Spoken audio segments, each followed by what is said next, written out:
The Devils is dead! Ooh. Oh my... 3 Billy is down.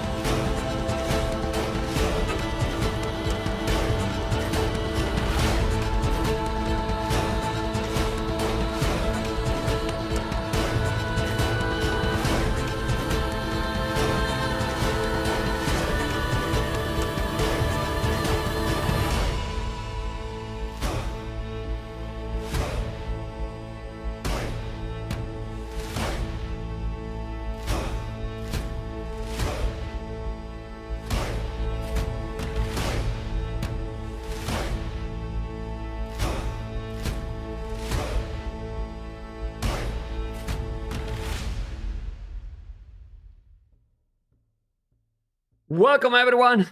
Ay. It's everything working. We have the sound. We have the music in the background. A little bit is low. Second day of quarterfinals. That is going to be absolutely epic. It's really going to be epic. Oh boy. Oh boy. It's gonna be brutality. It's gonna be brutality today.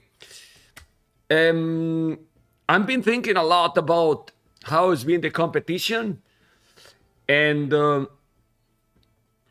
I don't know if you feel the same as me, but yesterday was the first time in a long time that I felt for a moment that Hera could have problems and even lose the series.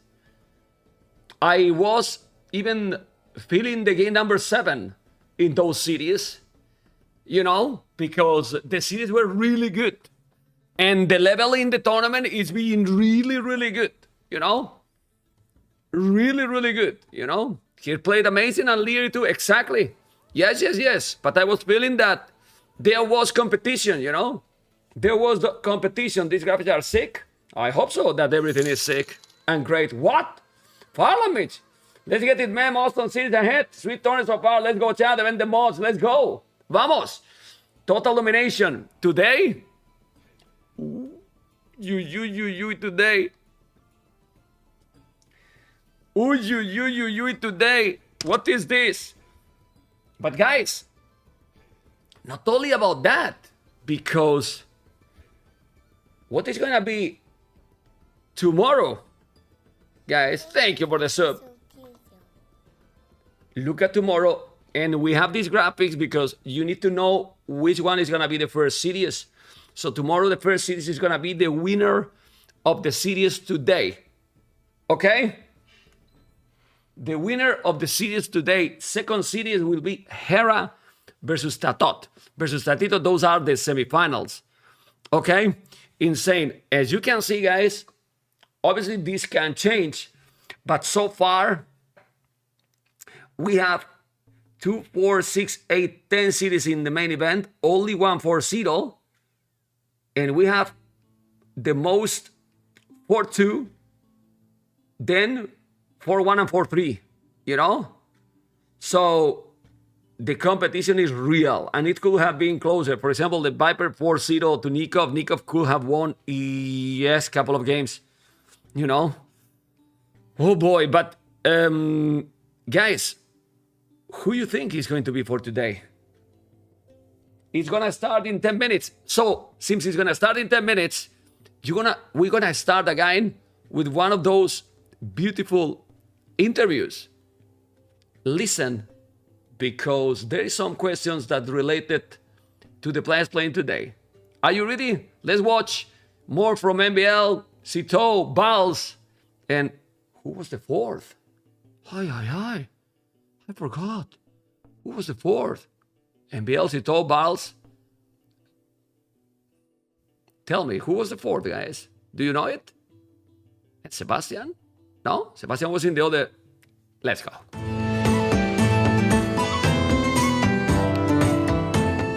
Who do you think is the most improved player in the last 12 months? Easy answer. I think Sebastian is the most improved one. Right now, I haven't played against Sebastian myself, but he has good results, and it'll be interesting to see if he can maintain a good shape or not. But yeah, people seem to be having a hard time playing against him. So Sebastian is a beast, man, at the moment. Yeah. Crazy. I mean, I think there is one step that is really hard to reach. Is like the, let's say, the step from the like top level S tier tournaments, and he reached this step like super fast, super fast. That's really impressive. I also will say Sebastian then. If I think he has stepped up a little bit, just enough that he was really solid. And now the consistency is super high, and he's really preparing for the tournament, and I think it's paying off for him. Like he has shown that he is a good contender to be like even top 4 on Warlords.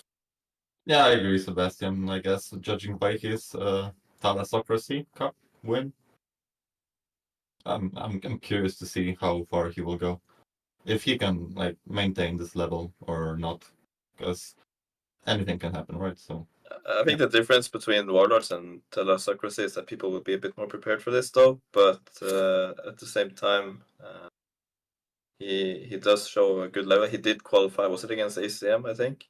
Yeah. So that's really strong too, because ACM is really good at the moment. So yeah, that already proves that he stepped it up and now is more consistent and definitely can fight between all of us. So it's good to have another high-level player in the scene, because that's what we need in this game for sure. So Hera has been dominating the competitive tournament scene recently. What are the attributes that make him stand out from the competition? A bit of everything. I mean, I feel like you can't say, oh, Hera is the best because he's the best at microing or something. I think he just has the will to win, and he has the skill, and he's a bit like better than everyone at everything. Yeah, I think he has put the hard work on. Like he's probably the player who grinds the most. Well, maybe not as much as Juan, but kinda his level.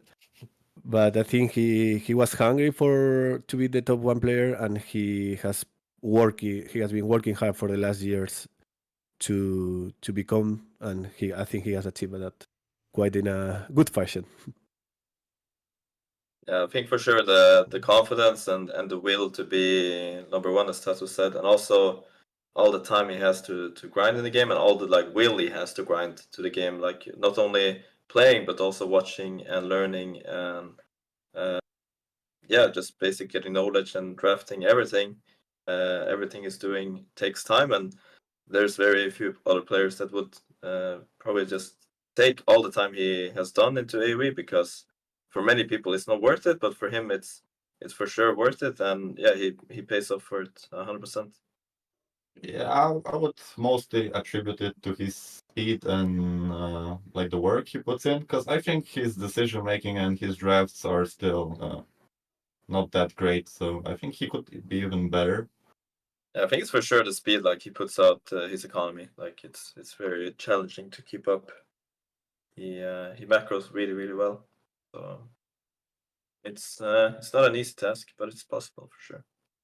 Yeah, also, yeah, the skill is so important. I feel like when you start a game against Hera, I always have it in mind, like that there's a possibility I get outskilled, and that's a bit scary. It's not like, okay, you play against DauT, you can get out strat, but this is not as scary. You're still gonna have a game, but you do the same thing, like you can lose on the execution against Hera. That's the issue. I mean, Sarakuma kind of showed like what happens when he completely outdrafts Hera, right? So, yeah. You know, there are chinks in the armor. Okay, we are not screwed yet. We can still do it. We can still do it, I believe. With the Empire Wars 1v1 ladder being used as a qualifier for the upcoming Red Bull Wallerlow LAN event, do you think this is problematic for player performance in Warlords 3? Or do you think playing Empire Wars benefits players by improving overall mechanics and game awareness? I personally don't think it's a problem at all, because the ladder is ending in July, and it has no impact at the moment whatsoever. People can start grinding the last week, and they will have the same results if they start grinding now. So for me personally, no, it doesn't matter. But playing Empire Wars, I think like after I played Empire Wars a lot, I think it was easier to do the 9 villager start, because I'm used to the a little bit faster pace again. So for me, when I played a lot of Empire Wars before the qualifier for Warlords, I felt better playing Warlords, actually. I don't know. But still, I don't think it impacts anything that it's Red Bull later. I think it's fine. I mean, I think we can all follow MBL on this one. MBL played like Yeah. 100 games on the ladder of Empire War. So if it says it doesn't have impact, I think it doesn't impact. I will trust him on this one. Trust me. Well, I treat the ladder more as a warm-up now, because other than that, grinding Empire Wars right now doesn't make much sense. So yeah, it's a nice warm-up to play quickly a game before a set, maybe. Work on the speed a little. I think it's more confusing when there are similar maps like in Thalassocracy and Warlords, and they're actually different, like Kazakhstan, where you have 5 relics generation in one in the middle, and in Warlords they are spread out. So that's more confusing than the Empire Wars. Yeah, and also it's like 3 villages to 9 villages, right? That changed more. I would say that is harder to change from 3 villages to 9 villages than from Empire Wars to 9 villages. Yeah, 100%. Yeah, because it's more Uh, similar but still different. So I don't know. It's tricky. Yeah, yeah. It's then- mostly what I think is confusing with 9 Village Start is the timings. Like when people are up, I'm usually used to people being up at 8 minutes and suddenly they're up at 6:30, and I don't really know how much population they went up with and things like that. I haven't really studied that. So I think that's the most tricky part for me to get used to all the timings. I also cast each time, Imperial time, and all that. It's different, so yeah. Even the population you go up with is different. Like it feels like Yeah. you have more resources. And the previous Warlord, I played Yo in the first round. I didn't really practice that much. I was feeling like, oh, I did an insane build order, and then halfway on the way to Feudal Edge, I see Yo reaching Feudal Edge. I'm like, wait, what? Yeah, same. So yeah, that's you need to practice a lot for the 9-vil start. It's really different.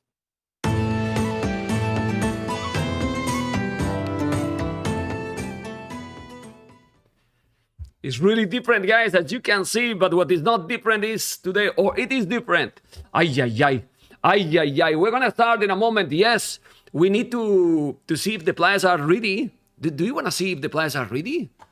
I don't know if they are ready, actually. Oh my God. Give me a moment. Are they ready or not? Are they ready or not? The players are there. The players are there, so we gonna say hello. We're gonna say hello if I find my co-caster. I think I will. Yes. We're gonna say hello to my co-caster. That is someone that you know already, of course. And it's gonna be a guy in Mr. T West. Mr. T West, how you doing, amigo? Welcome. And we're gonna have another probably crazy series. I'm going to meet you. Oh, this is so exhausted for me. Hello there. Oh. Hello, everyone. Hello, Mem. Hello, chat. And I am hyped for this. Vinch and Sebastian. This is a new matchup. I'm really excited to see how Sebastian's going to go. I don't know who was. It was Hera, and Hera was telling yesterday that he thinks Vinch is the favorite because he has He's more far experience. more experienced, right? It's easy to look at him and say, he's been here before. He's been in the big events. We know who Vinchester is. Sebastian is up and coming, and what did everyone just say in that interview? They think he's the most improved player in the last year. And like, if you look at his Wikipedia page, his recent matches is just wins against top players: Yo, Hart, Nikov, DauT, Tato, Fire, ACCM. He's been on a roll recently. I was really thinking he will be able to do the same in a S-tier tournament. He did in the first round, Mr. Yo. That was impressive, Mr. Yo. And to think about it, Mr. Yo had Nomad as a home map with Koreans, and I think even though Sebastian lost, that was the most impressive game for me to see how well he played against Yo on Nomad. Some players have home maps, but I don't think anyone really has that huge advantage like Yo does on Nomad on any particular map, and just Sebastian was really impressive to me. Yeah, it's really crazy. But let's say now today, because maybe you don't feel any pressure, but now maybe he's gonna feel the pressure that he's feeling that, oh, this is real. I'm getting there. You know what I mean? Yeah, it's real, and the farther you go, the higher that pressure builds, right? So this is new territory for Sebastian, and like I said, Vinch, he's been here before, right? He made it to the finals of, what was it, King of the Desert 4? So he has the experience of knocking off top players. Now Sebastian, he's getting there, and this will be a good test for him. Vinch also won the Titans League 2, if I'm not mistaken. It's not the same because it's a league format, but he was in the Arabian Invitational years ago when he was basically a kid, And we are starting with Arabia. That's the first game. Arabia Perfect. And now we have Alpine for the first home map, and we're back into Kawasan. I love Kawasan, Mr. West, Mr. T West. I love all the hybrid maps we have here. Kawasan, Spiral. I think they're all really good. Nice. To be honest, yes. I think we didn't see Golden Lakes, but well, it makes sense, you're right. You're right. Yeah. Yeah. Okay. Okay. Let me Sebastian taking a bit more time to think now. And Land Madness. Okay. Okay, pick. Let me just go because I have to put them. Oh, La Madness. La Madness is. I'm surprised because I don't think Winchester is bad in La Madness. Definitely not. Right? Definitely not. Vinch, I mean, I suppose both of them, right? They're young. They have the APM and the micro to play Land Madness. Maybe Sebastian's thinking I'm a bit younger. Maybe I'm faster. Absolutely. Absolutely. Ooh, Myret. Okay, more boomy map, Myret. And then Arena. I know you love that map. Yeah, Kukudo. Nice to see the goal on the screen. Let's go, 60. Okay, and Arena, the last one. Thank you for the support.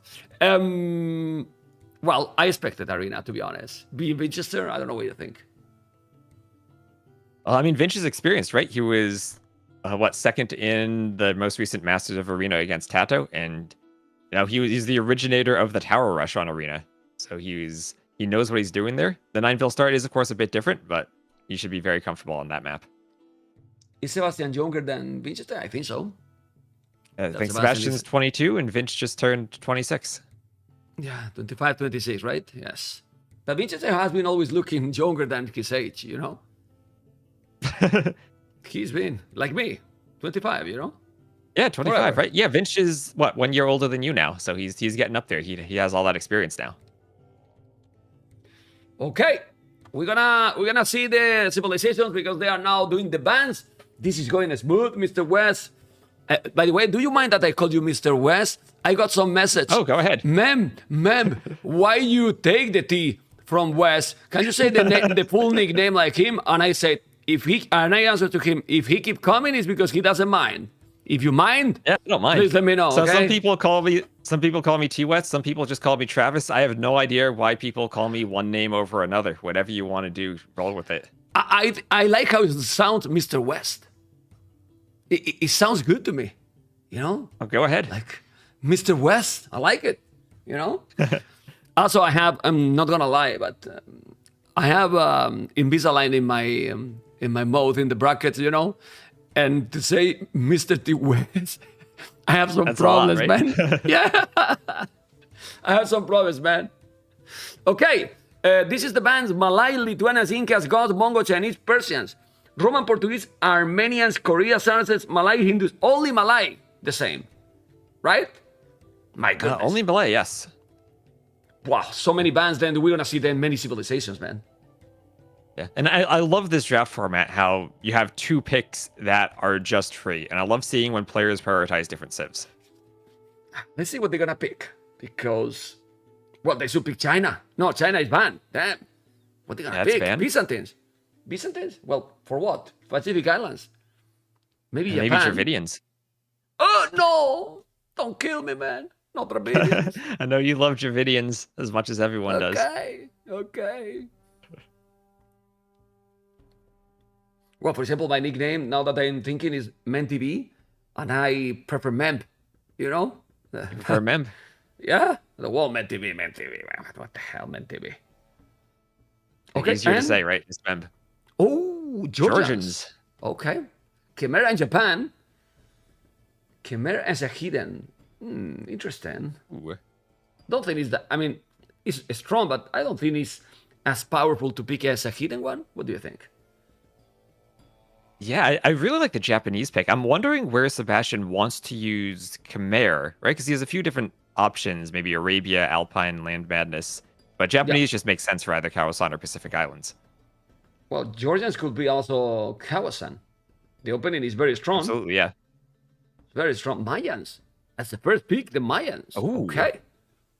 That's I haven't Arabia. seen that in a long time. That's Arabia. That's Arabia. You know? That's Arabia. Arabia, okay. Do you think maybe mines could be useful for Alpine with the longer lasting food on all those extra boar you have? 1 second, I have to do something. Sorry. I know you got 10 million buttons to press, right? Yeah, many things. Walter, take this core, please.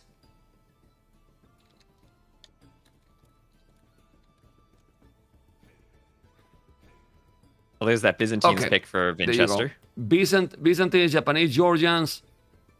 If you see that at some point I'm quiet, just take cover. But I'm fine, you know. I'm keep Fine. going. I just have to do some stuff, you know. I mean, controlling millions of things at the same time. Okay, humans Humans. for arena. Okay. Could be. For Arena. I really like humans on Arena. And I know we were talking about that Bohemians-Humans matchup the other day, but I think humans are just so tricky to figure out and play against. There's so many strategies they could go for after that boom, and it feels like you're always just reacting and trying to figure them out. You're not really forcing them away from the boom on Arena. Yeah, but there's still Turks and Bohemians out there. That's true. They are out there. I feel like humans have like one of the civs that has tools to deal with both Turks and Bohemians, though. I think they're one of the most interesting civs to watch if we get that Turks or Bohemians against them matchup on Arena. I mean, Sebastian likes the Turks. Yeah, I feel also that the players are not trying to secure the arena civs. They go more for the other maps. In general, you know, specifically who is not the, let's say, the expert player, but look at Sebastian. Turks here. Turks. Yeah, I think picking a civ like Japanese or Byzantines when there are so many hybrid or water maps in the map pool gives you a bit of flexibility on how you use them and how you draft later civs. Whereas once you pick Turks, like you're just using Turks on Arena. Well, this is a very important match because being in a top 4 in an S-tier tournament is prestige, a lot of prestige West, and also it's already a lot of money, man. Like really a lot of money. And also, it can affect your seeding for other tournaments based on your tournament elos just getting this high in a big event. Exactly. This is what people were telling, oh, he's always the same people. No, definitely not. And for example, this is going to affect Mr. Yo because it's the first time that in a long time that he loses in the first round, you know? Right, and that like Yo and ACCM, both pretty good players. Exactly. Even looking at Hidden Cup recently, had done really well. And I know ACCM have been grinding a lot of that Empire Wars ladder too, but that was very impressive. I mean, Sebastian has beaten both of them in the qualifier and then in the first round. And Vinch getting past ACCM too. That was a really nice series from Vinch. France, Vietnam. Okay. They're taking their time, huh? They're taking almost the 30 seconds per pick. They're taking this seriously. Yeah, absolutely. Absolutely. Oh boy. Oh really boy. And polls. Okay.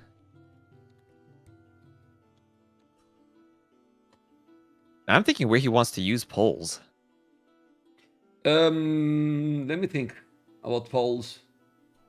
Can be very good in Myret. Can be very good in Myret. Myret is not a map that is super difficult to wall. And if you kind of start wall and go for the farming approach, insane can be there. I guess that's what we saw from Hera the other day, where he tried to wall and fast castle. Maybe the Poles could do something similar to that with their farms. Let's see. Vikings surprised me. Vikings is not being that strong on the water anymore, but we still have Italians potentially, right? We do, and I mean, Vinch already has 2 really good water civs in Japanese and Byzantines. See, Armenians and Koreans and Portuguese are all banned. Yeah, but Japanese are also versatile. I will say that they can be good in Kawasan as well. No? That could be. Berbers. Yeah, I think Sebastian with both Turks and Vikings there. Those are very one-dimensional civs, where Vikings are for Pacific Islands, Turks are for Arena. And Vinch maybe has a bit more, maybe he has a plan for the civs, but he also has a bit more leeway to move them around on different maps. So surprised to don't see Bohemians having Arena on the field. No Burgundians either. No Burgundians, Bengalis. And do you see how brutal is this tournament and this game and the players? How many players has been picking in the hidden ones? Well, I will wait the last pick. Let's see. The last pick. Bengalis was the last provincials that can be used outside an arena. but can be used also in Definitely. Pacific Islands as well too, and whatever. Yeah, very flexible Bengalis as well. Kind of like the Malay in that they're good on both the closed maps and the water maps. Oh, Bohemians! There you go. We have it. But look, what civilizations I love a lot, and many players pick as the hidden pick first, and another many ban, and now it's not ban, it's not being picked, and they don't even pick Dravidians. No Dravidians. Oh. It's not even picked. Yeah, that was the first thing I said when they were doing the hidden pick, right? Dravidians, but Well, now we know that this is the best series of the tournament, you know? now we know they're taking this seriously. They're not messing around with Dravidians. No memes for this one. Yeah, like, but have you seen how crazy is that every series is completely unique draft? Like they are really different all the time. Really, really different. Especially with the first two picks that have the option to be mirrored. I know we did see a couple of mirrored matches so far, but other than maybe double Georgians, players seem to have different preferences. Maybe not just for civs, but for what gives them the biggest advantage on different maps. Yeah. Okay. They are going to start in a moment. In a moment, guys. This is going to start very soon, but let's let the players relax. Predictions, Mr. West. This is the hard part of the stream. Predictions right now. I'll go 4-3 for Vinchester. Not gonna say anything. 7 games, I'm with you. Whoever, 3-4-4-3. 7 games. Sounds Okay. really good. Later, the Viper DauT. Ooh, Viper DauT. Should I say, let's have some fun with this. Let's say 4-0 DauT. He's winning. You gotta believe. Okay, guys, I got to tell you something. We all love DauT, but I didn't know that my co-caster was going to be drunk during the casting. Forgive him. Forgive him. He's a nice person, but he came from a party directly. He didn't rest. He didn't go, and it's going to be recovering. Do you need some water? Some water to remove. Yeah, I got my coffee right here. I'm good. Okay. 4-0 for DauT, but for real or with your heart? Or with your heart? But with our heart, of course. For real, probably more like 4-0 Viper. But What? you gotta believe. You gotta Don't believe. kill the series. Don't kill the series, man. Oh my god. I'm taking water. From you. He went. Oh man. Okay.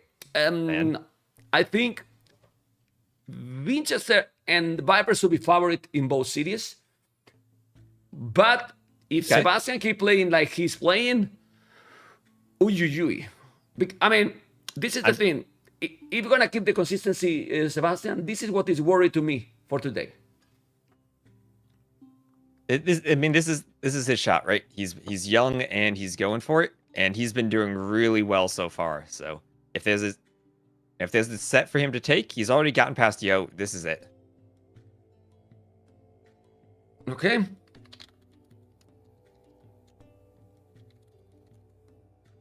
I'm just talking to Fire because you know that you and Fire are doing the same. I'm going to tell you guys that T-West is professional because he make that my PC is less stressed because usually when there is some co-casters that I make to other co-casters, I can make the same effect in the background myself, T-West, but it makes that my PC is going to explode because it's take more resources my GPU because it is my camera, your camera, other cameras. Yeah, I know the feeling. But you and Fire, he brings that professional background, and I was just talking now with Fire to bring the same background because he also bring the same background. Okay, the game is starting and we have Arabia, a classic, real classic. Franks versus the Mayans. Franks Can't versus get much the Mayans. more classic than that on Arabia. Franks versus Mayans, and well, you're right. That Arabia pick. That Mayans pick was for Arabia, right from Sebastian. And Vinch did pick Franks later in the draft than Mayans. Maybe he expected that too and likes the Franks in this matchup. Honestly,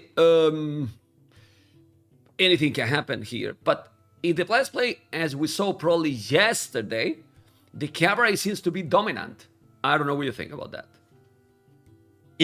It does, really. I haven't felt that archer civs have been performing as well as they have in the past. Maybe that's just the increase in the price of crossbow. Maybe it's the 9vil start that might just make the build a bit smoother for the cav civs. I don't really know what causes it precisely, but it feels like maybe it's pathfinding changes too, but it feels like the cav civs have been a bit more successful. Yeah, and when people think on the Mayans, they might think, no, you can go Eagles. But we have seen that the Eagles is probably not the best one, you know. Is not the best one there, you know. Yeah, and especially against Franks, who have such an easy time going knights to counter the Eagles, and probably aren't going to be looking. No, I mean, who knows? Maybe he could go Frank crossbows, but you're probably looking at a very good knight line to fight the Eagles. And Mayans, you know, they're not Aztecs. They don't have the great monk line that Aztecs or even Incas have. Exactly. We're gonna go. Since they are playing blue and purple, we're gonna go. And ladies and gentlemen, this is game number 1. And thank you a lot for the support, also people on YouTube. We're gonna go yellow for Sebastian. Yellow gave him some good power, and Vinch as Franks. So welcome everyone. This is the quarterfinals. We're getting close to the end of the tournament, sadly, with me, Mr. T West, and we have a legendary map. We have Arabia, and we have purple in the south, Vinch Franks, and in the north, Mayans, Sebastian. And then you gotta tell me, we were talking about the seeds, but what about the maps, Mr. West? Vinch has that back gold and a back berry patch. His stone's kind of exposed out on the front to the right, but other than that, should have a pretty easy time walling off, keeping the, as he's putting the 2 houses down, already planning to wall off by those berries, keeping the early feudal economy safe. And then for Sebastian, forward gold on a hill. That is ugly.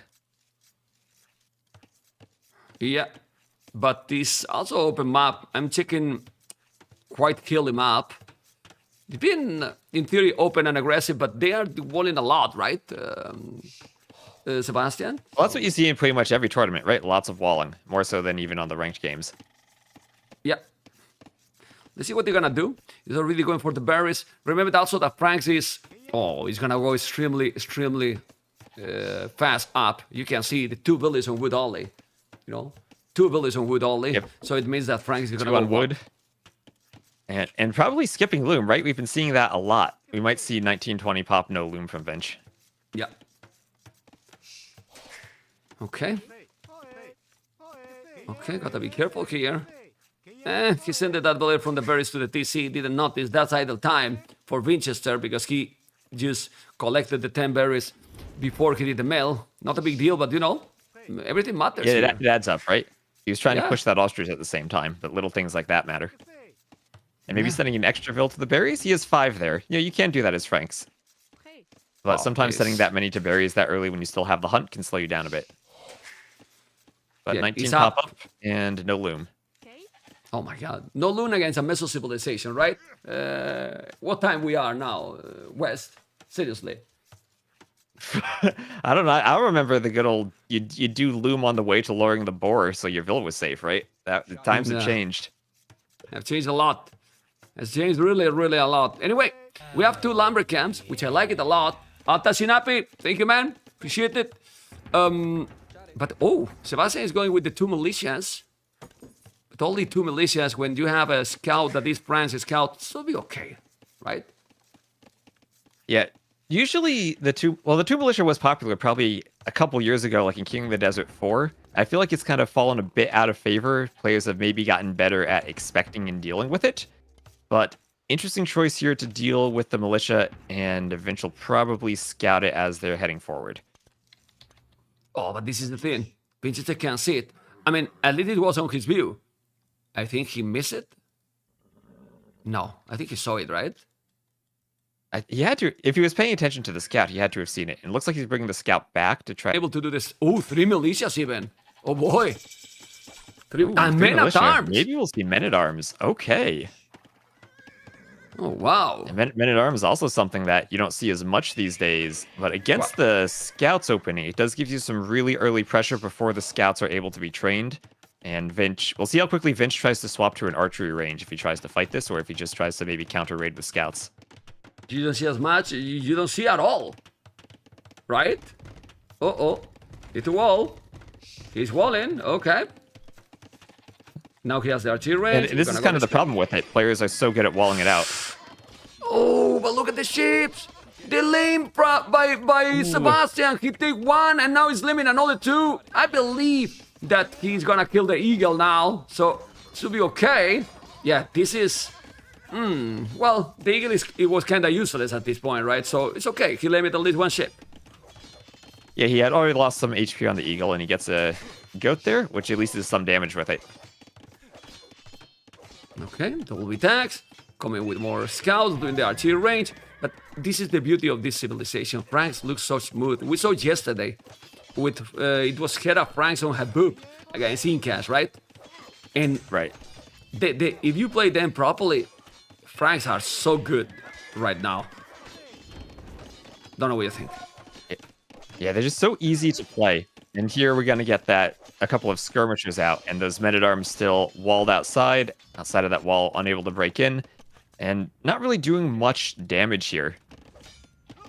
The one thing that it does is now that Vinch wants to swap to those early skirms, he can't keep producing from the stable and the range and the TC all at the same time with only 3 farms. He's going to have to take a break from the scout production, add in some skirms. Yeah, I don't know where he's doing the farm there. Okay, he canceled it. That's good, because it was a bad one. Now he's coming with 1 spear and 1 archer. Well, the problem here is that if Winchester just make an old army, then this man at arms is a big waste of resources. Right. It's a way to kind of force your opponent to get into the skirmishers to counter the archer follow-up sometimes, too. Where you're going to force them not to make as many scouts just because you can apply that early pressure. And if you can force them into skirms, maybe you have options to go eagles later on in the Castle Age if they're very heavy onto skirms more than you would if they're able to get the scout-archer combination. Winchester denied already the blastbit. He take a belly from his opponent. In the meanwhile, so instead of staying at home completely, he went with the counter-attack, which is create the chaos. And Winchester kill a belly, but at the same time, 17 seconds idle TC. So it's basically like if you don't kill any belly, how important it is to have a good macro, right? Yeah, absolutely. And that's one of the things the Men-at-Arms build is kind of weak at. The build is so tight, you don't have as much time to wall yourself up at home. And Vinch was able to counterattack by sending the scouts forward while he was walled safely. Okay, he has the archers at home now to defend, but with those skirmishes, what he's trying to find Winchester is the spearman. Want to kill the spearman, and then the scout will clean everything else, right? That's the goal. Yep, exactly. Winchester right now. And he will do now the attack. Yeah. Will kill all the men-at-arms, I guess. Yeah, he will kill it. He's gonna get the spear. Okay, he gets some hit. Still, wasn't the best trade for Winchester, if you ask me. Like, I mean, he killed all, but the scouts are very low HP right now. Yeah, lost the scout, lost a lot of HP, and that's going to make it much more difficult if he ever wants to fight villagers, because the villagers can just fight back and kill the scouts. Yeah, those scouts shouldn't achieve too much anymore. And as you mentioned, the villagers will take them, and then he has his spears now. Mayans are Mayans. Remember, resources last longer. He has already collected 500 resources more. How is that even possible? 500 resources more by Sebastian. It starts with this map, right? They have the extra rhinos or elephants that have a bit more food than the boar does, and that, I think, is just a really nice advantage for the Mayans, because that extra food lasts even longer. Yeah, from there you are getting almost 100 already. Yeah, with the deers, well, at the end it's 200 resources probably, with all the hunt. So it's pretty OP. Anyway, Winchester is still grabbing the resources. This game, with all these walls that they are doing, looks like it's going to go for the Castle Age. Yeah, it looks like a very classic Arabia Franks Mayans tournament game, right? You're very heavily walling up, playing safely in that tournament style, and just going to try to get to the Castle Age as soon as you can. The big question here for Sebastian is, does he go for crossbows or does he go for eagles?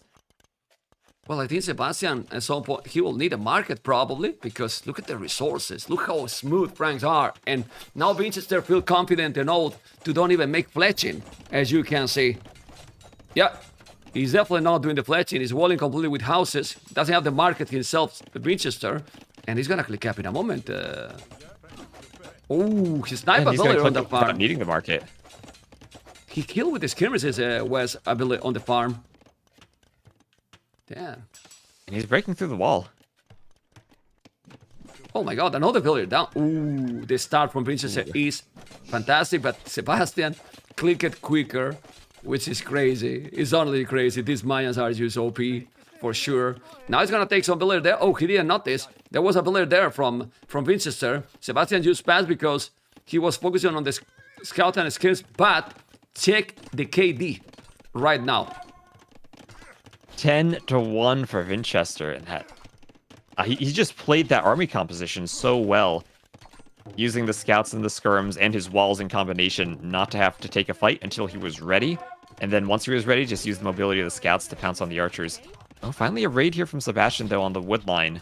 Yeah, took a villager also. As we said, double lumber camp from the start. One villager goes down, but he can run.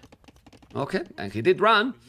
He's now doing the fletching, Winchester, because he see that obviously his opponent is gonna go full archers.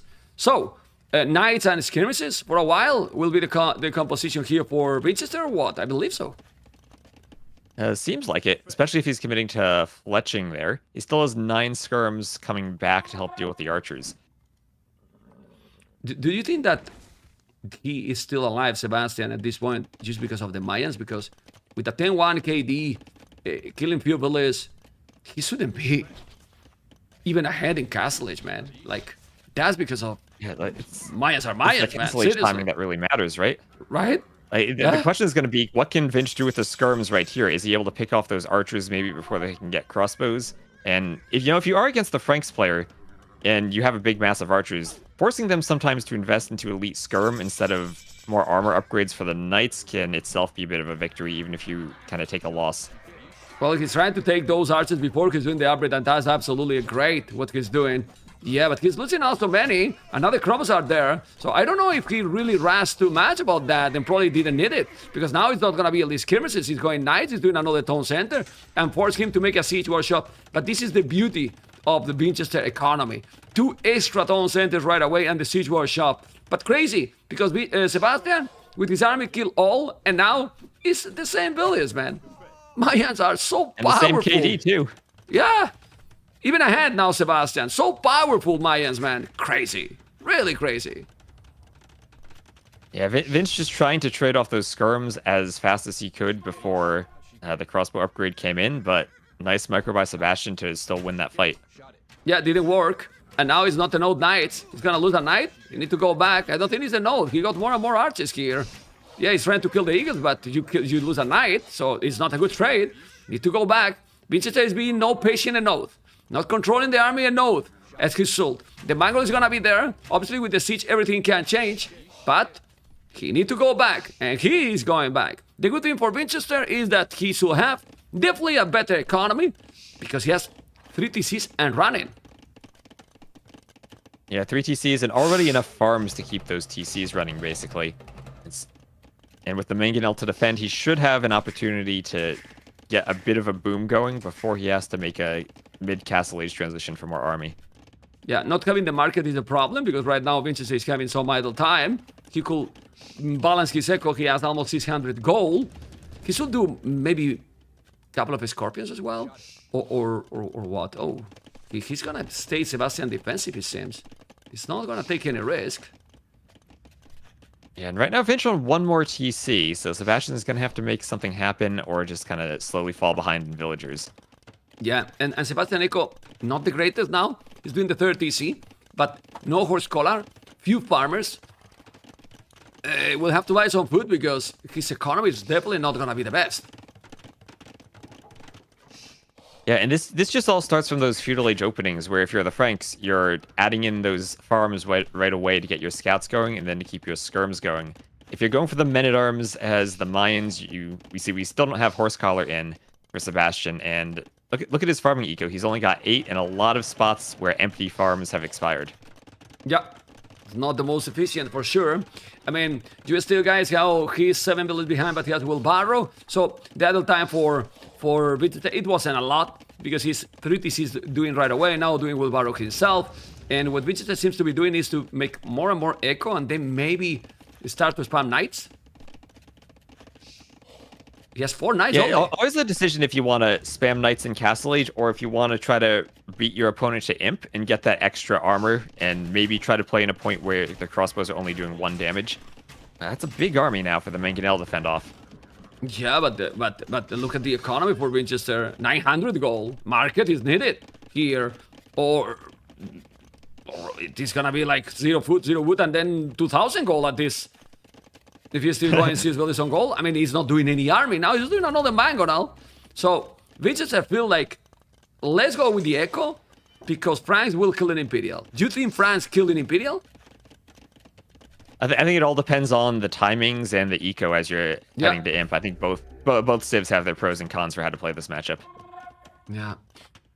Yeah, because if you go quicker and then you have Arbalest and House, how you stop? But if you are leading with Franks and you go, well, Paladins, or then also you can add Bomber Cannons combined with some Hand Cannoneers, and you are ahead of your opponent. But now this is important. I'm going to go to Sebastian's point of view. I zoom in a little bit. Okay, but you have to be careful. Oh man, but he took a risk, but he didn't take anything. That was the worst trade that Vinch could take. My goodness, Sebastian killed. Missed everything. Yeah, his micro was 6 Mangonel shots and none of them hit. His micro wasn't like yours and mine combined. Wes, what was that micro? I mean, my mods could micro better. Like Sebastian didn't even micro. It's like he wasn't paying attention, but Vinch was anticipating him to micro and he missed. Well, apologize, my chat. My mods cannot do better. Okay, impossible. For a moment, I was dreaming. You know, I was dreaming. No, but seriously, jokes aside, now he's going with the Mangonel here, and now he hit a little bit, but that was that he didn't make ground attack, right? So. He misses a lot there.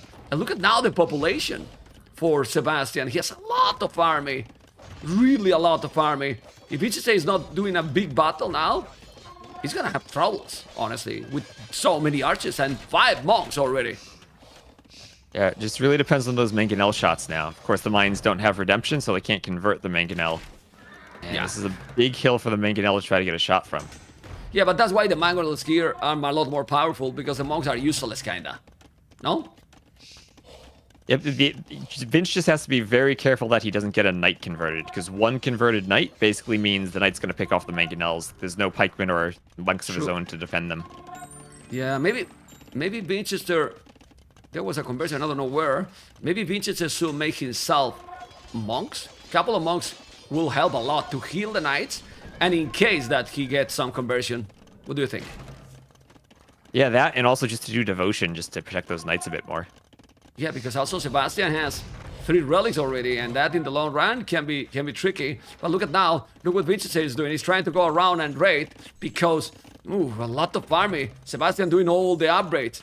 Many monks, many crobos as well. He needs the badabooms. If he's not doing the badabooms, he's shooting to the village. What the hell? That was a guy in bad. He's gonna make a good shot now. But he's not a node. He has so many archers. He converted a knight, as you mentioned. I don't know how, but he converted a knight. But now the raid is real. And Sebastian noticed quite late. Look at the amount of village he's taking. Check the village number for Winchester. That was absolutely great move by Winchester. He sent the Mangonels. Lead for Vinch. Yeah, man. He take everything with those knights. Check the population. The score is still the same. But it's fake right now. 40 farmers, while no farms at all. The knights, and now killing the monks. My goodness. And doing a great job avoiding the pikemen there. Sebastian was so focused on that fight against the Mangonels that he wasn't paying attention to that other raid. Great job from Vinch splitting up his army and attacking in 2 places at once. And now just, look at that economy lead he has. 30 all of a sudden it went from an even game to a 30-vil lead. Crazy. Well, now Winchester need a castle exactly where Sebastian is doing. Sebastian is coming with a castle. He knows that he has to do something. He feels that he has to rush, or Winchester is gonna be with that lead. Population almost the same. Winchester is about to go up to Imperial, but you need a castle, Winchester, or it's gonna be a problem. You know what that means, right? Look at the chicken castle. You don't like that castle? You think it's too safe? I mean, I can understand why he's doing like this, but it's still chicken. You know, the good thing is that he's gonna go up to Imperial quicker, so it should be fine, look right? Look at the army counts, 52 to 19. Yeah. Sebastian has a lot of map control with that army now. He's almost up to Imp himself, but Vinch is going to be up a lot faster and have that advantage in the Treb War. And this Civ matchup too, you can end up with castles all over the map, with the Mayans having the longer lasting stone and the Franks having that I wouldn't say a lot faster because Vinchester is failing and he has the Imperial in a TC with a Q or something. Where's the Imperial from Vinchester? Oh, it's in the back TC. There's a Vil in front of it. Oh my God, he's going up. Cost him a good 25 seconds. Yeah, slower. I mean, it's still killing a lot. Look at the Villiers number. It's insane advantage for Vinchester. But you know, Mayans need many Villiers. Probably not. Well, but you need some. And now Vinchester is doing a crazy aggression. He has killed 35 already. Whoa. Okay. Yeah, but Sebastian raiding as well. But not Villiers. He's killing the army. And 22 army, 54. Who has the advantage here? The scores say that the game is so even, but I believe Vinchester should have the advantage, no? It's all going to depend on this castle war and the Trebs when they get up to Imp, right? And Sebastian managed to get that advantage. And it's a bit cheaper for Mayans to do the upgrades, right? They just need Halb and then Bracer for the Arbalest upgrades. Franks are going to need to go down the Night Line, do the armor, do Cavalier and Paladin. It's a bit slower and a bit more expensive. Yeah. I think Vinchester right now, military, 54 to 14. I don't know what you think, but Vinchester should make a castle in front of those farms that are in front of the castle. A second castle just there. Deny that gold that he's taking Sebastian himself. And now he definitely need to clean this army. These archers are being so wild. It's 55 army, 15. Vinchester has killed so many, but how you clean this army with the monks also behind this? Yeah, I don't know. This has to be Vinch hoping he's going to be able maybe to get Imp and then do Cavalier and armor, but that's going to be tricky with how fast Sebastian's up. He's going to clean now. I think he's going to lead the Palisade and he's going to clean. Uh-oh, you need to the lead now, but if he convert the Knights, he's going to be an old Knight. Oh my God, Imperial Age. Yeah, he's killing. The good thing is the fight's right before Bracer comes in, so he should be able to clean that. No, he's not even doing those upgrades right now. And Vinchester need to make the castle in that area where the Knights are ready now. His opponent is still. Population is a lot better now for Vinchester. Look at the score. Wow, what a game. What a game. And Vinchester, honestly, in my opinion, I don't know what you think, Wes, and what people think in the stream. I think Vinchester is playing better. And Sebastian just is still alive because his civilization is just not even normal. Mayans are not normal. You gotta tell me.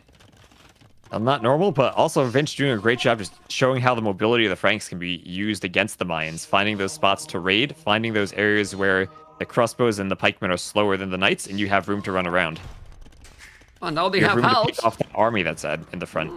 Halbs coming. You don't want to fight with Cavaliers against the Halbs, so maybe he can do the damage here. Still, handcard now, handcard for both players. It's still not even horse collar for Sebastian, but Vinchester is raiding again. The good thing is that he can move, as you mentioned. Mobility. You try to raid, but he's moving. There's so many Cavaliers that come, and now Vinchester can't lose these traps, and what he can lose is this castle. Repair the trap. What are you doing?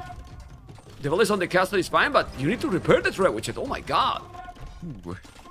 You don't want to lose trebs to Halbs there. And like you said, this is just something that with all the Cav, Vinch can't actually fight the Trebs in this castle war. And Sebastian does what you want to do as the Archer Civ against the Cav Civ. Get that forward castle and protect your Trebs with Halbs.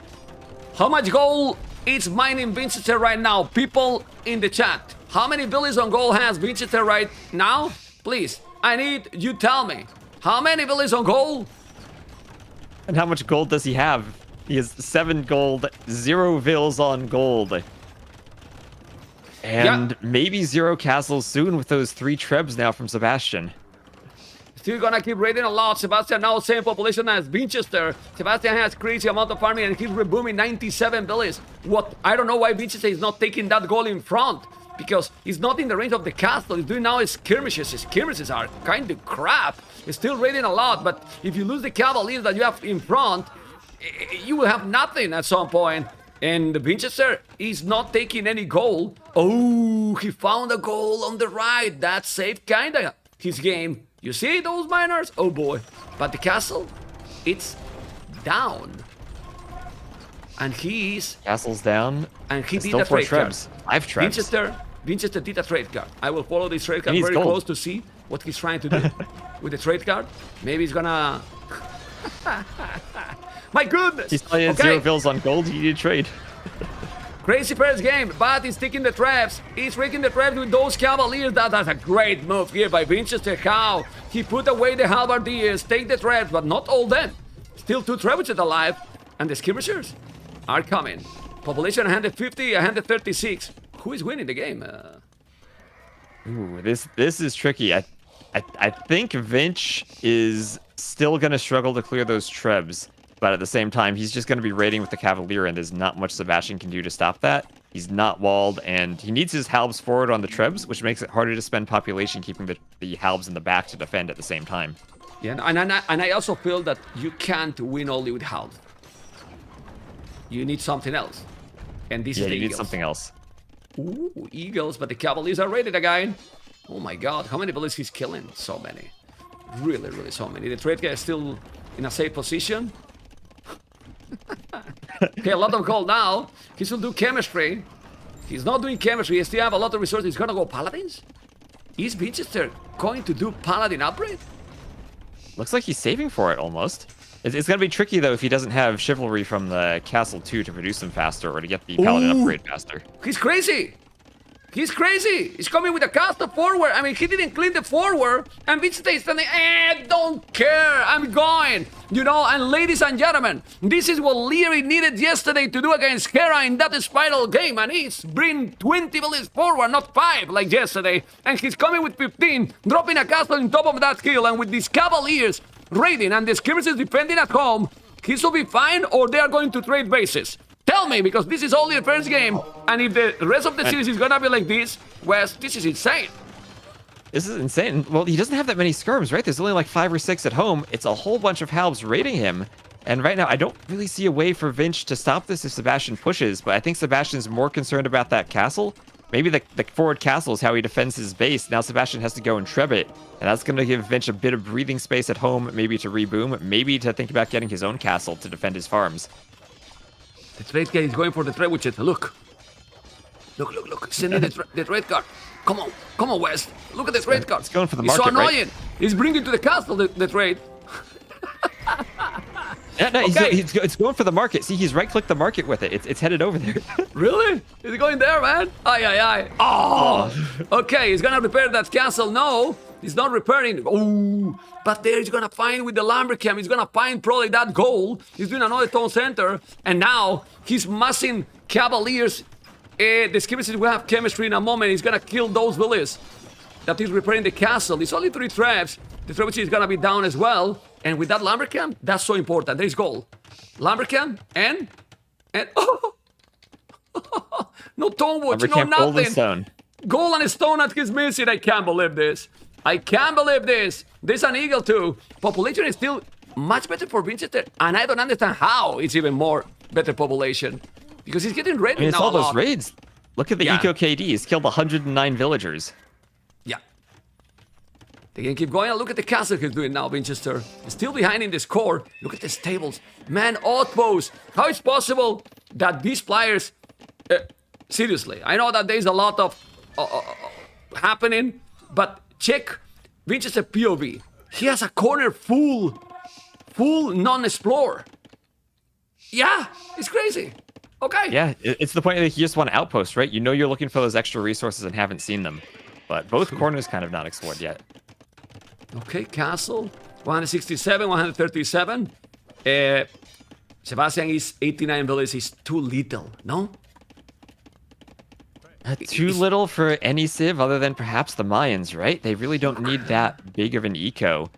Okay. And Okay. they're just going halbs. It's not like they have an expensive unit like the Cavalier or the Paladin that they're spending their resources on. If you can just get a few Okay. Eagles out, you might be okay to fight the skirms. Winchester is going wild. He's going crazy. Check the castle Winchester is doing right now. Is this even normal? Is this even normal? And now he's gonna make paladins? Seriously, elite eagle warrior, but the castle on his face, cavaliers and skirmishes. The paladin is not being clicked. Paladin upgrade!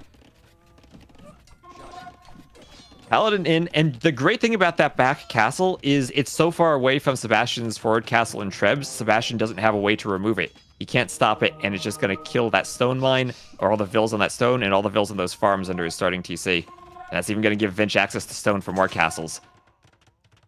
Yeah, that's crazy. He has also a really close to the goal, which is not taken. He has to be careful because those are elite eagles. So he need to kill the eagles, but the skirms, he need to micro like a god to kill those halberdiers. Well, come to your own castle probably then, and you don't lose the skirmishers. Yeah, the paladins are going to be there, but they still need a while. It's a long upgrade.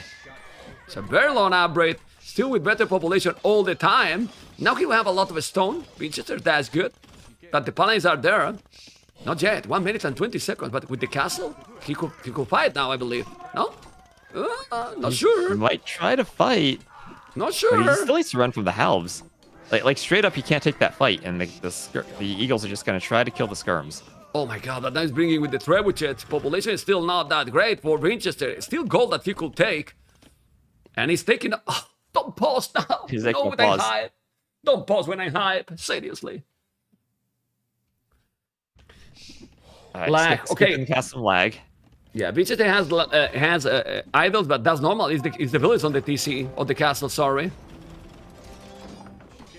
Gonna move those. And Sebastian did manage to bring the trebuchets back, so it looks like he's actually going to be able to clean that castle and somehow kept the trebs alive, as they must be getting a bit of lag right now. The cliffhanger. thing is, as you were talking about the few villages they have, with so little villages, it's even doing El Dorado, man. The Mayans don't need any echo, man, but the paladins are now sick. It's so strong, those paladins. Really strong. Oh, look at the castle he's doing on top of that hill, but imagine if he was finding the damn stone and the gold, he's not finding, but it's still now raiding again. Check population for Sebastian. What the hell is this game? Vinch is doing some crazy game here, not even taking care of many of the details that you usually think that matters on Arabia. And is still winning the game? Is he winning the game or not? I think he is now. Right now, Sebastian, he still has that forward castle, but Vinch doesn't really have any units raiding his eco. There's a few eagles there, but it's something he can clean up with the paladins as long as he still has some gold. He has a paladin scouting the corner. He's scouting the corner. Paladin. He sees the stone. Finally, he sees the stone. He's gonna see the goal. Now he's the most happy man in the world. 163, 116. Now finding the goal, finding the stone. He can move all his economy if he wants, and that can give him a lot. Really, really a lot, because he still have 50 villages more. Mr. West. 50 villagers more, and Paladin just such a more pop efficient unit than the Eagle is, right? You're going to be able to raid, run around, and take fights against the Eagles with them. As long as you're not just fighting straight up against Halbs, you're happy. If you attack, because look at those 4 paladins on his base. They were stuck there. Stand ground. Oh, but the traps? No. He can't kill those traps with these paladins. He got so many eagles. He's losing the paladins there. Now he's going to lose the police on the goal. Okay, the paladins are very strong. But Sebastian... Man, when I see this kind of game is when you feel like Mayans are ridiculous. And then you feel why they are not being picked that much. Because how Mayans is still in this game? It's crazy. It's crazy. Yeah. And the one weakness for Vinch will be if he runs out of gold and has to swap away from those paladins and maybe go into light cav skirm. Because the Halb aren't going to be really useful for him against all those eagles. And Sebastian still looks like he has a good bit of gold left. Around 800 in the bank and 22 vil still mining. And importantly, he's kept the trebs alive. Maybe Winchester should do some hand cannoneers. He's now have a paladin converted Sebastian raiding Winchester. Winchester is losing a lot of villages and he does not even notice because there is no walls. Everyone is raiding everything, you know? So it's about who is raiding more. That's it. Yeah, and Vinch down to 107 vils. He was up around 130 earlier, so he's definitely taken some losses there. Yeah, this is not the best. Now the trebs might be out of position. There's no halbs around them, and they can't get into that fight. Oh my god. Well, coming out with the halbs. Look at those paladins. Population is almost the same. Winchester need to move more, but he's taking the castle. Taking that castle out of the middle is very important because now Sebastian kind of lose all the forward position. I don't know what you think, but why the score is in favor to Sebastian when Winchester has killed over 120 units more? Well, I don't know. Maybe just because the Knights are more valuable to kill, but that is a good question. Vinch has more res, a better KD.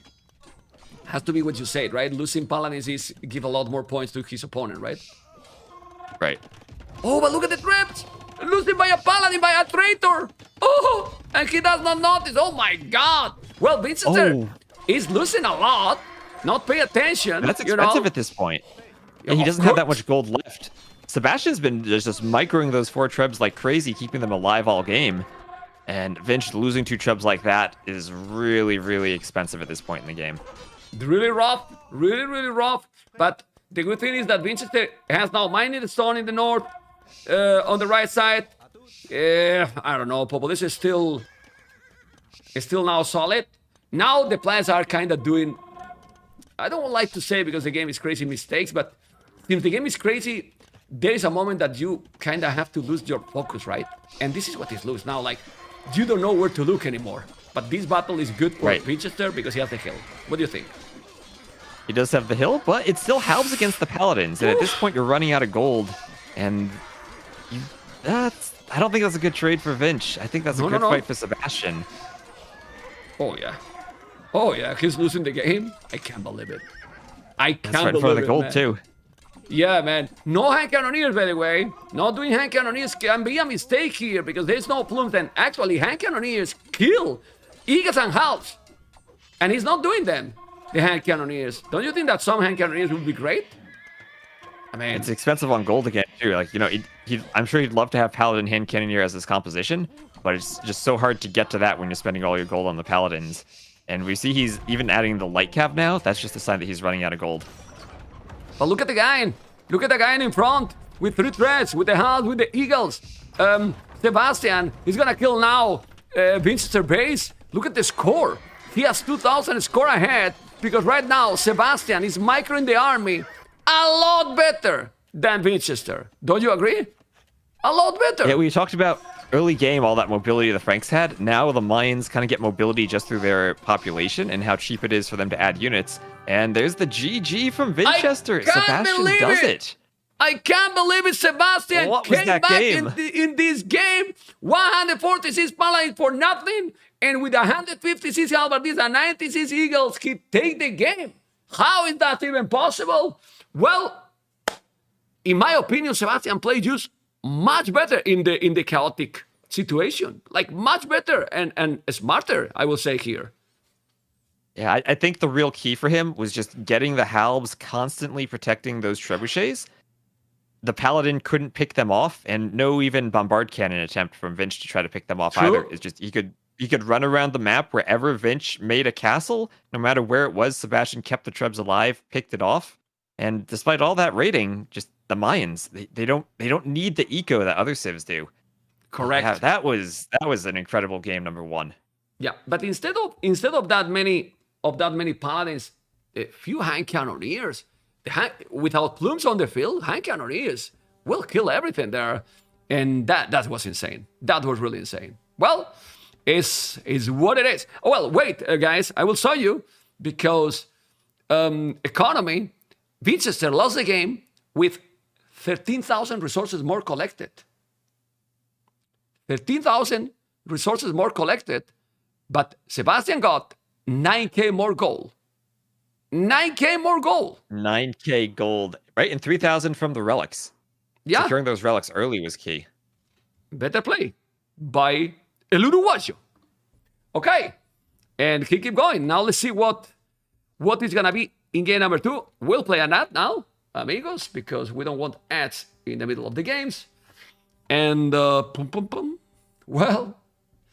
I really thought that he had the game, Winchester. West. That was a back and forth game. That was about as good of a game as we could have hoped for. And also Vinch picking Franks after he had seen the Mayans. I think that was the Civ matchup he wants. So it really does hurt him to lose as far as the draft is concerned with Franks against Mayans. Yeah, for sure, man. Also, there was no walls in this game by both. There was all full rating. Yeah, the thing is, when you make this kind of a strategy, you have to control the units like a god. All the time. For both players. Yeah. And if you are not doing like this, then the trade is always going to be better for the Mayans, for how cheap the units are, no? Yep, definitely. And also that big res collected difference. You don't need as many res as if you're the Mayans. It's the gold you need for the Eagles, and that's about it. Yeah. Well, let's see what is going to be now. Thank you for the suggestion. Let's see what is going to be now. Because we're going to have Kawasan. What we can expect with Kawasan? We could get a Georgian's mirror. That's always a possibility on the draft. Could see Byzantines or Japanese there from Vinch. Okay. Not sure what Sebastian would do other than Georgians. Maybe Khmer's an option. No, he's Georgians, and Vinch is the Byzantines. So Georgians and Byzantines. So Vinch is not using Georgians here, but Sebastian is still on fire. But I'm gonna tell you something. I'm gonna be in already ahead in the future. You know that I'm being casting so long. I think it was a crazy game, the first one. But if they want to win, both of them, Viper or DauT, they need to play better. What do you think about that comment? Viper and DauT have the experience, right? They have had many crazy games like that first one. And that's one of the things that stands out about the Viper, his ability to win games like that are so crazy and so chaotic. If they want to win, they're going to need to have games like that, and they're going to need to keep winning. In that kind of chaos, I feel that both the DauT and Viper might control the units a little bit better. I feel that there was too many kills, too many losses, in that one. That could be avoidable with some better castle positions as well, because what castles they have? You think DauT's going to have better castle positions? Whom? DauT? Do you think DauT's going to have better castles than that? Well, if he's doing the castle, yes. He has to do it, He has to do it, the castle, but let's see. Anyway, Sebastian Georgians and Winchester Byzantines. Game number 2 is starting in a second. Also, Axemans, we didn't talk about them. Axemans, that he didn't make it either, they are not expensive units. They are cheap, Yeah, true. He didn't really have that many castles to make them, though.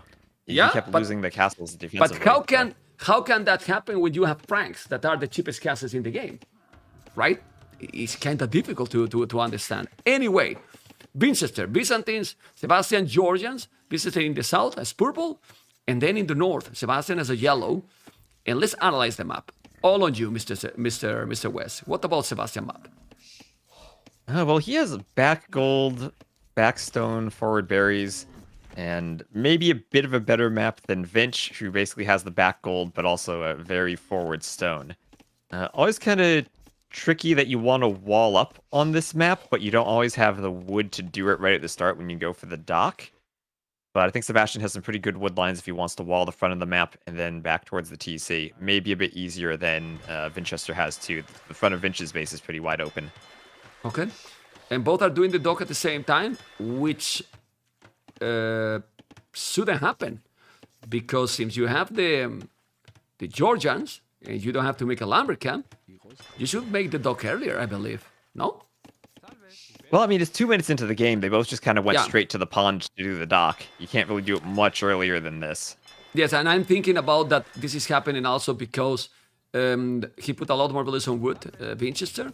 So what's going to happen with this build order is that Sebastian should be up quicker because he has a lot more on foot. Yep, that's usually how it happens, but against the Byzantines, it's always tricky, even if you're up faster. Just those fire galleys in the feudal age for the Byzantines are so good in these tiny ponds. You're going to make a decision. Do you try to double dock the same pond and win it, or do you try to go for a dock in the other pond? And that's what I think makes this map so interesting, of the investment that you do on the water, and whether, even if you're losing the water, if you keep your opponent investing, you might be able to sneak to the other pond and still get fish. Yeah, and both players, both players know where is the other, right? Both players know where the other has dock, so they know that they are in the same pond right now. Yep. That's one of the tricky things about the 9-vil start. You kind of have to send the vil to dock right away. You don't really have time to scout what your opponent's doing and see where they dock first and then decide your dock based on their position. Well, honestly, I prefer that being 10 minutes pushing the deers. Right? Right. 10 minutes pushing the deers just not to get loom. Yeah. Exactly. And now he's up without the loom. He's up without the loom. Sebastian again, super fast time. Vinch is gonna go up too. And he's gonna be up 50 seconds behind. So is this 50 seconds gonna be an oath for Sebastian? As you said, 25% attack quicker from Byzantines, but 50 seconds, he's gonna have the galley outside much faster. Yeah, that he will. And also doing loom there for Vinch does mean it's maybe a bit trickier if you want to go 2 docks to get both fires out, and he's going to add that second dock just because you need to collect all that extra gold. I think doing 4 fishing ships is kinda too much as well. It's true that he's doing the second dock. So eventually he might take the pond, but if now he's doing a fire galley and kill the fish, then it's more worth it for Sebastian because with 1 dock he's doing the job and less investment. Yeah, and also if you look at Sebastian's base, he has a barracks and he's going to be doing a stable right behind it. So we'll see what he invests on water. He hasn't even queued a fire galley yet. Maybe struggling a bit on wood there. Yeah. And actually not taking any gold. Actually, he might not even fight the water here. He only did 2 fish. He might just leave the water here, let Vinch fish, and instead try to go scouts and control land with that forward spear he's sending. That is exactly what he's doing right now. And Winchester will have to be careful because he's going to come with a scout and a spear. He's going forward already with 2 bullets that probably is going to make a mill. Don't think he's going to go maybe an archer range forward? No, it's a mill, right? It has to be a mill in the middle, I think. Yeah. He just wants to control the middle. Oh, look at the water buffalo. Look at that. He's stealing right from the TC. Oh my god. Right, Sebastian. Again. Laming. No. Laming. He's being on point. He's being really on... Oh my god. Laming everything. Laming absolutely all the food right now. I mean, he has the water still, but he sees that the scouts are coming, the buffaloes are gone, and 0 food under the TC. When these kind of things happen, is a good move by Sebastian for sure, but a little bit sloppy here or not. Thank you, Cosmin.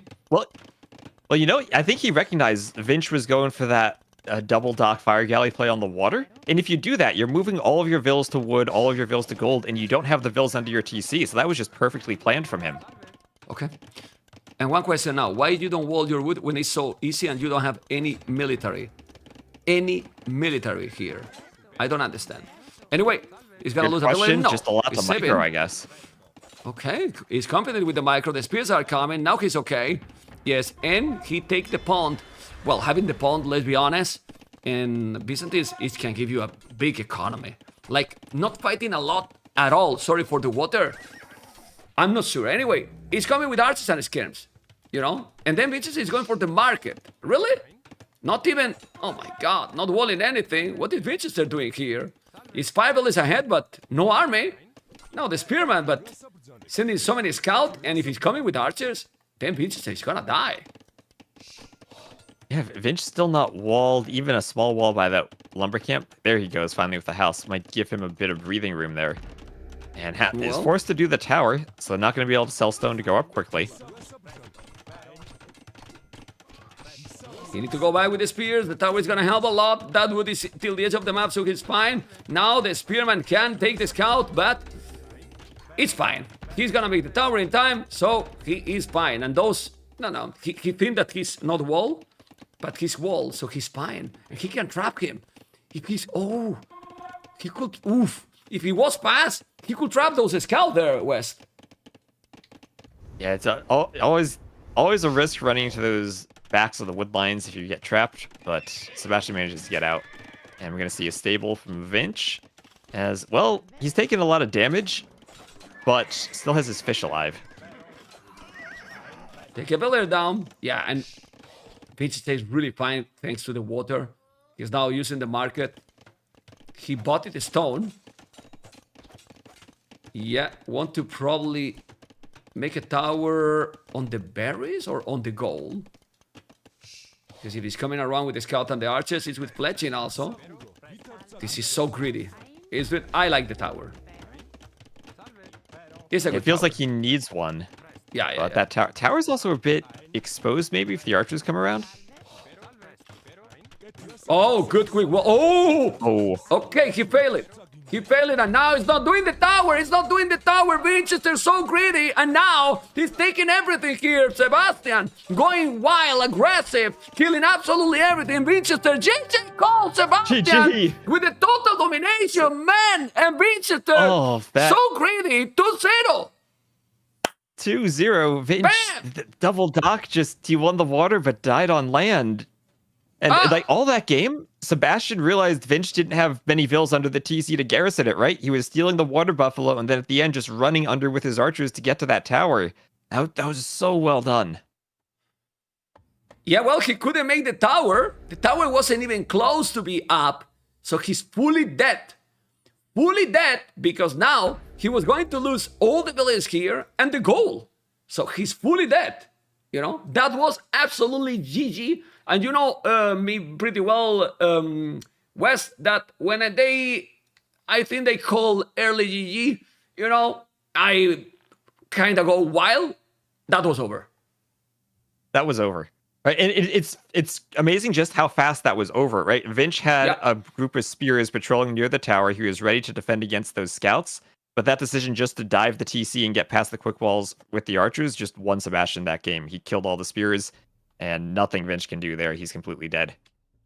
Well, you can see how being greedy can cost you a game. I will play an ad, by the way, and that was so greedy. You know, like really, really greedy. And he died now. And now what are we going to see? Alpine. Okay. Okay. Oh my God. Well, Alpine is home up from Sebastian. But, you know, doesn't really matter too much, right? People pick what they think that is better. And at the end, Vinch need to win now 4 games. So he will have to win some home map from his opponent. Yeah, that he will. And, well, at least Sebastian has used the Georgians already, and Vinch still has them available. So if he thinks that's going to be a good civ, he should be able to pull out a game with them. Yeah, I mean, he still have the first picks, right? He has Japanese, Georgians. He has used his first picks as well, Georgians and Mayans. So definitely he has used better civs. But well, we keep going, guys. Did you expect this? No, man. And after the first game that I thought that Vincent was going to take it, holy moly. Sebastian on fire. Ooh, Alpine. Oh, what is this? Khmer Berbers. Khmer Berbers. Ooh. Okay, well, have we seen that civ matchup on Alpine? Usually we've been seeing Koreans or Romans, Lithuanians, maybe Mongols. I think these are 2 rather new civs for this matchup. Yeah, and I prefer Khmer. I wonder if Vinch has some Vill fighting strategies with the faster Vills for the Berbers. That's the one thing that stands out to me for them on this map. The faster Vills, maybe doing some chaos, trying to fight Sebastian, but I guess Khmer can just hop in houses and avoid a lot of that. I prefer Khmer because with the farms there, it's just much easier to defend. Like, what bonus has Berbers here in early game? Other than you have faster villas, just to lame the boars, maybe? That's about it. But we did see Vinch win a game against ACCM with pure laming on Mired before, so might be a viable strategy on Alpine too.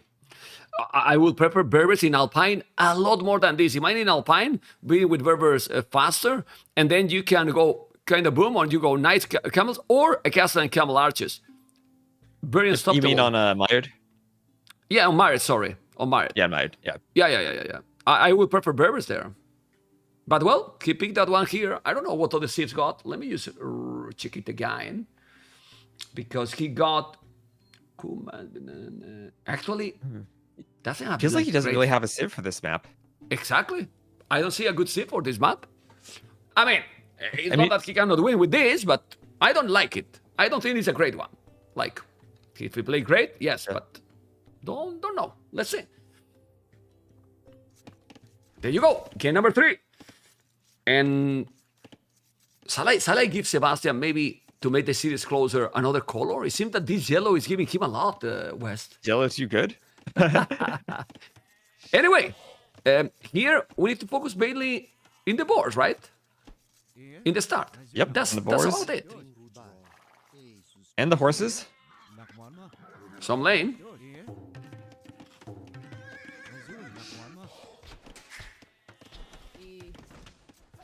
Gonna take the board. Well, Vinchester need to win this one, West, because if not, 3-0. You don't want to go down 3-0. Oh, yeah. You This don't is want a to big be one. 3-0. Right? Right. And of course, remember, he picked this map knowing what the Civ matchups were. So he has to think something about this Civ matchup will be good for him. And maybe Berbers against Chimera, he's looking more towards the Castle Age and seeing how Camels might be good against Chimera Knights. Oh, no, wait. Or how I mean, Berber Cheap Knights could raid. Yeah. I mean, I was thinking that I prefer this for the early game. Of course, if they can go for the later game, then Berbers all the time. You know? But since this is a chaotic map and then you can feel that, okay, good aggression can happen. That's why you might feel like, okay, this can be good. No, the horse is going to be down. Yeah, he's doing well here, Vinchester, with the boars. Really well. Yep, and once again, that's that Berber advantage. Just a bit harder to lame the Vils with the horse when the Vils move faster. Yeah. Well, Sebastian don't need even buildings to go up. So he has everything on foot, except one on wood.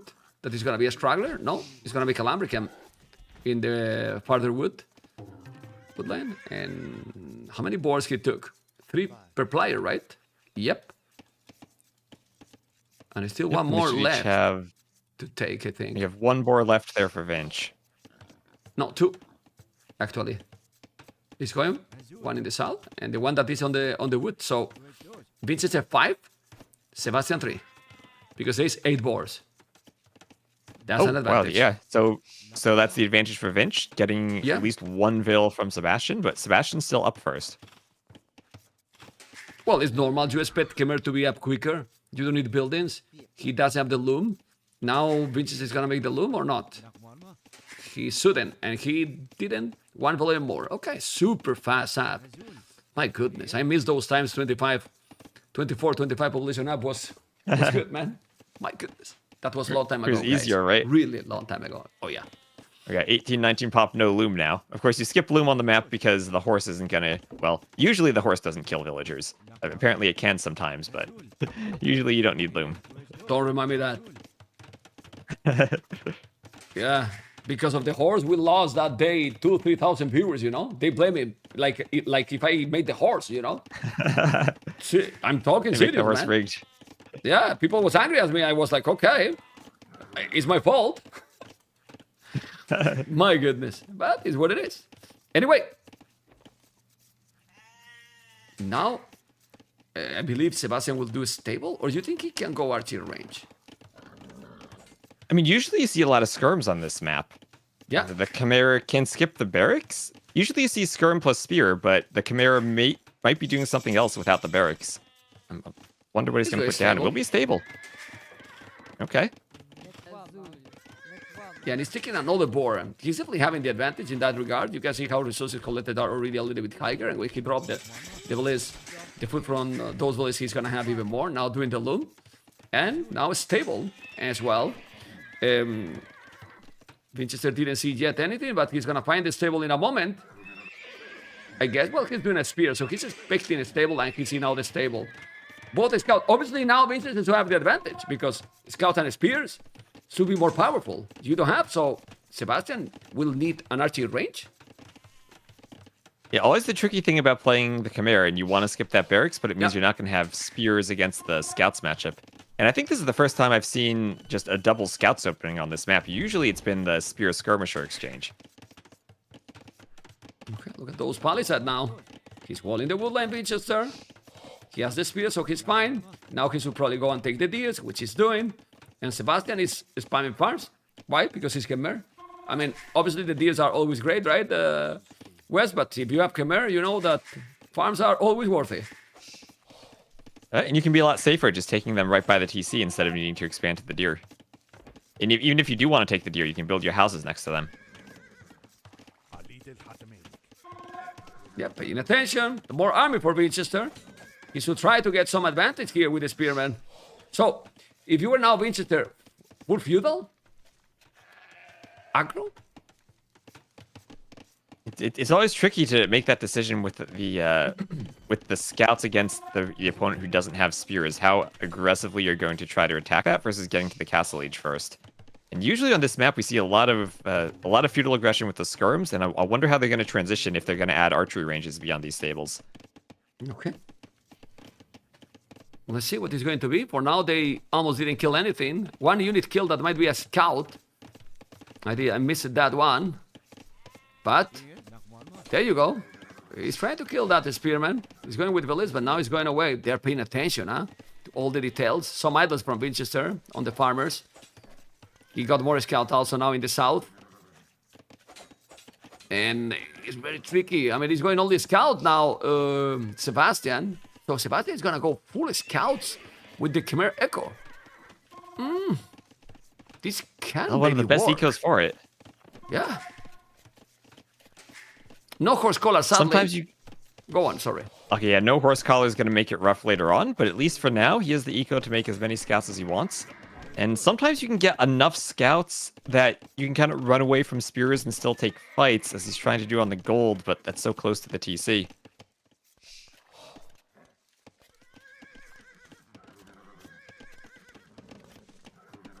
Okay, so many scouts. There's a lot of spears, but this is the thing here.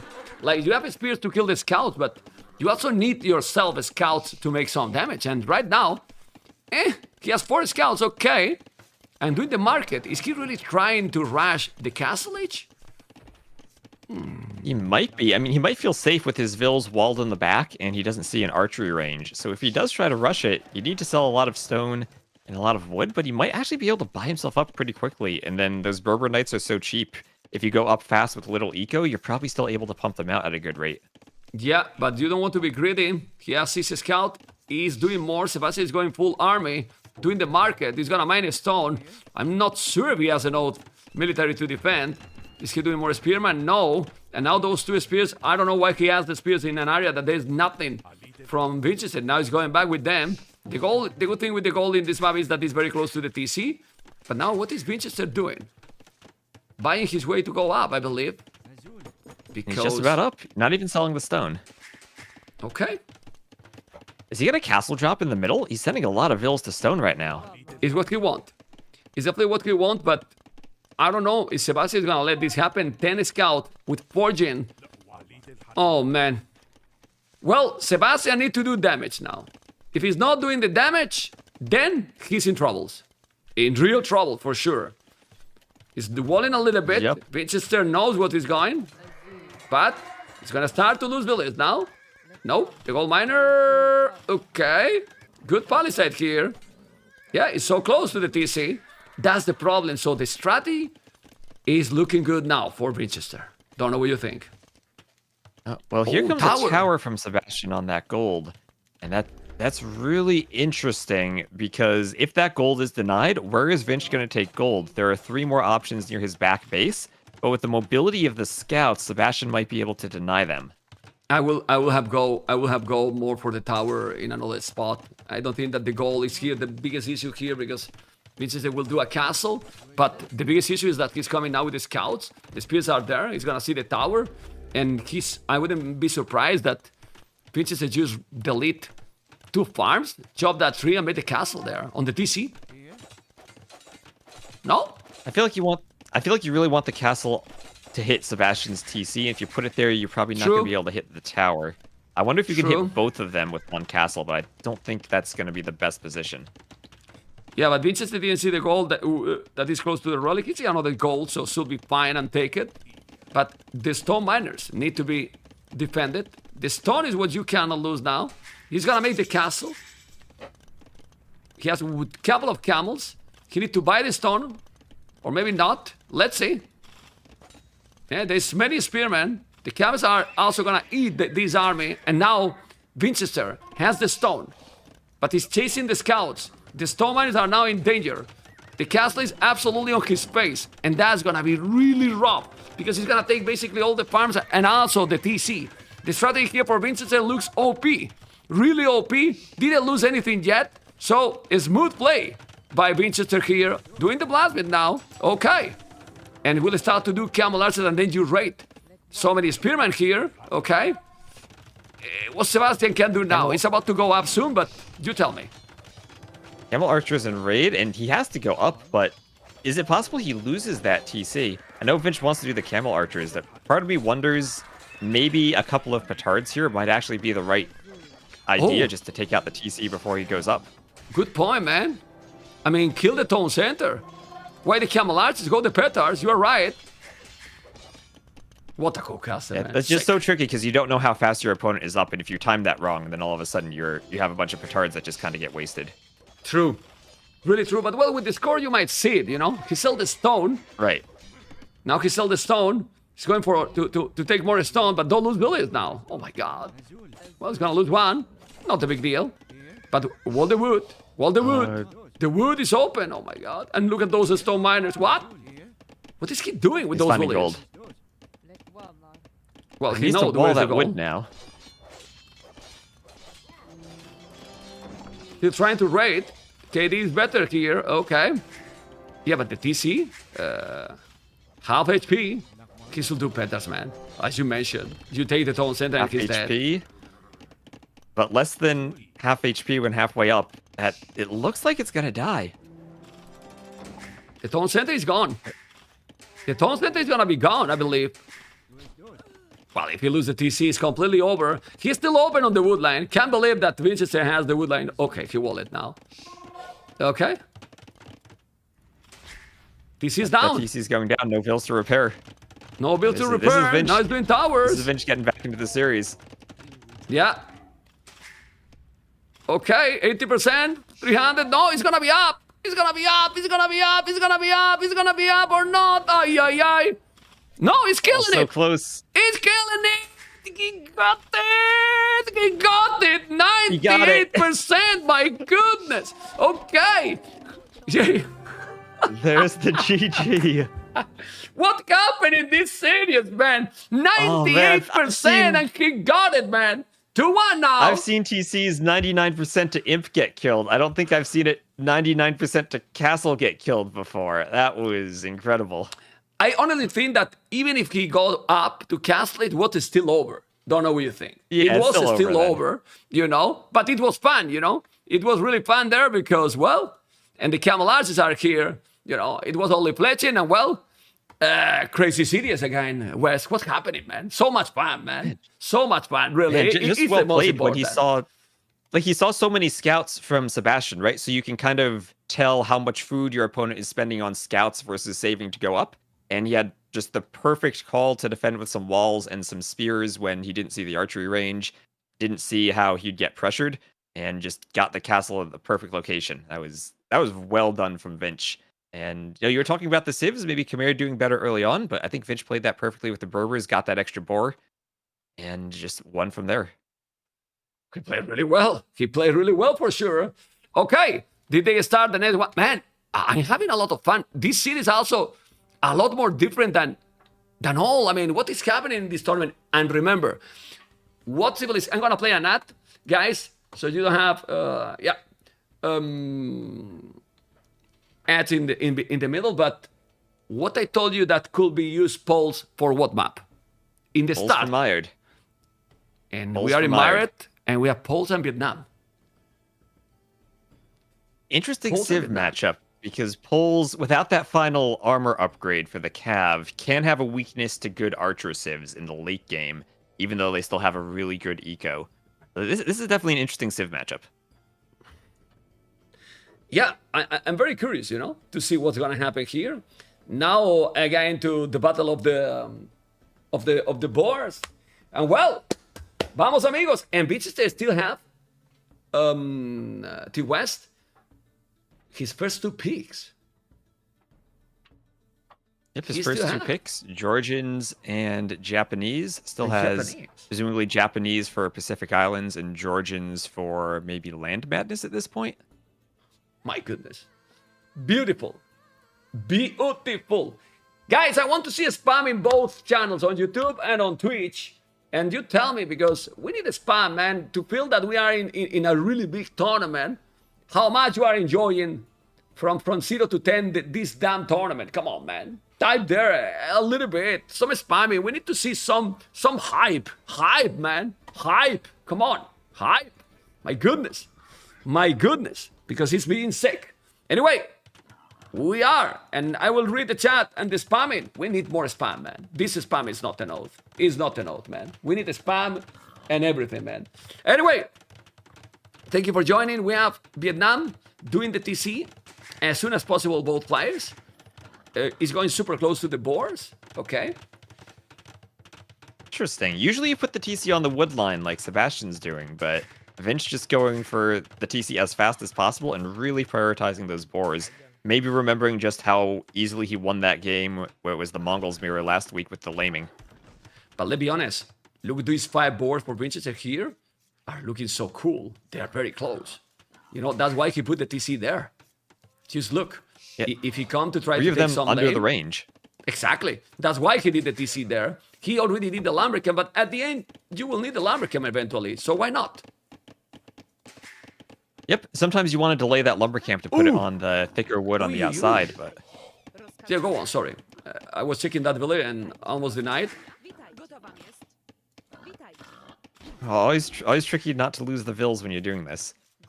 But yeah, as I was saying, the reeds near your TC only have 50 wood, and you do want the Lumbercamp eventually on the outside. But if you can sustain yourself with just the reeds early on and it helps you get a boar advantage, then that might be a really good build. Oh, look at Winchester. Forward villager. Like Leary did yesterday. Did a house, and now he's going back again? It's the same that Leary did. What? Okay. Okay. Well, I guess the house gives you some vision later on. But you think that boar is there because he wants to lame those boar. Oh, man.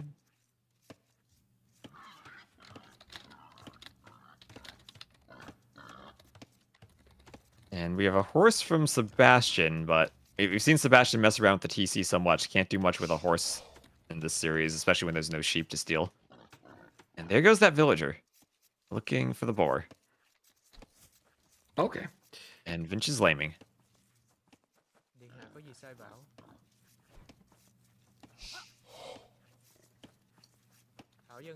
And I don't know if he's gonna lame himself with the horse.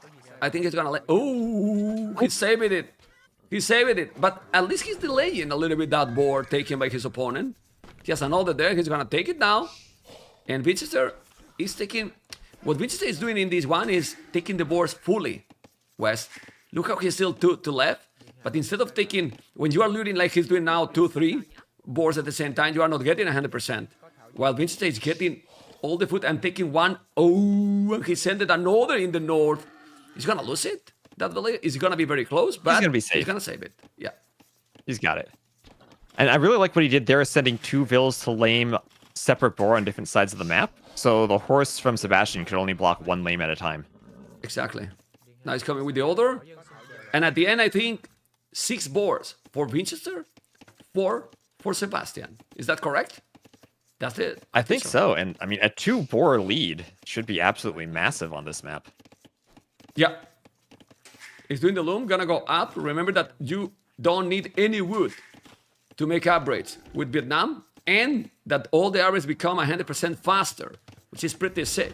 He's doing now the field forward, Sebastian, and he needs the building, otherwise he can't go up, because he does have the buildings, and he's few seconds idle TC Sebastian, who is up to feudal age already, with 1 billion more, so not big deal.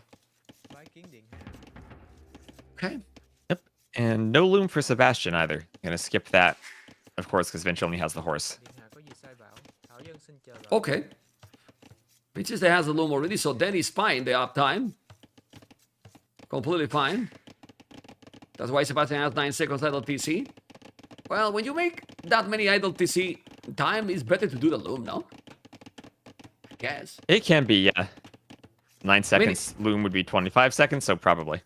Yeah, but if you're gonna be up with 0 second idle TC and no loom, perfect. But if you're gonna get idle TC just to go up without the loom doesn't make sense. Because you will do eventually just right away. You see? He has the Q already with the loom. He has the Doing Q the there. barrack. Yeah. And now what? That's what Loom can do anyway in the Dark Age. You're spending 50 gold instead of 50 food, so it's just a bit easier to afford Feudal Age anyway. You know that you are in a good position in this map, Wes, when in a map like this, you still have one board to take, and you didn't rush or take them, right?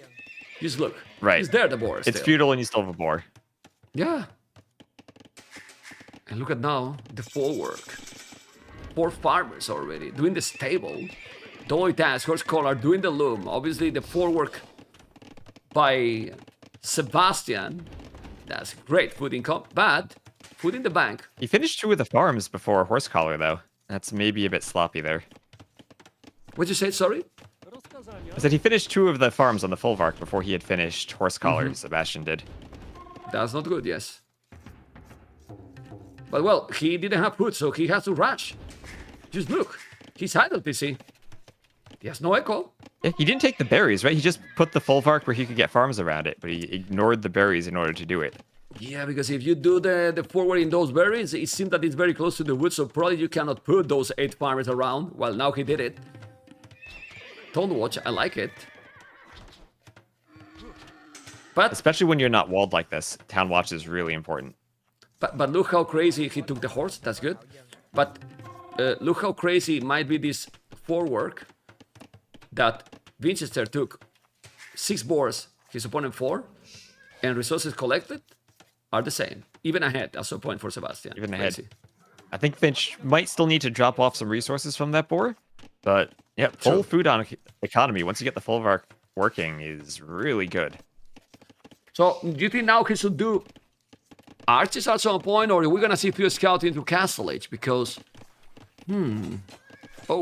gonna try to kill some villager. No, he can't.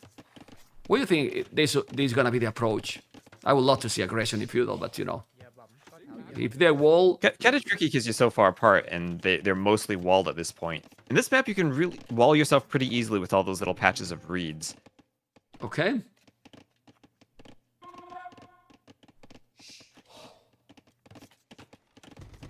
And Vinch goes for some really big walls too. Okay, he's gonna palisade. One of those. Not for it. Tell me. Yeah, I was gonna say one of those situations where the palisades can be a bit weak in early castle if you're using them to wall. So big walls kind of far from your villagers are always a danger. And Vinch just needs to be careful, right? He has that gold mine by the one set of palisades and the lumber camp by the other. But just needs to make sure that Sebastian isn't going to do anything sneaky to break in, maybe with a crossbow change. But probably just relying on the pole player staying one stable with a small number of scouts. But I have the feeling that Sebastian is not gonna go crossbows in this map. Like I see more a boom game by Sebastian with some siege defensive and maybe monks. That would make sense, especially the way he set up his eco. He's now got those 2 Folvarks in the back, and maybe a nice TC spot even by the gold and the wood line if he chops a few trees and deletes the lumber camp later. Yeah, you can see how this game is a lot slower than the first 3 games, because depend on the map, and that's why these categories are just great in my opinion. Every map is completely different. Completely different. Oh, he's gonna go Rattan Arches. He's gonna drop a castle. Winchester. Oh, okay. Maybe just wanting to get some aggression against that boom. But it's going to be hard to maybe be effective with that castle just with how far back that gold is for Sebastian. I think he has a lot of room to maybe give up some space to a castle, boom in the back, maybe get his own defensive castle up on that stone. But we're kind of seeing maybe the opposite of the Civ matchup we saw in the first game, right? Where Vinch was the Cav Civ and Sebastian was the Archer Halb Civ. Yeah. Now we've basically swapped roles of the players. I honestly don't. The castle might be defensive, but look at the Pole's economy, man. Oh my god, Pole's eco, man, stick. Seek the farming from them, while Vinci is still far from going up. I love that he's doing wheelbarrow. He has the market, so he will buy. I believe he will buy his way up, because Sebastian has the market. Not really. Oh, that's not great. He's gonna have a lot of food, and now, well, he's up. He's fine. It always feels really smooth if you can click up without needing the market and without needing to have the inefficiency of selling resources. So just nicely done with those Folvark farms. Now has 2 completely surrounded. Can Winchester wall now his TC since he walled that close to that middle lake? Because maybe he cannot build palisade there. You know what I mean? It's right on the edge of the beach. Yeah, that's a good point. I don't know if that's considered a beach terrain or a lake terrain, but I think he has room, but he'd have to go right next to the TC. Maybe another point is that he's so close to the lake, he can't surround the TC with farms, has to put all of them on one side and then go for that mill in the back where maybe they would be a bit more exposed if some knights get in. Okay, it's starting to be sloppy, Winchester. Look at Winchester losing a scout against the house. Bad. Really, really sloppy. Now, walling, and we have the answer. He walled the TC completely. And check resources collected already for Sebastian. Almost 3,000 more. Because these poles are cuckoo broken. Super strong. You know, he's up to castle all now. those extra resources, even with Vinch having the 2 boar advantage. Crazy. Really crazy. It's true that the distribution is completely different. Now Winchester will do a castle at home. It's not gonna go forward. And we'll try to do what? Rattan Archers versus Knights. Because we see Bloodlines. Gonna be light gas maybe. Well, he walled completely, not even a gate. And it's still 1 minute and 50 seconds to be in Castle Age. Yeah, and he's not gonna have the forward castle, which would be how you apply pressure to the boom. He's just gonna go Rattans, and what do you do there if you have to walk them all the way across the map? That's really going to expose them to the Cav Civ if Sebastian adds in a few knights. Well, but Sebastian is doing light gas. He's not doing any army, so maybe Winchester will do a knight and then try to go forward. It's losing all, the scouts. He's losing everything. Oh my god. Winchester, man. Doing the blast beat now. He has okay economy for sure. He has a lot of stone, but Winchester needs to do something wild, because if not, Poles is gonna destroy with the economy advantage. I mean, 3 TCs right now, west, 3 town centers. 3 TCs and booming away, and so far, no forward castle. I was thinking he's mining the stone because he wants the villas forward, dropping the castle just as he hits the castle age. But that doesn't look like it's going to be the case here. And I worry that a defensive castle might be too slow to pressure with how good this boom will be with those farms. Okay. Doing another forward work, obviously not the best one. He's doing extra town center. I think that we forgot to mention, economy Vietnam, even if he's behind in village, is gonna be great. Handcard already in 10 seconds, basically. The speed that you get with them. That's so cheap. That's cheap and so fast. Also, because they save all the wood, now Bozo as well. Doing the castle here. Okay. Siege workshop on the left. Alright. Yellow can see this. But honestly, yeah, I don't know if you need the siege workshop push. Yeah. Important is that it's the side opposite the castle, right? So the castle's not going to be able to defend the mangonels unless Vinch tries to get a second one. He's going to have options to push into where that stone mine is. Can Vinchester try to go fast in? Look at his resources. What the hell? He can.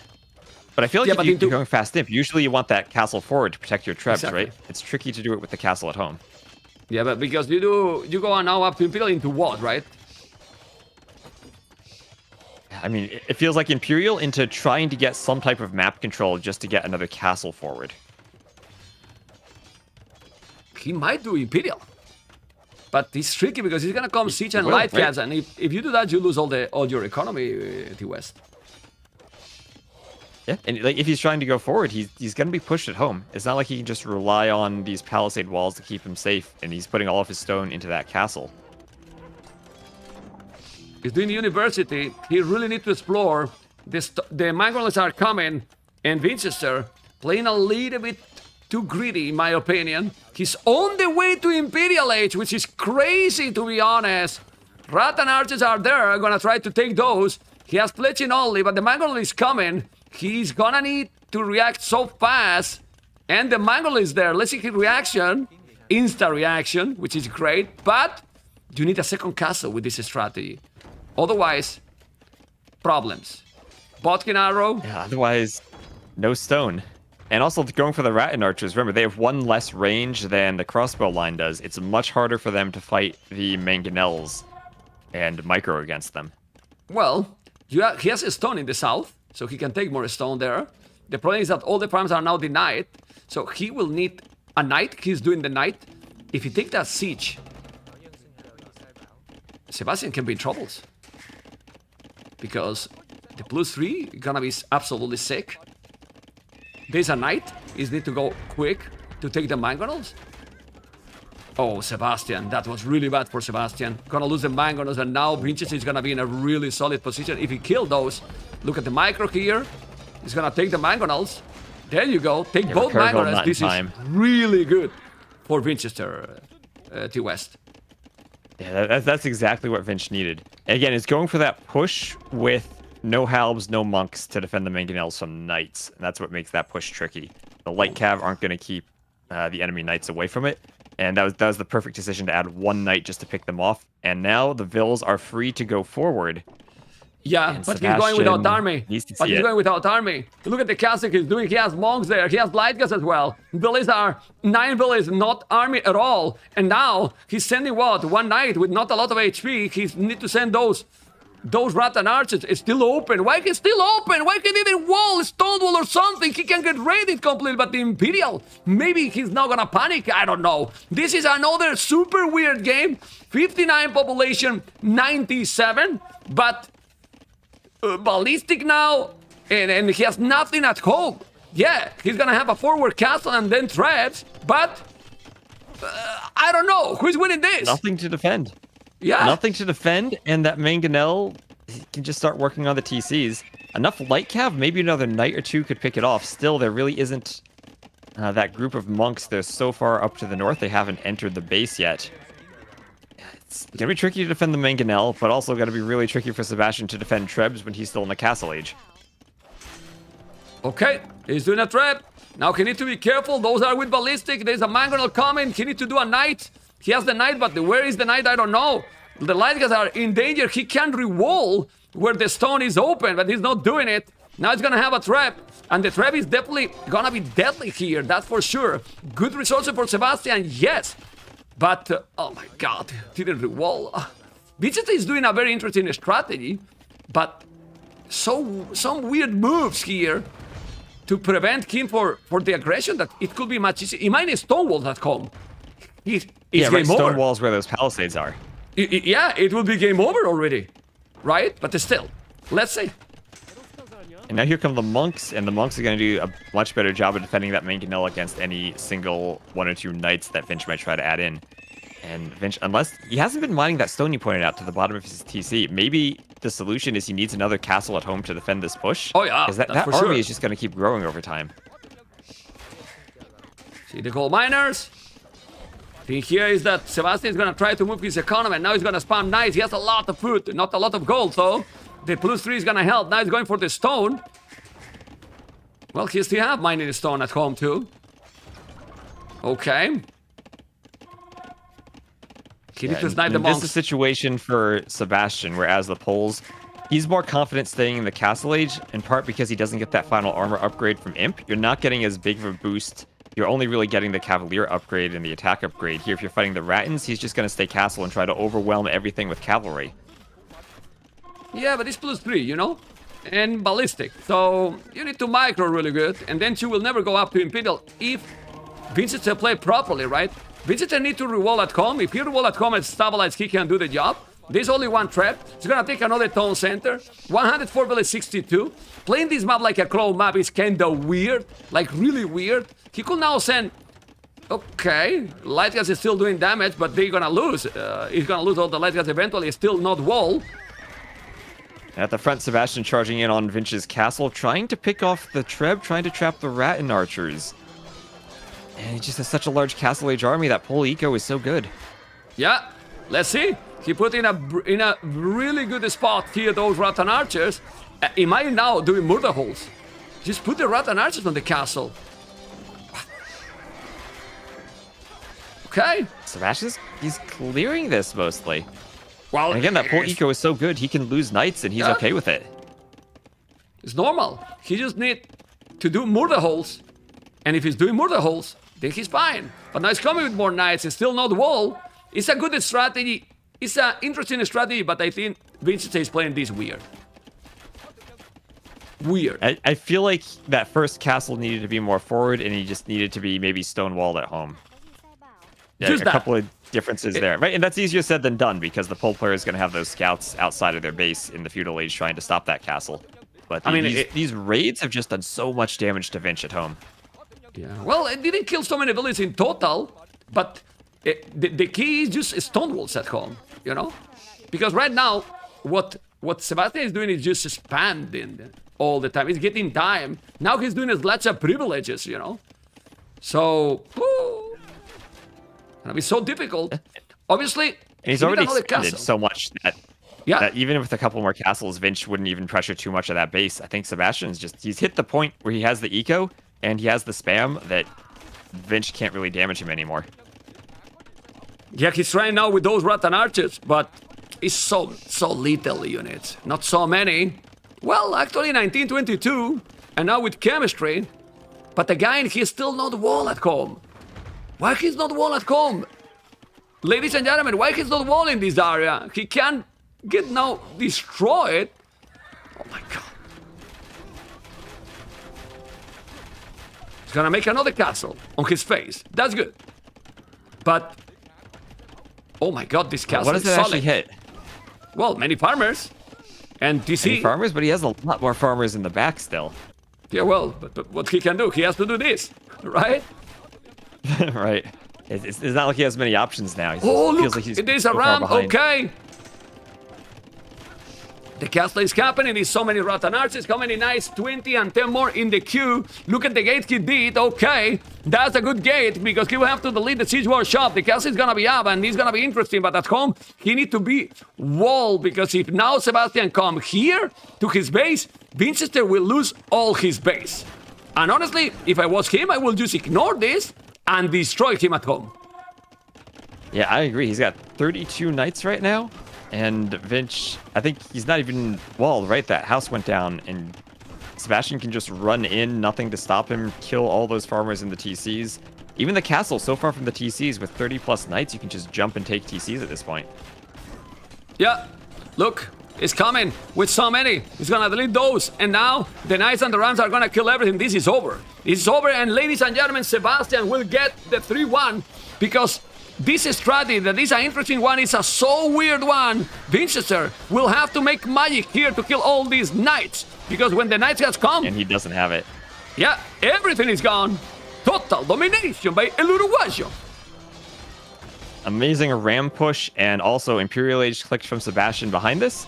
And we were talking about raiding at the base. Well, he's ahead so far. He can just be everywhere on the map with his knights. He can kill the castles, raid the base later. He's applying some pressure with light cav. There's another hole in the bottom on Vinch's walls, and this is just over. Well, Sebastian played this a lot better with the safer approach with the boom one. Honestly, in my opinion, this strategy doesn't make to me any sense in a map like this. Don't know what you think.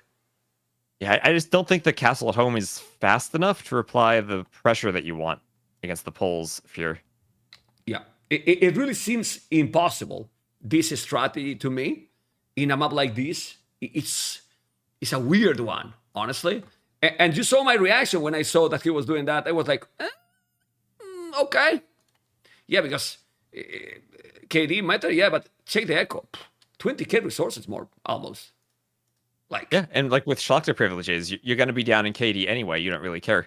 You'll take the fights and you'll just slowly kill the army. Exactly. It's really, really a lot. Yeah, and Really, that's what you really a called lot. right when we saw the Civ drafted, right? Poles on this map having the safe economy, safe space for the Folvark farms. Okay, let's see what is going to be.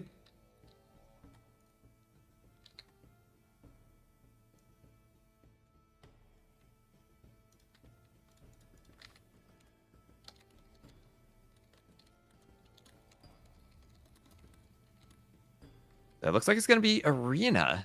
Vinch. And this is going to be Arena against either Turks or Bohemians. Two really good options for Sebastian. Yeah, it's arena now. Let me play a nat.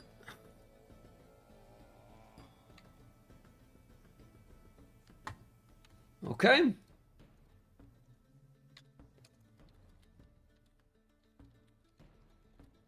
So if you're Vinch, I guess your Civ choices are either Bengalis or Cumans for here. And then you have to win this map and hope that Georgians and Japanese carry you on the final 2 maps of Pacific Islands. Or actually, wait a minute. Yeah, Pacific Islands and Land Madness.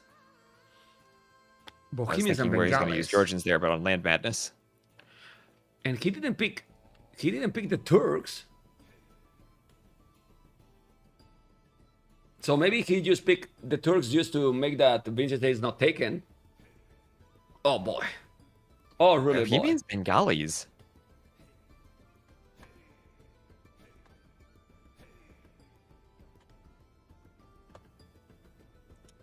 I prefer Bohemians, man.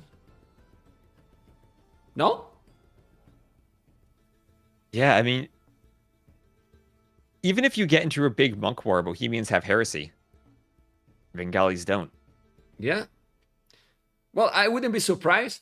Winchester with Bengalis go tower rush, you know? Towers. What? I mean, what happened? Wouldn't be Why the surprised to alert- see Vinch do a tower. Why the alert doesn't appear? Who was that? Someone donate. Let me check. Holy shit! $200 for Theodosian. $200 for Theodosian. Thank you, man. Thank you so much. I'm gonna put the camera a moment for my lover boy. Theodosian, thank you so much. I'm gonna make appear because for some reason the alert wasn't there. This was one of my biggest viewers and supporters in the channel. That one is for Pineri. What? It's not even for me? What the hell, man? I don't like you anymore. Anyway, game number 5. I didn't read the message. And then I even replayed the message. It's not for me. It's for Pineri, man. What is this, man? Disaster, man. Disaster. Oh my God. Anyway, thank you so much for the support and increasing the prize pool. That is far from the goal, but well, let's see. Who knows? Maybe the viewers are going crazy at some point, right? It was. Who knows? Maybe they will during the finals, during the final knows? weekend. Well, It was still maybe. early in the tournament, right? This is fast. Well, not so early. This tournament is going too fast, you know? It's going too fast. Bengalis and Bohemians. And guys, if Sebastian win this game, it's already over, man. What's going on? Well, I think it's important to remember this is Vinch's home map and a map where he's very experienced at playing and might have the Civ advantage in the final 2 games with his first 2 picks still available. Oh. So even though he's down now, I think there's still a good chance for him to come back and try to win in 7 games. Is Vinch going to try to go tower runs and archers? He does this a lot. And with Bengalis, if you get 2 extra abilities, it might be okay. And then you don't want that Bohemians work into the clown approach. So why not to create some chaos? Yeah, and like we said before the game, I've seen this matchup also go into a very heavy monk war, but in that case, Bohemians just tend to win due to heresy after a while. So something to create a bit of chaos. Bengalis, I think, also can play to the late game, and I think Elephant Archers can be a good unit to use against Bohemians. But again, that's relying on a boom and relying on not getting pressured by a Civ that is very good at doing some type of 1 TC early imp pressure. I'm really curious. I think Vinch is going to go up 19 population. Please, I want he's going up. 19 pop and going up. But no, he's doing 2 bullets more so. He's going to play probably standard. He's also can go up super fast to Castle Age. Let's see. I mean, we want more games, right, West? Come on. We do. We want all 7, right? Yeah. More games, man. We want more games. My goodness. I know I have seen this matchup quite a bit on Regicide Fortress over the past couple of years, and that I always did feel that Bengalis had an advantage there. But that's a very different map where it's a bit easier to get booming into that late game Elephant Archer stage. Here, it's a bit faster. And while you wanted 19 pop, we got 20 pop. 20 It's pop pretty up? fast. He's forward? He's going to go forward? He's going gold. He's not going stone. He's going for the gold. This could just be a fast castle and a boom, right? We have seen Vinch try to do some very creative booming. Oh, let me get a pause but there. 20 population up and you can have the resources to go up?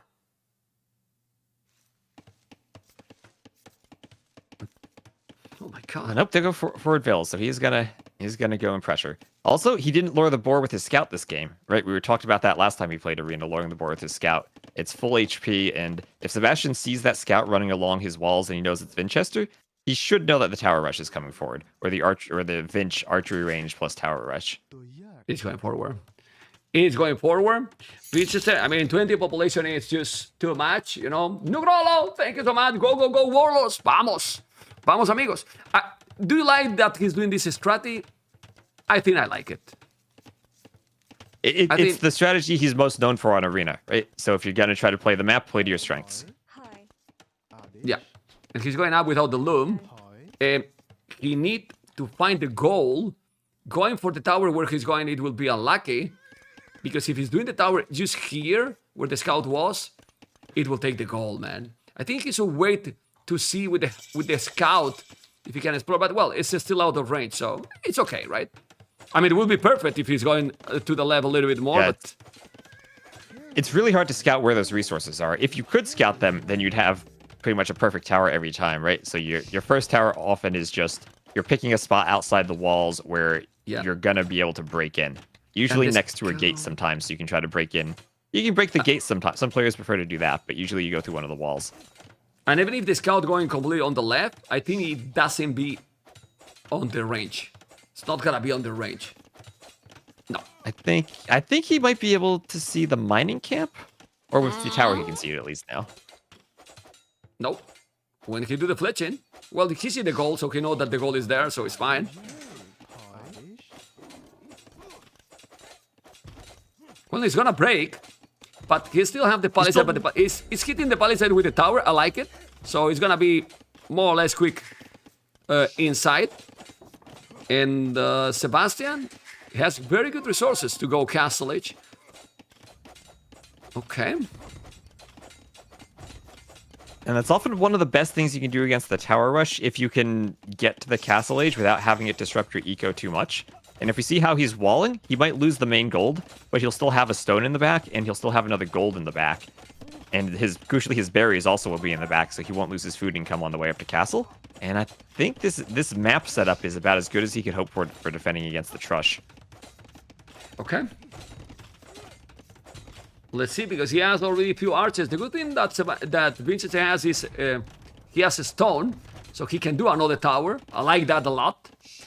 But he needs to start to make farm. Well, he still have the herdables, but his opponent is already on the way to Castle Age. Fletching gonna help, and is Vinch gonna go? Maybe some stable or all in? Okay. Now the archers are coming. He's gonna do the tower. I believe he did the loom. He did the loom, of course, but the archers are there. Okay. So he's not gonna counter tower. And he doesn't have any stone, so he's not going to throw down a castle right away. It's going to have to just be a workshop and some mangonels. He's still open on the right. Uh-oh. Not anymore. That is a straggler as part of the wall, though. Vinch could chop that and maybe get the archers through. Oh, he can 100%. And he's going, I think. He doesn't see the stone, though.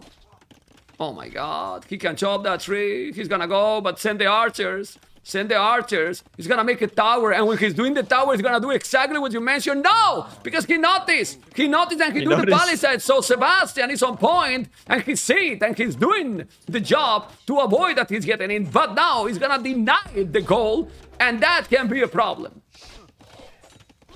Also, good thing with that house Sebastian made, he built it in a spot that would deny Vinch the ability to make a tower and then tower hop over the walls. Yes. So the tower has to be on the gold, but now no gold. Both golds for Sebastian covered by towers, and the stone almost covered by a tower. If Vinch breaks through and does one more, then he'd be in a really strong position.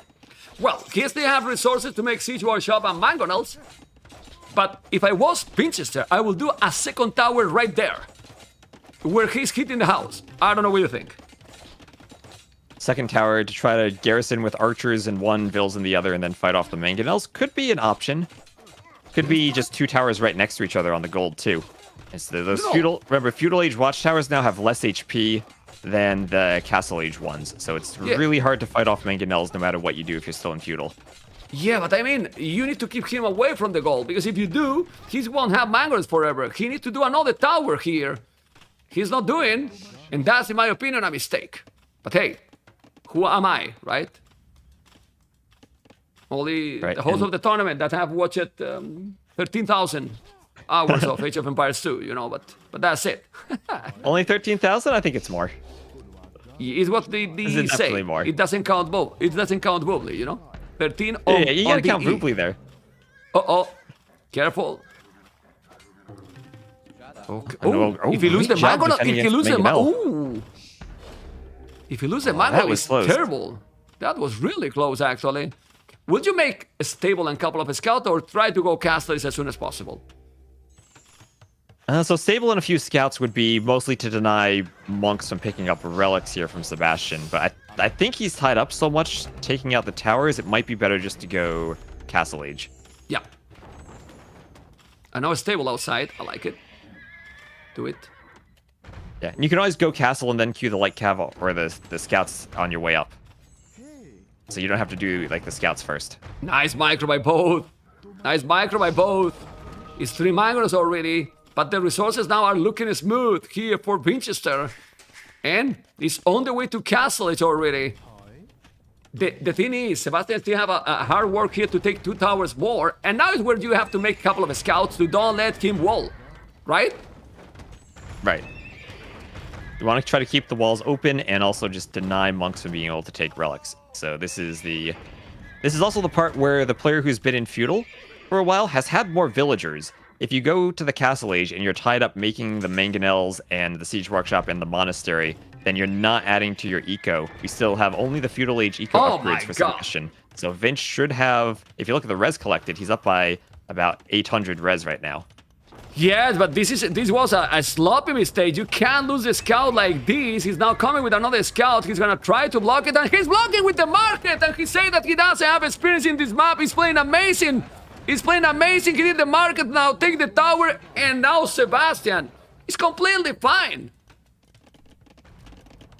Well, he's fine, but still kind of trapped in his base. Vinch has the map control with the scouts. Oh, we'll see if the mangonels get a hit. Nope. He didn't get it. Yeah, definitely he has Winchester a lot better economy. Look at his resources already, and with wheelbarrow, okay? That's fantastic. That's really good.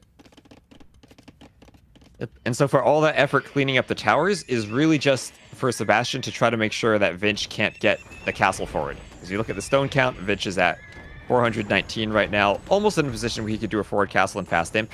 And Sebastian at least has gained control of his own part of the map. Yeah, and now he can do light caps, he can go take all the relics, he's gonna make another TC. Winchester in a comfortable position here now. He's doing some monks, but without a spear. Oh, he has a spears as well. So actually, Sebastian has a good army now. And pikeman upgrade, fervor as well. Winchester will have to be careful. I wouldn't be surprised that now Sebastian is gonna try to come aggressive.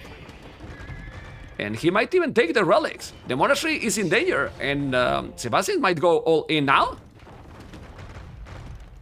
Yeah, and that's the crucial part of adding in the spears. You're getting the defense against the scouts. That cheaper pikeman upgrade now he's able to add in. And just, you have the option to defend the mangonels and the monks now. Oh man, really well played there. I think Winchester will need a castle probably at home. Don't know what you think. Oh no, almost. Sebastian, don't kill your pikes, don't kill your... Okay, I have to play this. I will play. Sorry.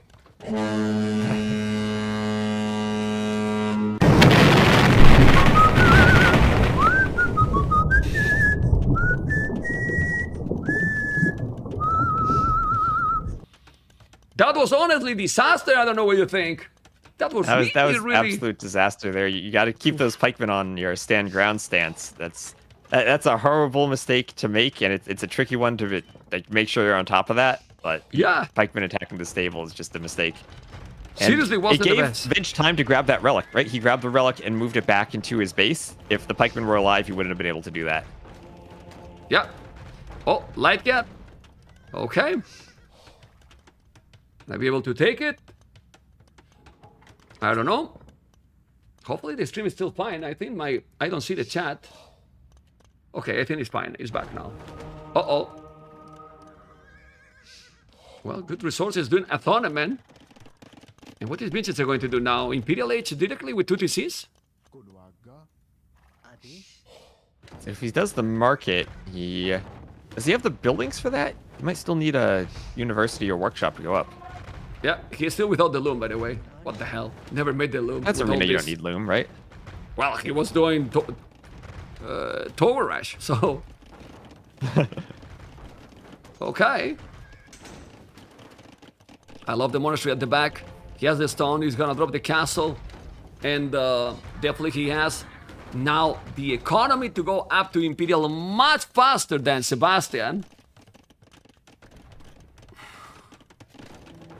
Yep, and that's just the tricky thing about the Tower Rush. The players staying in Feudal versus the one going Castle is just able to set up their eco so much more smoothly. You're not being harassed at home. You're not spending all those resources on the Castle Age. T-West, look how he's there with the archers and then he let him take the relic. That was disaster. Come on. He's been there That hurt. the whole game with the Titanic, man. Yeah, that definitely hurts. But look at the res collected now. Vinch still up by around 1,000 resources. He's up to the Imperial Age. He has the castle, and he should still have at least 3 relics to 2 now. He's got the other 2 in his base, just needs to put him in that monastery.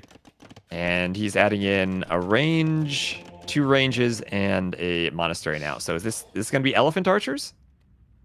No, he has no economy for that. He's going to go traps and monks only. There's nothing else. What are the ranges for then? Skirms? Yeah. Some skirmishes will take the castle down with the traps. It's true that Sebastian is not too far from going up. But Vinch has 3 relics. He's gonna go skirmishes. And better to kill quick because bomber cannons, oh boy. And there's no heresy for Winchester, so he needs the timing and momentum. He's gonna try to break in. He will need a siege workshop himself as well. Yeah, it's so important to be up to Imperial quicker. It's over a minute, that castle will be down. So imagine how important is that.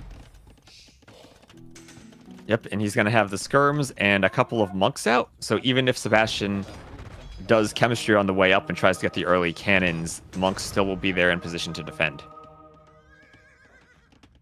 Yeah, and Sebastian is just doing now the university, so also he doesn't have resources to make the chemistry at the moment. I think he should wall a little bit, Winchester. He's being a little bit greedy. Because if he's going inside and going around, it's not in the range of the... Well, it's Botkin. Let me check. No, it's almost fine. Yeah, now he's doing it. He's doing some houses between the wood line and the blacksmith there. That's where he needs to be safe. Like, you don't want a bunch of Hussite wagons all of a sudden getting into your eco. Yeah, also ballista is gonna be needed. You got to be careful. The mangonel is close. He's losing the mangonel. Ooh. Yeah. That was nice. The castle targeted a pikeman and then hit the mangonel. Yeah, absolutely. Absolutely. Everyone, how you doing, amigos? Oh, boy. Trebuchet skirmishes, this is redemption. Redemption block printing. He's ready for cannons. And it's Trebs to snipe down that forward castle with the Imperial Age timing advantage. We got Devotion in from Sebastian, ready to help protect the cannons from monks. And you know, that does make it really tricky to use the monks. If you have your cannons, you can get a good attack round and then run out of the way, and Devotion just makes that a bit more reliable. I mean, I prefer Bohemians. The advantage for Winchester here is that he has a better echo, and he's faster up. Look at the villager here, walling the outpost. He's paying attention to everything. And you definitely need more traps and kill that castle, because the bomber cannons are coming already. Yeah. Yep, there they go. Forward vills to repair for Sebastian. And this is the crucial part of the game, this castle war. And I also like how we have Bodkin on the castle already for Winchester. It just makes it harder for Sebastian to micro the monks and mangonels in a position where they might be able to hit the siege. Well, and soon he's will have a ballistic, even +3. I think it's very important that he has his skirmishes already, like really important. Look at those light guys going now, trying to snipe the mangoes. He can't. There's one trap. The bomber cannon is there. So important now the monks, because, well, you can't lose the castle, Winchester, or the game can be, yeah, You can be in problems, the monks, but he want to kill the traps, need to repair. Not repairing, and now it's not going back. Why he's not repairing the castle? Not repairing the castle, Really not bad. repairing the treb too. Like atonement Oh my also for God. Sebastian. Now he's repairing, but a bit late, and he loses the treb. How did he lose the treb? You should never lose the treb there against one cannon. Trying to convert, he didn't lose, but the castle is still a lot more in danger. 2 trebs that are not in the range. If he take the castle down, then he can go with the monks. And the most important is gonna be the skirmishes here. With the skirmishes, he can snipe all the monks. Yes, he can and he should. He can and he should. He's It's waiting gonna for come devotion there. now. Ooh, shooting with the Treb's sniping traps. the monks. He's doing also crossbow upgrade. He still have archers outside. Vinch still has a lot better population, as you can see. The bomber cannons now micro, but he has the monks. Those monks are so tanky. But you don't have bomber cannons. And imagine now Sebastian doing heresy because he has the gold. Do heresy, man. He has the gold for it.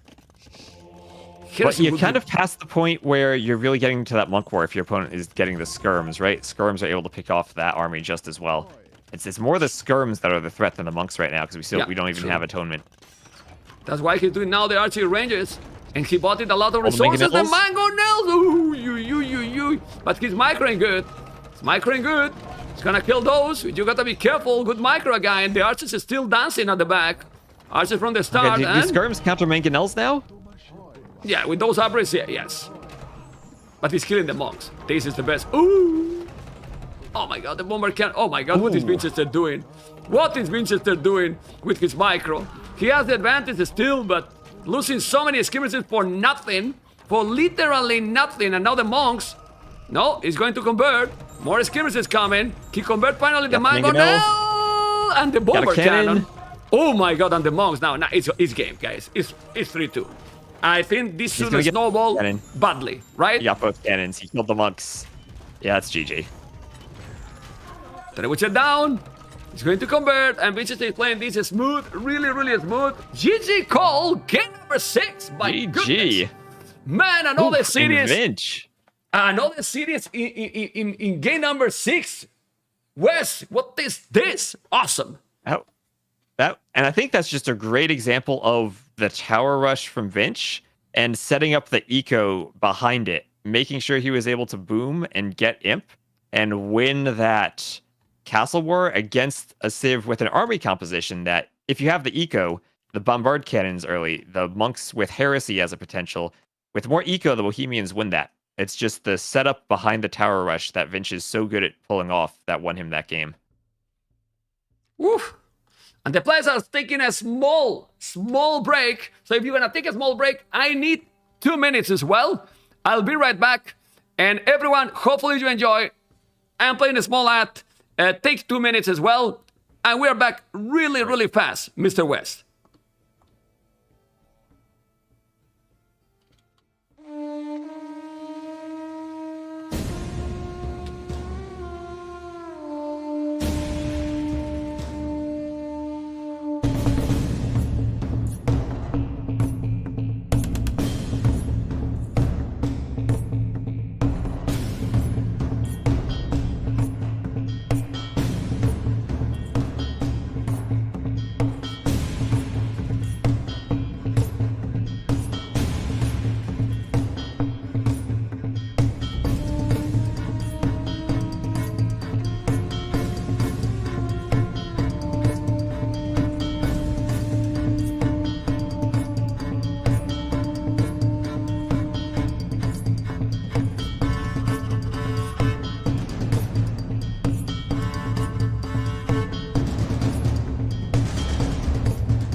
Well, it's a short break. We're back, and hopefully the players are back too, you know. And thank you guys, everyone, for supporting. You can see how the live prize pool is increasing little by little. Thank you, Sebastian, and everyone that is following, supporting, new followers, new subscribers, people on YouTube. Don't forget to thumb up. It's very important to thumb up. Subscribe on the YouTube channel. Let's see if we can get 40,000 subscribers, that is followers on YouTube, you know. And now we have the next game, Mr. West. Oh my God, thank you so much. Awesome. Pacific Islands. Pacific Islands. And then potential land madness for game number 7.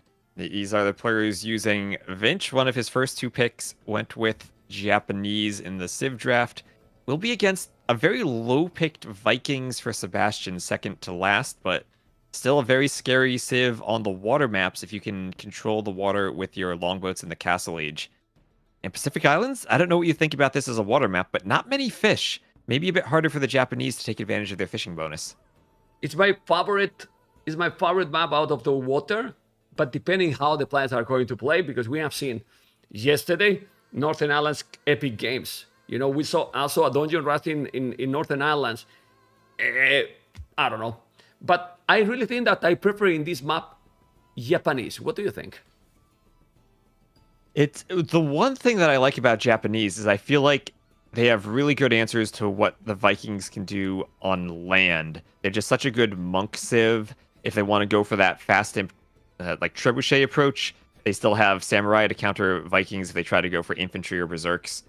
I think that the land approach for the Japanese can really pay off if they end up maybe losing water to the longboats. Because unlike migration, you have a lot of room in the middle of these islands. So cannon galleons, it's always a question of how much cannon galleons control on the outside, right? And how effective that water control is versus the land control late game. I think specifically in this map, the lumber can discount, it helps a lot. A lot. Yep, because the wood lines are so small.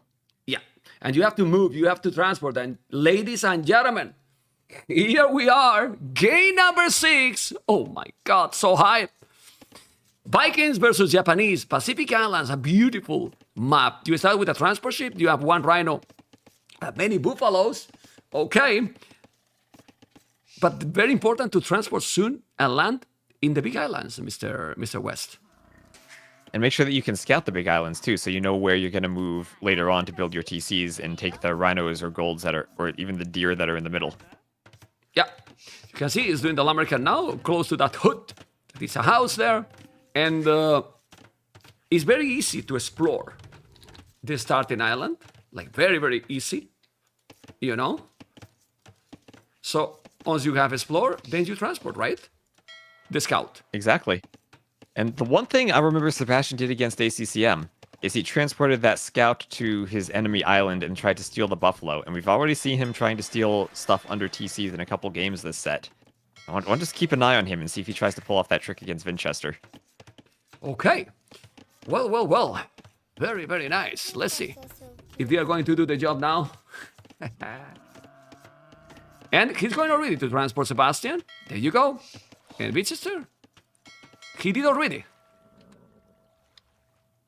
And the nice thing about having the transport on this map is you can scout and see the fish locations. So you can figure out where you want to dock and make sure you have a close fish. And with how few fish there are, it's crucial to get a good first dock so you can get yourself up to the feudal age fast. I honestly think this is a very good map, West.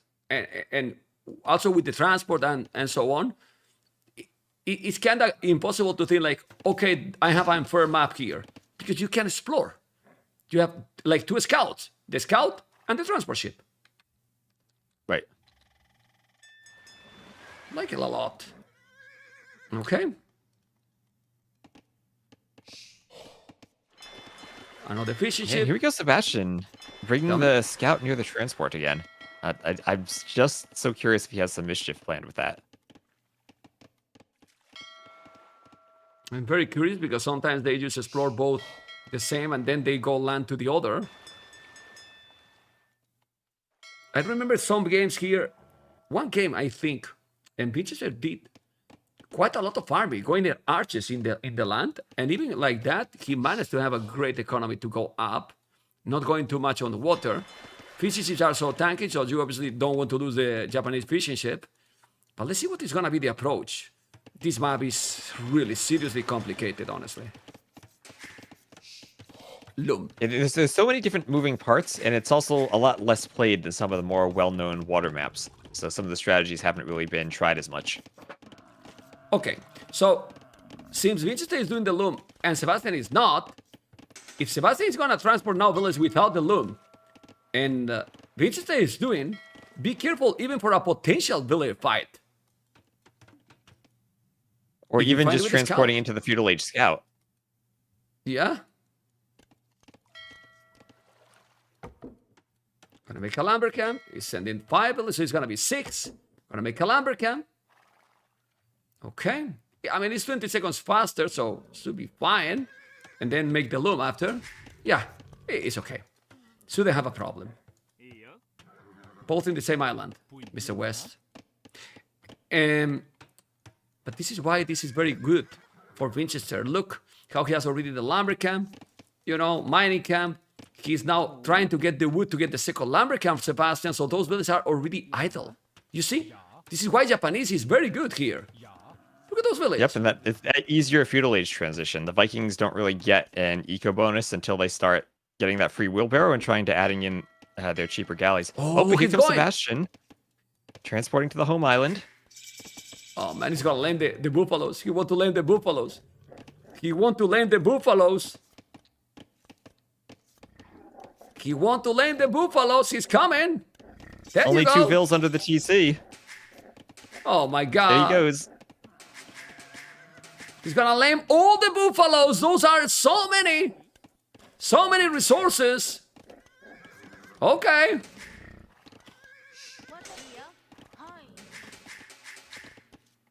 Let's see how worthy is this. He's doing the barrack as I told you. Oh. But now, Winchester need to find his opponent. He limited them all. Basically. He got 3 or 4 of them. That's just so good, right? Because you know your opponent's going to be going for the wood and the gold to go for the galleys on the water, and they're not going to have the vills underneath the TC. So just perfect read of the situation, and something he's done in earlier games and pulls off again successfully. Yes, but look at Winchester, what he's doing. He's doing now a mill to take the shortfish. It's 50 wood only. He's doing the tower on this wood to defend. He has archers in the other side, and when he sees that he's not there, he will have to transport to the other island again the archers. And then Sebastian is going water, full water. So Winchester will control the land areas. Yeah, interesting he did the archery range on the opposite island, right? Looks like he's scouted, and maybe he scouted too early, but it doesn't look like he saw Sebastian's lumber camp on this island. So maybe he thinks he's landed the other side. He didn't, and he's now doing an outpost. Don't watch. Gonna make probably another mill now in that island in the north. Going with the archers. He need to bring the transport. You better don't lose the transport now, Mr. Winchester, because if you lose the transport ship, that archery range is kinda useless. Oh, he's gonna go to the main island. Oh. He's going to the main island. And that could be nasty if he can get a tower up on the main island. Yeah, look at the But outpost now. I wonder how effective that is, though. Well, he's sending villains also, and they are with fletching, so he's gonna be effective. I mean, he's mining a stone also, Winchester. Oh man, that is strategy. Might lose the water though, probably. But, villager down now for Winchester. Okay, but he knows now. Winchester now knows everything about the map. Everything. Population better for Sebastian. So Winchester need to do damage. Doing an archery range there. No. Oh my god. Oh, and his archers just actually shot at the house, so that revealed his landing a bit earlier than he might have wanted to. Yeah, but he's fine in my opinion. That should be fine. He has to be careful. The archers are coming. Now the barrack. Okay, and he has the archery range there too. So he forced him to make a tower, but the problem is that now the wood in the main island is also exposed. He's gonna lose the fish. Okay. So one player will have probably the advantage on the land, the other on the water. So let's see. losing the archer, but he's having another archer range. Go on. As you were saying, forcing the tower on the home island means he's not going to have that tower on the wood on the mainland like Vinch does, protecting his villagers there. So nice play if Vinch can somehow still find ways to use that transport, maybe sneak some archers onto the other island. Definitely you don't want to lose that one. Okay. Look at the mill he's doing Winchester to take the short fish. You know, 50 wood is worth it. Okay, more archers. And now, where do you do the archery range if you are Sebastian? Because you might be exposed in both islands. Yeah, you feel like you might want to do it at home for a few skirms to defend against those archers, but then you also want to take control of the main island, so it might just be build it on one, and then you got to use your transport ship to go back and forth with your army and keep it alive when you have the water control. Look what Vinch is doing. He's doing a tower on that island to deny all the hand there, but he needs archers here. I'm not sure if this tower is gonna be a node. I'm not really sure, but these archers now denying the stone. Sebastian can do a tower himself, but he doesn't see that tower from Winchester. He doesn't see it. Oh my god, this game. This is game number 6. What am I supposed to be? But we see barely galleys and all aggression here by Winchester now, doing the market, and Sebastian want to go up to Castle Age, but with 0 army on the land, and I'm not sure if that's good, Mr. West. And Vinch is transporting the archers. He's transporting the archers over just as the tower goes up. As you said, Sebastian didn't see it. The tower can lame the deer, and the archers are going to be in on the wood line. They have fletching, only 2 archers, but they have fletching. And how to do damage. He's now doing a tower himself. That's why I don't like a lot that tower. He's now coming, but he's forcing to make the tower. The problem is he's gonna be in Castlage. But what economy he has now, Sebastian. Doesn't have a stable, doesn't have an archery range. He will need to do siege. But now Winchester will have to do a stable himself probably here. Or I don't know what he's gonna do. Doing the market will go up. He has good farming. And this is an amazing series. A stable at home in the main island. Okay. No more stone for Sebastian, though. Yeah, and again, Sebastian, since he has all that water control, if he wants to make knights at home, he can transport them to the middle. Yeah, but the water control, give him 2 fishing ships. So this is what he's getting from that. Now, Winchester is buying resources. He's gonna sell some stone, I believe. There you go, and he's on the way to Castles as well. Oh my god. Are we gonna have game 7? I have no idea who's gonna win this game right now. I really do like the Vikings' ability to go longboats, and still on this map, I feel like the water control from the Vikings is gonna be so crucial as we move into the Castle Age. Even though there's not that many fish, it just gives you control over the edges of the main islands. Yeah, well, the economy for Sebastian is basically the market from now. Check the food he has. No food. 700 gold. 18 on gold. Doing an archery range here. Winchester might go cap archers? That's what the Japanese like to do, right? As well. He has everything. He has a stoop there. He has archers ready to rumble. And, surprise. Oh, look at the TC. But now Winchester needs to see it. He's gonna see it or not. Winchester, wake up! He sees it. No, he sees it. He sees it, but not react. I mean, he's and under only 3 the radar. archers too. Yeah. Yep. Well, and that's also what those galleys do. It gives him enough protection, even if the archers came over. I think the galleys would keep him away. That TC is a really safe one, but it's just Sebastian holding on to whatever land control he can grab right now. Okay. He's gonna be in Castle soon. And what is now Winchester going to do? Botkin arrow. He has a tone center there. And now he's gonna take the tower. Oh my god. No. He's not gonna take that tower. He has the archers, and those are with Botkin. He needs to micro. There's a knight. When the knight has come, the villages are gone, but he's gonna have cap archers. The knight is not gonna be a node if he's microing. He's not gonna be a armor on the node. knight right under the tower. Yeah, no armor. The knight is bye-bye. Losing those. Oh man. Oh man. Well, one has the water, and in my opinion, the other has the land. And with Bodkin, Vinch can hit that tower. That's still going to be an expensive upgrade for Sebastian when he has only 7 vills on food. TC in the north. He has cap archers here. He can go with the archers. This is Bozo and Wheelbarrow. Okay. He's not paying attention. He could kill something. He has to be careful. Now the micro need to be absolutely on point. More villages here and galleys. But, you mind if he has siege there? The scores say that Sebastian is ahead. But let's see who is really ahead, because we all know that the water gives a lot of points. Absolutely it does. And now Sebastian going to lose a couple more vills to those cav archers. At least lose a lot of HP on some. And he has to do a siege workshop in that tiny corner right next to the TC.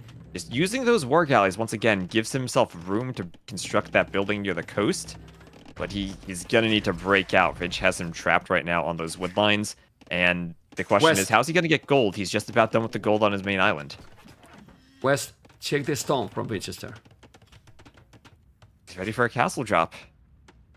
Castle drop for Winchester. That he should do it probably exactly where the tower is. So he take that town center. Or in the North Island. North or south? Tell me. Probably the south, because there's no workshop there, right? You don't want to get denied by the main canal. But you go to the South Island, you have that nice wood line as a buffer, you have your own tower already, and you're also going to be hitting that gold. Like in the North Island, it's still a pretty big distance for Sebastian to get to gold from his TC. I'd love it in the south, like right behind that wood line.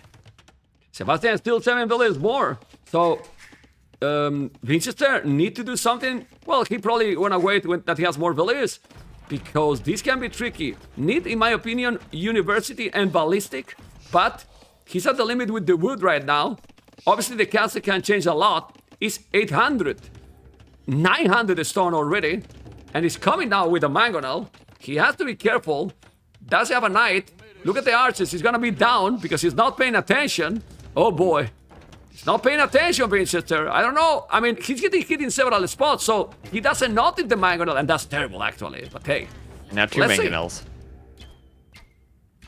Without hill advantage. He still needs to drop that castle. I think he needs to drop the castle right away. The longer he waits, the better eco Sebastian is going to have. Yeah, I don't know what is he doing. That is not dropping a castle. Hey, we'll see. He needs to drop the castle here, where the tower is. Take the town center, and then you put him away from that island. 100%. The monks are really bad for the Vikings, but this is 3 mangonels, 2 monks. Is he gonna... Oh, Winchester, man. He's not reacting. There aren't many cav archers. Not the best micro here by Winchester. Losing the mangonel. Not reacting in the north. 900 stone, and maybe he's just... giving the chance. He's doing the castle in the spot we were talking. That's a good castle. Really good castle. But in the north... Good castle. But he could have done it maybe 2 minutes ago with all the stone he had. Yeah. He's being slow right now, Winchester. Really slow. Where's the man gonna come in? He's housed now. Housed forever. Okay. And now, Sebastian, see the castle is gonna move there. Well, the TC is gonna go down. And this is the goal that he's taking, Sebastian. Think about it, guys. 0 villages on goal for Sebastian. And Winchester need to deny that goal. Another town center. Crazy game. Crazy series. The goal is gonna be gone. I think he should do another tower there. Winchester is not doing. Deny that gold. Yeah. He has to deny it for sure.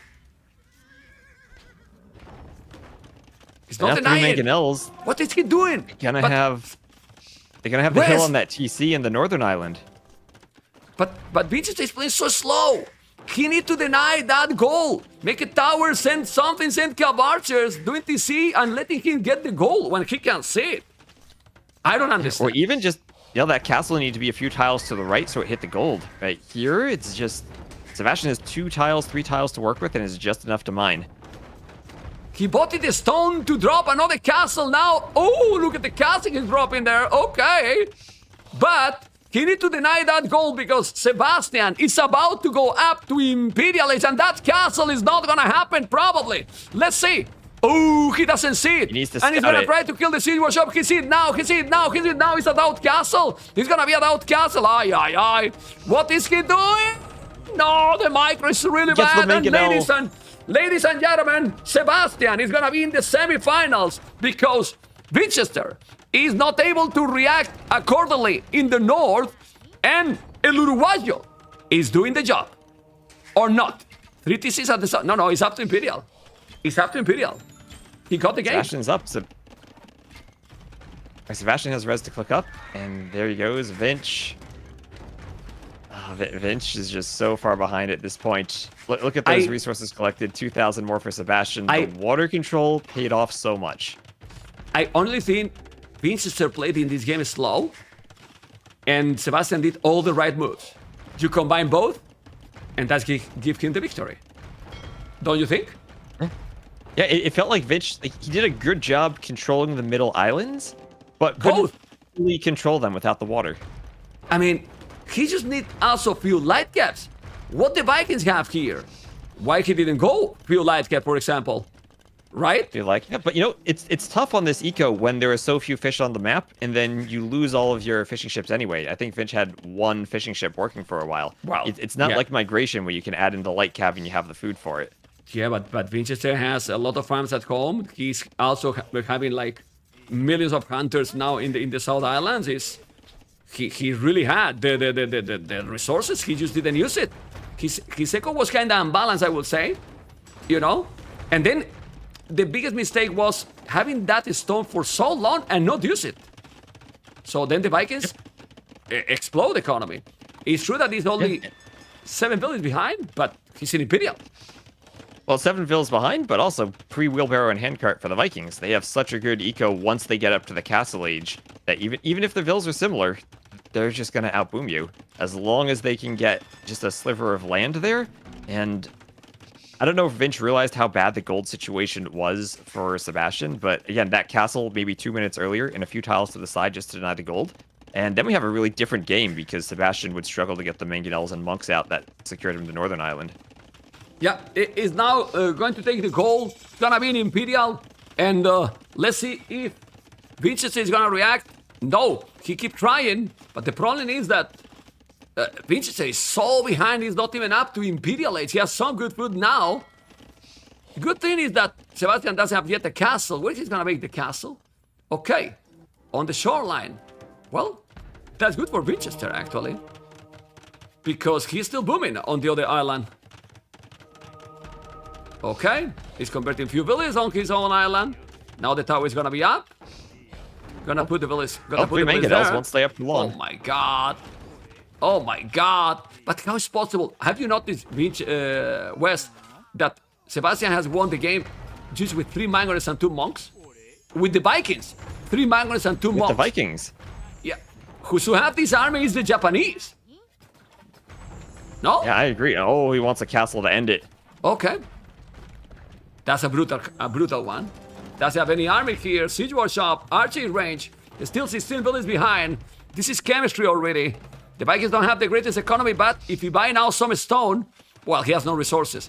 It's 3 villages only. He could deny that because it's only 3 villages. He's gonna make some dogs. Okay. I mean, he has a good boom in the main island, but he's so far behind. GG call Sebastian. GG.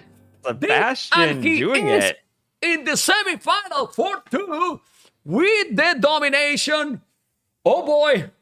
Oh really boy. My goodness. And that was a really good series too. I mean, Vinch, he had a great castle drop on Alpine and had a great arena game where he could go to his Trush, but other than that, it felt like Sebastian just had plans for every game and every Civ matchup and executed them well. That was a really good high-level set of Age of Empires.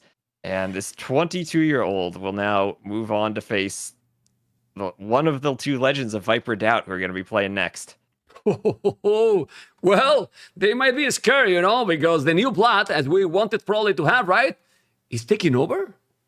T-West, the new blood, a very sudden rise. Look at the series Sebastian has won recently. It's going to be ACCM Fire, Tato, DauT, Nikov, Hart, Yo, and now Vinchester. That is an impressive streak of victories from him. He is doing so well.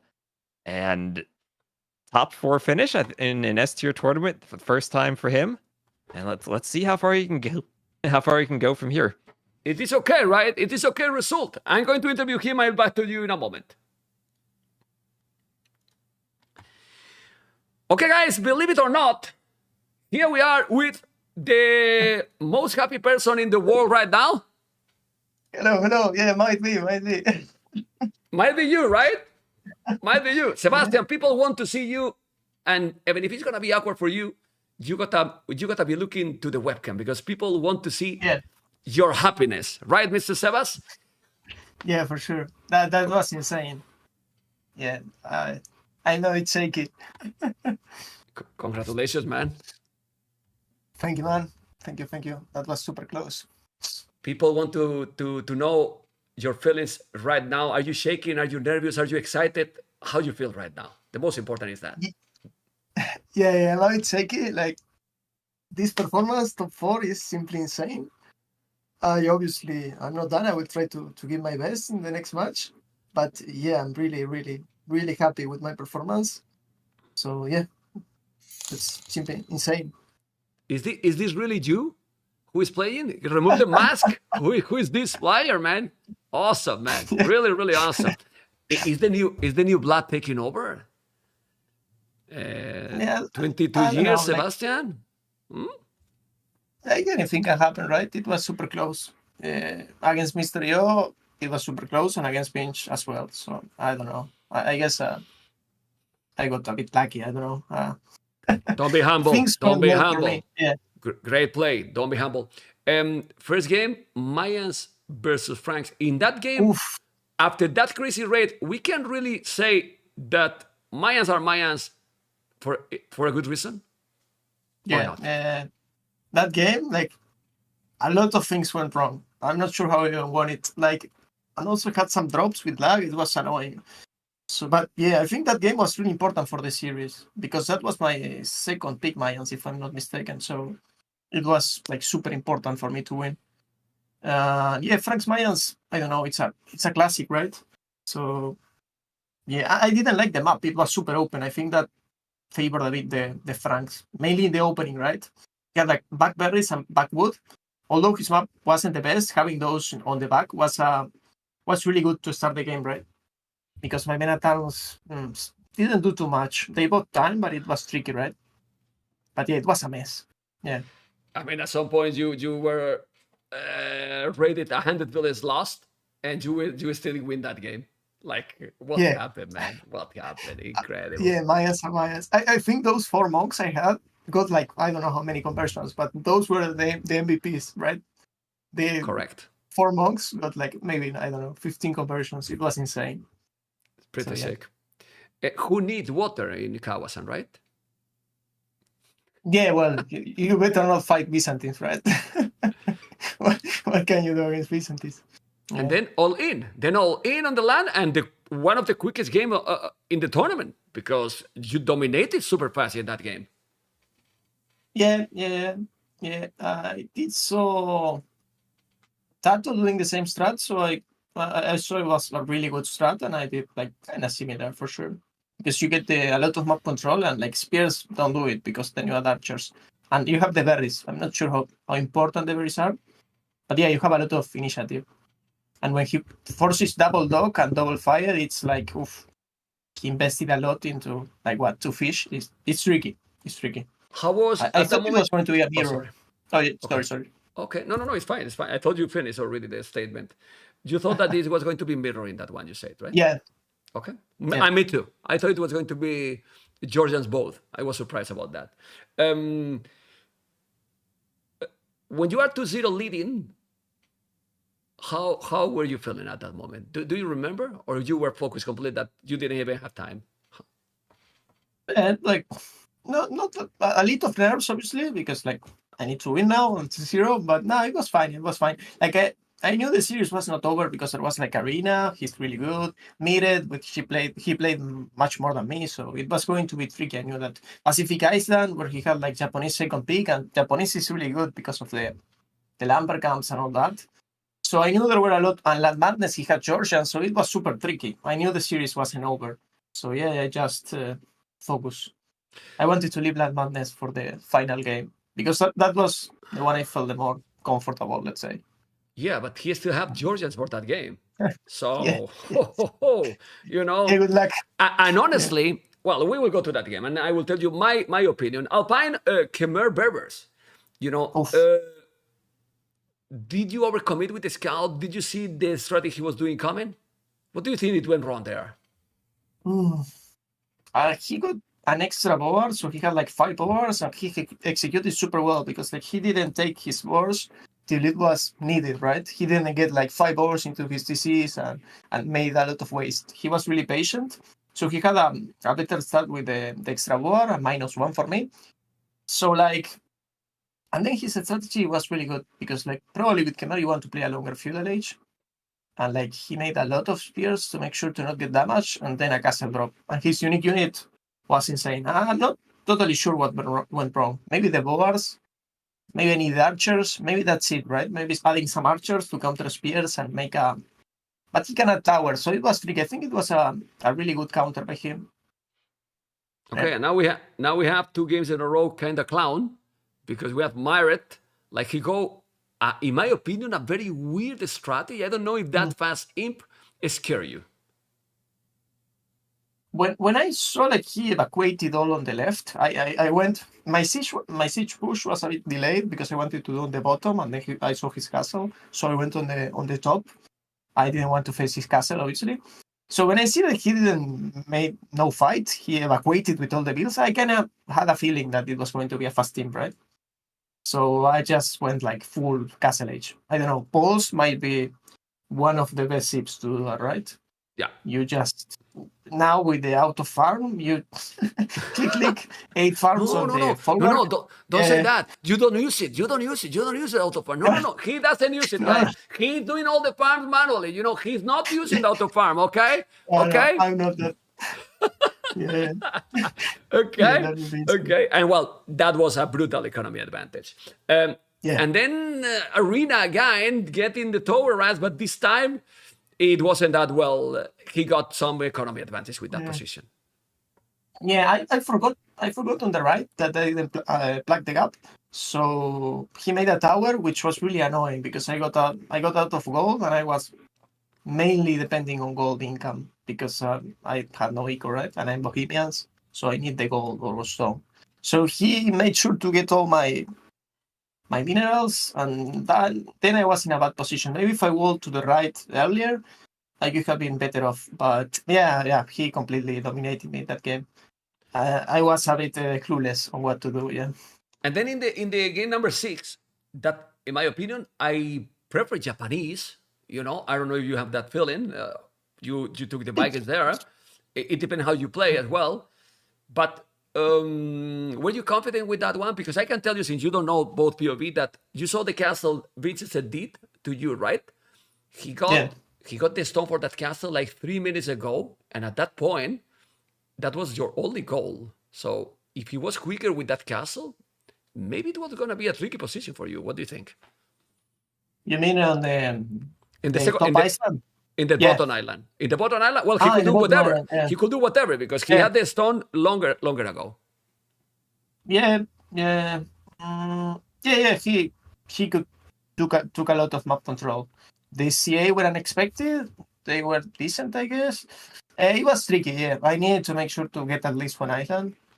That's why I made a lot of siege to secure it. But I didn't have maybe I needed a stone earlier to make a castle. But having the galleys helps as well, right? You can fight a bit on the shore, so it's cool to do that. Yeah. And then when I secured the island on the top, I was really confident because like now I have an insane eco. Like I have protection. I always had the water with the galleons, the war galleys. So it's really easy to play in that sense when you have the water control. The Vikings with one of the worst monks in the game. And the siege gave you a top 4 in an S-tier tournament. And other day we were talking that was your best result till today. And now you gotta choose who you want to face, the Viper or DauT, because you're gonna face the Viper or DauT in the semifinal. How exciting is that for you? Just thinking only about those 2 names. That's insane. Yeah, motivation. That's unbelievable. Yeah. I need to choose, you said? I mean, I don't know. Yeah, I'm motivated for sure. You know how people wins. You know how people can go crazy in LATAM? If you play the semifinals with a T-shirt from Uruguay, imagine that, huh? Imagine Yeah, that. yeah, yeah. It's a good Yeah, idea, yeah, no? Huh? marketing. Yeah, It might happen, you know? It might happen. Huh? yeah. Okay. I'm sleeping on that. Yeah, Okay. yeah, for sure. Is a dream come Yeah. true for you, this? After probably tell to the people how many hours have you been practicing and training as well? Like, it's been a lot of work, like, right? yeah, I think all players are practicing a lot, so huge respect. And I'm really thankful towards all the players I train with, which quite a lot. So I'm thankful to them. Yeah, I did put many hours, like the last 1 month and a half, or maybe more. All my attention was on Warlords. It was my priority. I would love to play Red Bull, but I just said, okay, I need to focus on Warlords. And wow, it's like paying off for sure, for sure. Like even when I was playing Thalassocracy or other tournaments, I was always thinking about Warlords. I wanted to do a good performance, maybe get into the finals, or at least that was the vision or the motivation I had. So yeah, really cool to be seeing the results. Also, it's a really prestigious tournament because like it shows, I guess, your ability on many maps. So that's really cool to see how I'm doing on a variety of maps, right? How is what your family say now that these days, and what do you think they're gonna tell to you? What your family telling you? You know, your parents. I don't know if you have brothers actually. Did they talk about you? Come on, share with us if you want to share something with us. Yeah, for sure. They are cheering for me. They are really supportive. So yeah, I'm really happy about that. Yeah, like I have a little brother who was watching the stream. I went, for example, to the bathroom and I was hearing the cast when I was in the breaks of the games. So yeah, it's really cool to. Luckily, I have that support. So yeah, I'm really thankful towards that. Yeah, and yeah, they will be super impressed. Like I'm not sure. Like my mother and my dad are not here, so they will come later, and I will let them know, obviously. So yeah. Okay. Well, congratulations. You didn't say yet. You have a preference, Viper or DauT? I would say DauT because I practice with DauT, and he said like, see you in the semifinals. So, yeah. Okay. Yeah. So, ladies and gentlemen, Sebastian DauT will be tomorrow with the Viper permission, right? If you want to say anything in Spanish to all your fans and supporters, es tu momento, Sebastián. Ok, bueno, nada, mil gracias, me llovieron cientos de mensajes, nada, muy agradecido por el apoyo de todos, la verdad que está muy lindo lo que está pasando, y bueno, está, nada, gracias por acompañar, voy a intentar dar lo mejor, obviamente, espero que no termine acá todavía, espero llegar más lejos, pero bueno, ya estoy conforme con lo que hice, y bueno, nada, vamos con todo, gracias por el aguante. ¿Sabes, Sebastián, que te quedan 2 series de todas maneras ya? Porque vas a jugar semis y pase lo que pase, juegas de todas maneras el domingo. Sí, con lo cual, sí. Quedan 2 series, así que más vale ganar. Va a estar bueno, va a estar bueno. Sí. Okay, I just said in English that, in Spanish, sorry, that there's still 2 series left. No matter what, he's going to play Saturday and Sunday because he's going to be at least in the 3rd position. But with how confident Sebastian is looking, oh boy, Mr. Sebastian, thank you and good luck tomorrow. Yeah, thank you very much, ma'am, and have a good luck in your next set. Have fun. Thank you very much. I don't need the luck. The Viper and DauT need, but thank you for your wish. Okay, Take care, man. enjoy. Take care. No, sorry. Bye-bye. You know, joking. Bye, man. Take care. Bye. See ya. Bye, man. Okay, guys, this is Sebastian. This is Sebastian that, as you can see, super happy. Incredibly happy.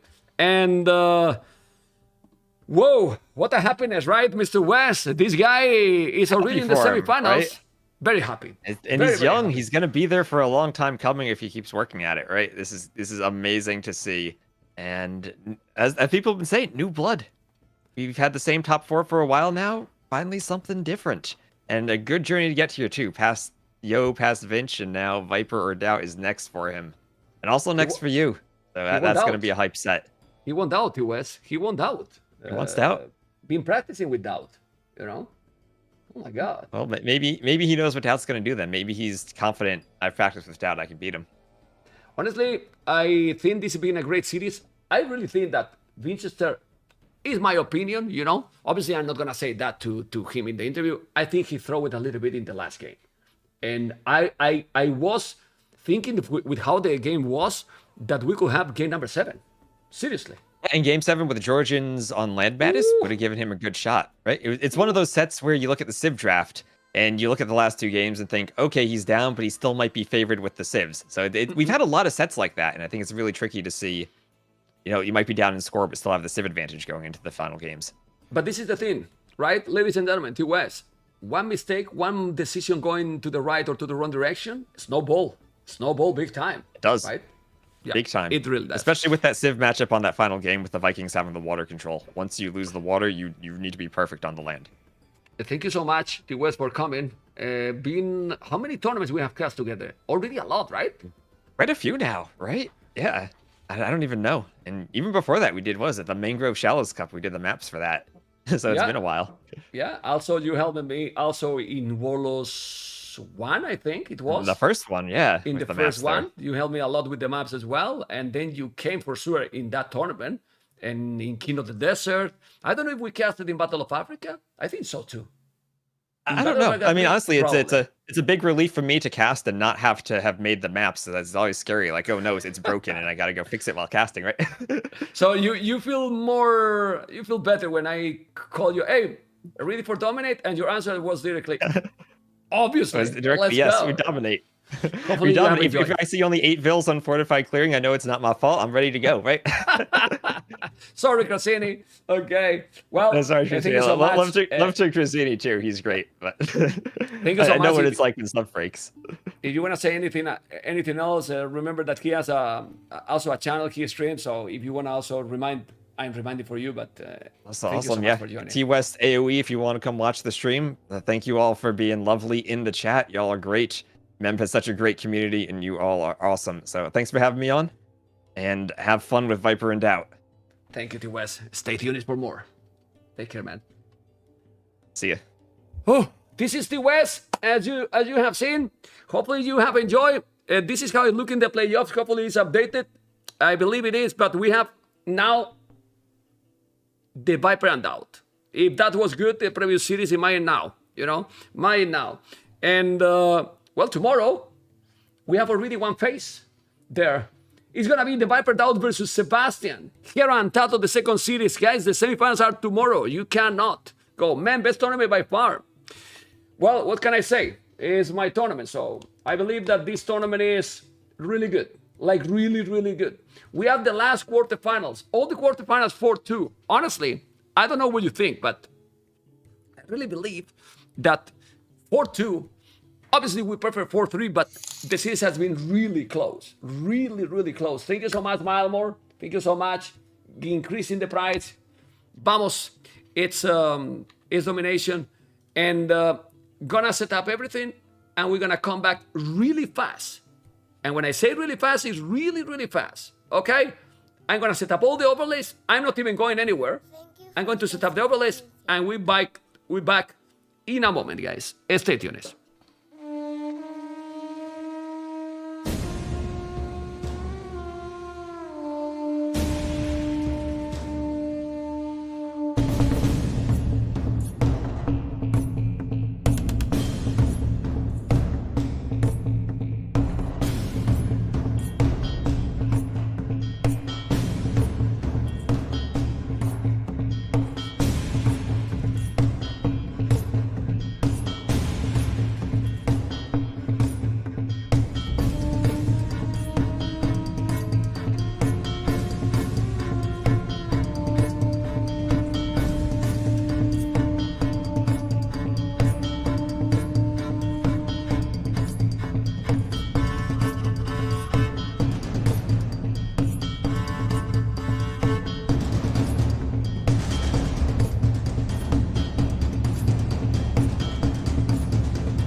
Okay, guys, I think we are ready to keep going.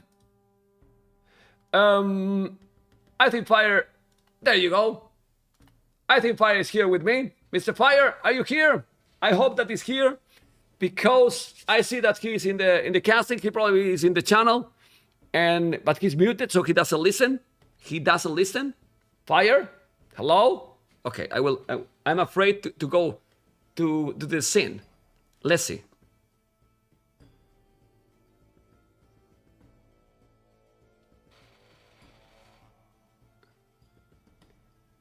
Fire, hola. Hello, Fire. Are you doing good, Fire? Oh yeah, ma'am, I'm doing very well. Can you put me out of Brazil? Oh, okay, Fire, I will try. Muito obrigado, ma'am, for putting me out of Brazil. No problem. Okay. Oh, he's back here. Okay, no. Okay. Hello, Fire. How you doing? I'm doing good. What about you? I'm very good now. I've been talking alone for the last 2 minutes. Oh, good. You know. Not good. fair. Okay. Well, I don't have to introduce Fire because what we want is action, right? And we're gonna start the draft right away. Thank you for joining me again with a polo t-shirt. My goodness, this professional, man. Sick. It's getting more deeper in the tournament. I'm more formal, professional.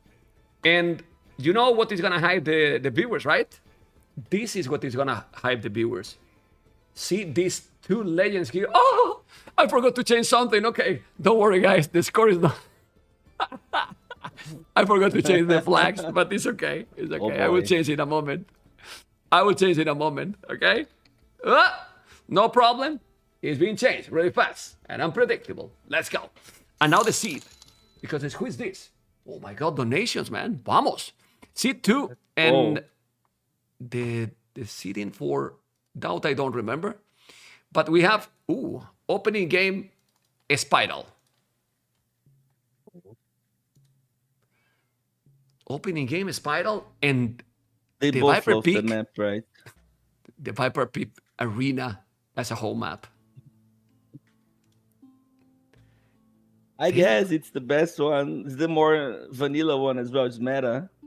Compared to the other two, can be way more chaotic, harder to control, and it's just that thing where we talked about the other day, where you pick the one you feel more comfortable about. But since you know that if you don't, enemy will, and he will pick a different map on that category. Border dispute between those two. Oh boy! Remember, good times. Arabia for the Viper. And Pacific Islands again. Great map. I don't know if you think. Do you agree with me, like that? I think that in the previous series, Winchester could have done better in Pacific Islands. I don't know if you were watching. I did. He landed the wrong side as well. Then he landed the middle, the initial island and such. I mean, I don't know how he got the info that he could be in the other side. You know, that would be a problem as well. Then you go like, instead of going for the other island, I'm going for the main one. And he didn't do much. Everything's closer to the TC. I think that was the biggest mistake.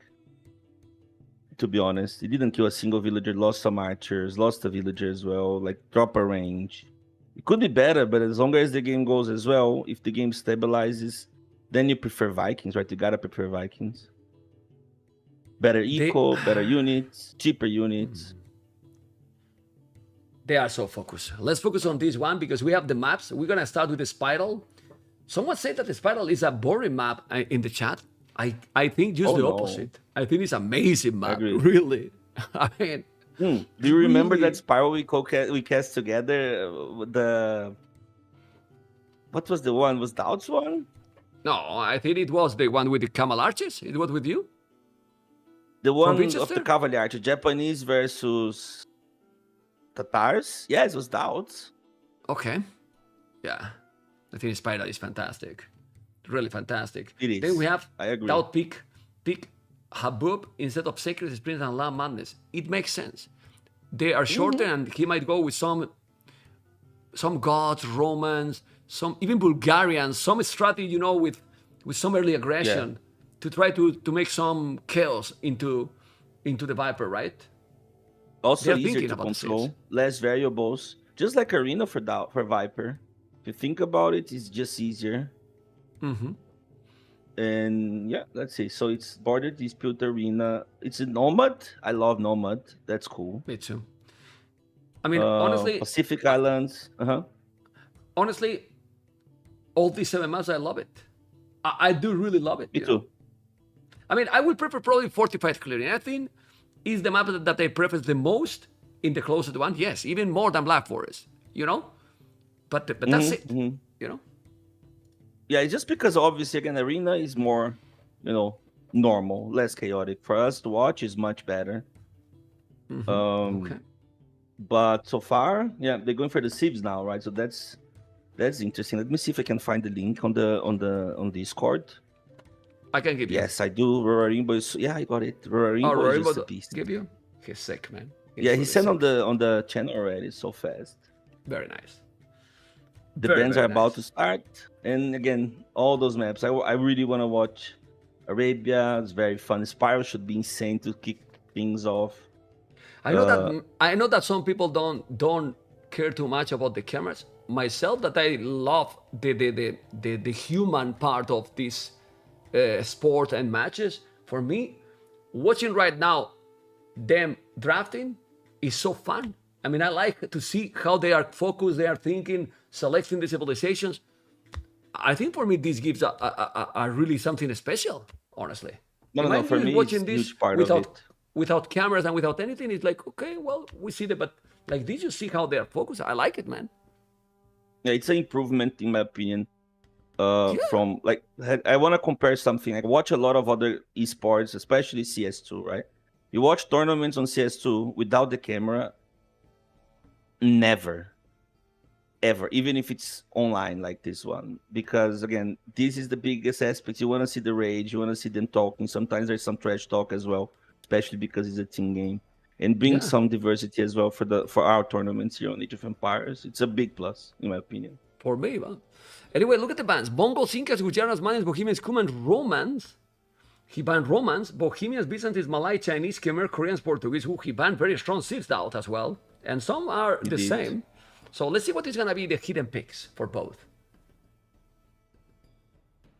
That's it. They're thinking the same because they kinda.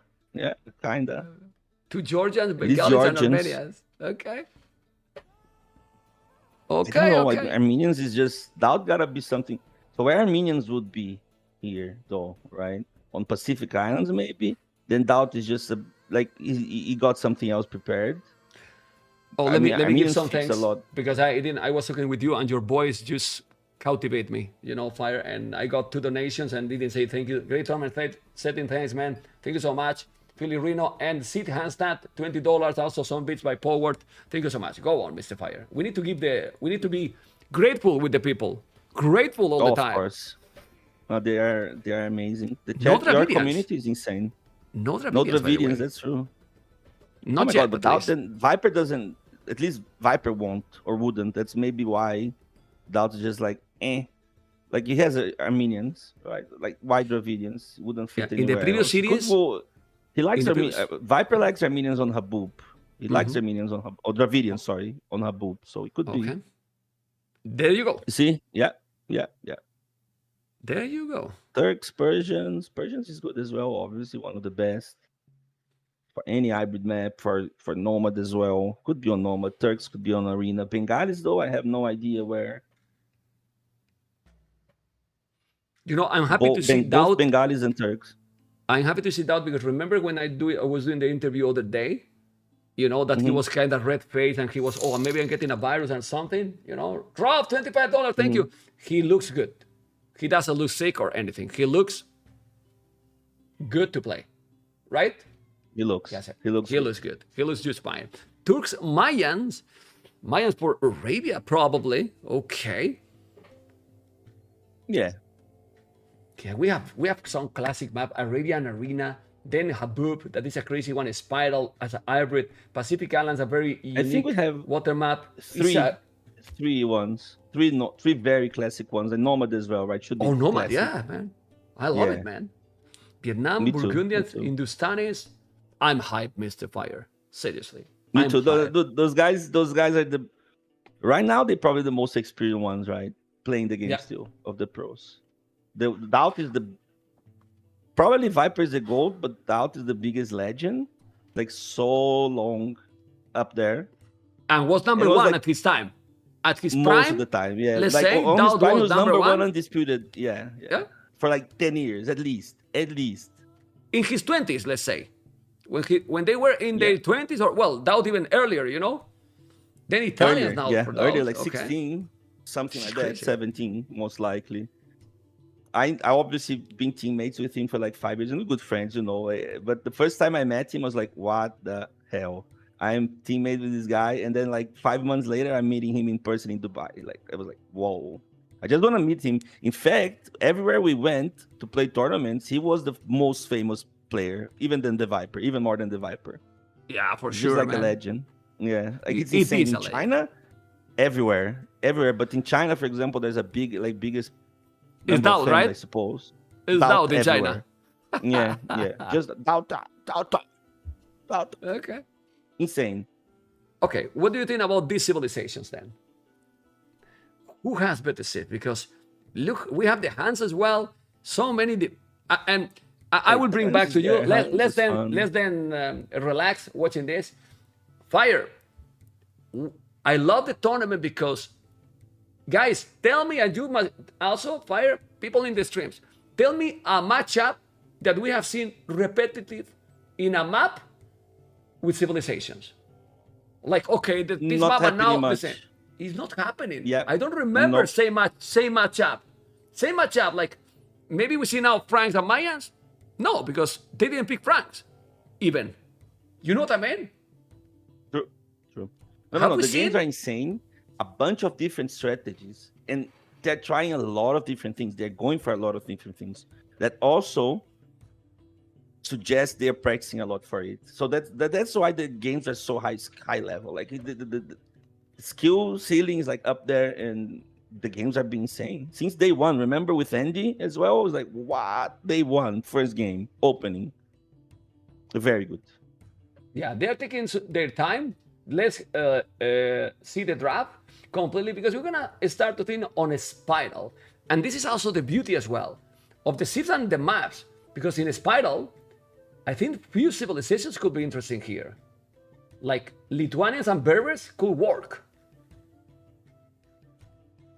But I Or think for Viper, yeah. but I think Lithuanians Berbers is gonna for be used sure. in Nomad. Vietnamese could be as well. They like to go Cavalier archers on that one, but then Okay. DauT could be Hindustanis. DauT could be Huns for sure.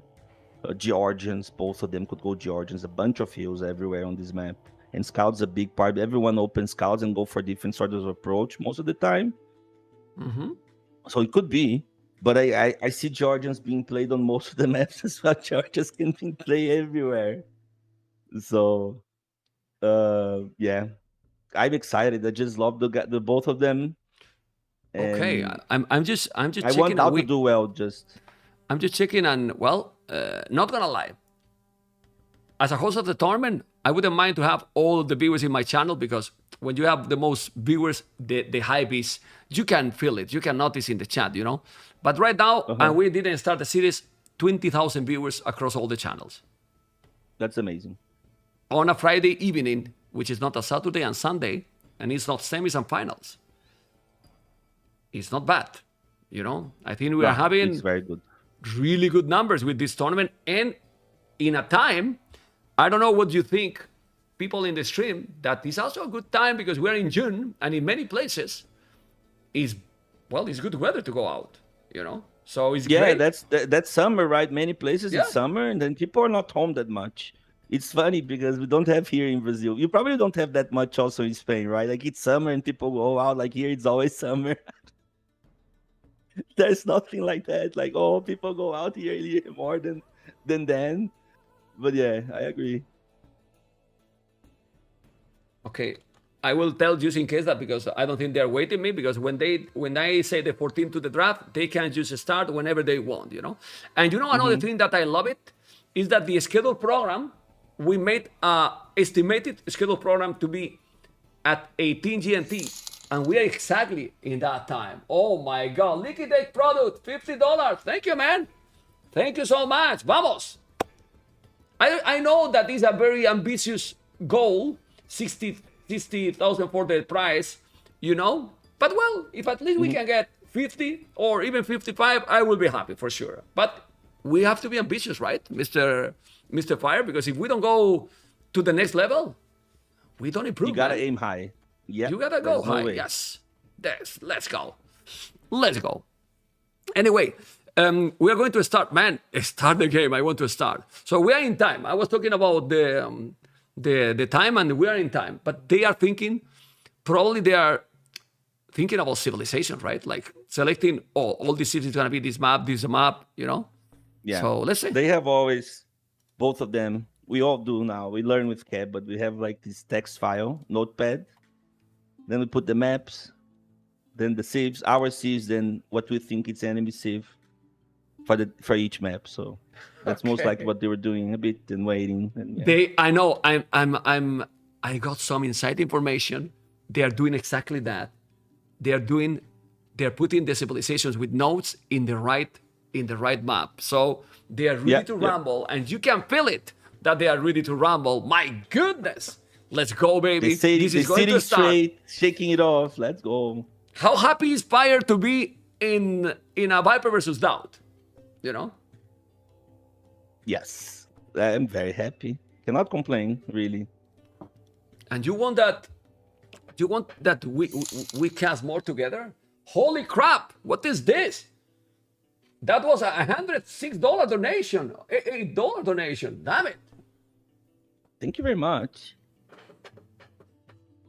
Do you think guys I should cast?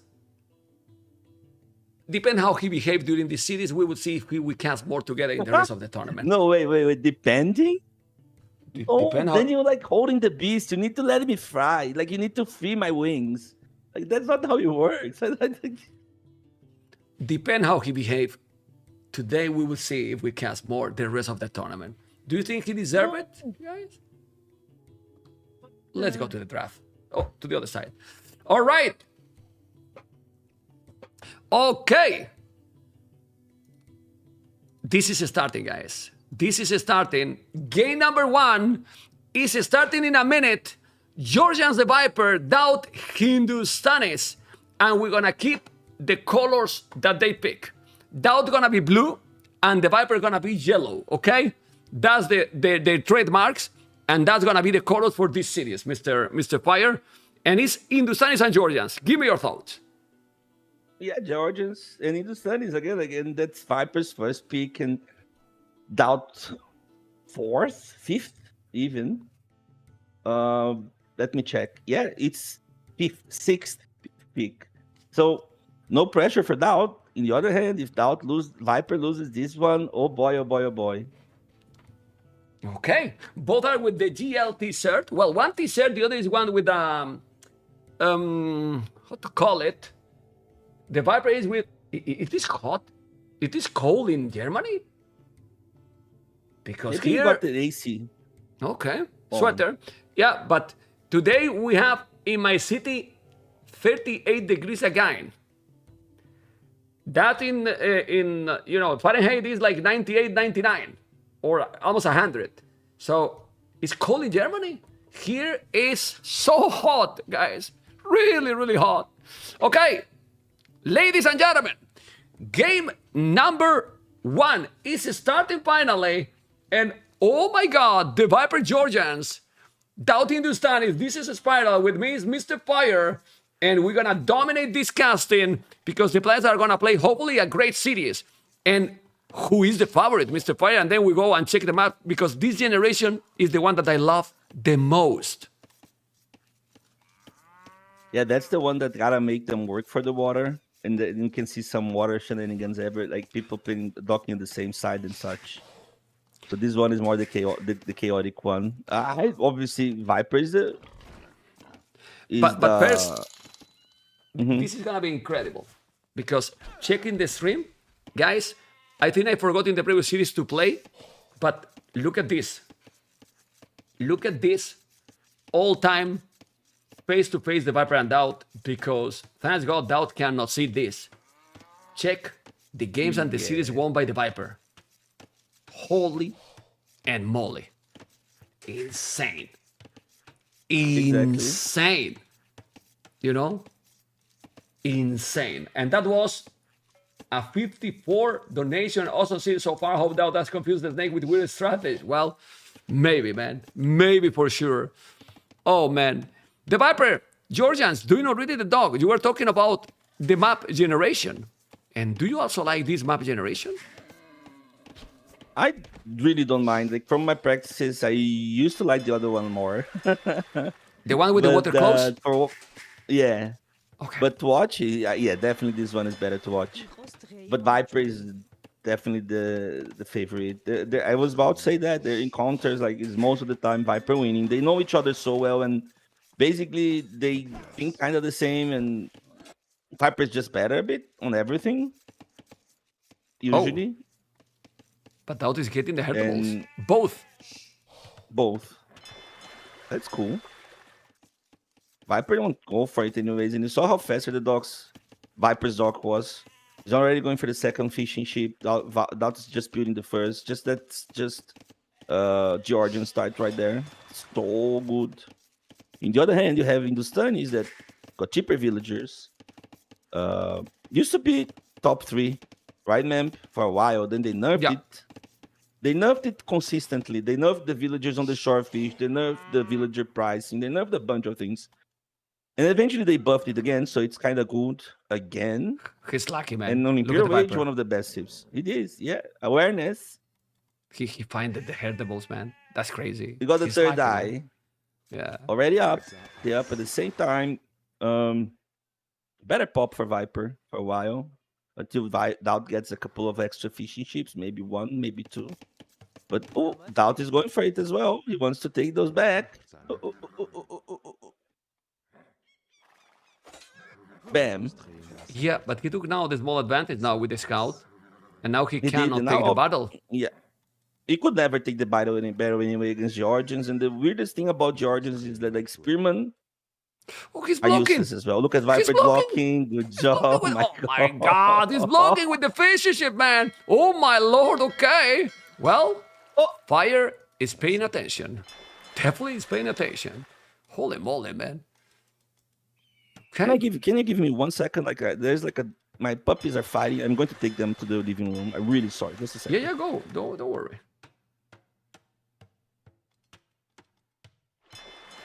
Okay, he's doing the dog here now. Needs to be careful. Okay, I need to. Yeah, move the camera a little bit more, like this. Yeah, put a little bit more bottom, so then you are more center like me. The camera, and they were the same size. You know what I mean? You know, we need to be professionals. There you go. Perfect. Nice. Okay. So both feudal age. Viper snuck a dog. Oh my God, I wonder if DauT is aware of that with that fishing ship. He sees it. Might not be. He sees it? Okay. Yes, he sees it, but he's not reacting. He's just moving away with the villagers. Going scouts as well. A spearman. Yeah. Viper's already dropping the barrack. He got some on gold. Maybe Viper is opening a range. With Georgia? No. I mean, your scouts recover. You want to fight if you do, but then eventually, right? But why he's on gold yet? Maybe just because of the gush. Yeah, maybe just because of the gush. Then you take them away, though. Yeah.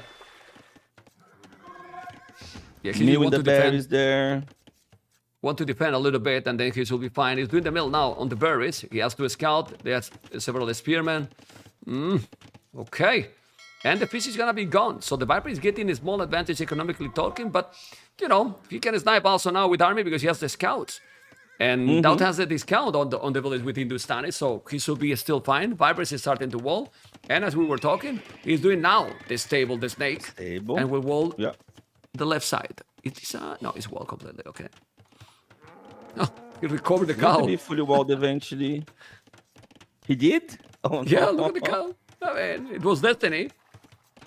Okay. Killing the deer. There's a bunch of deer there. Wow.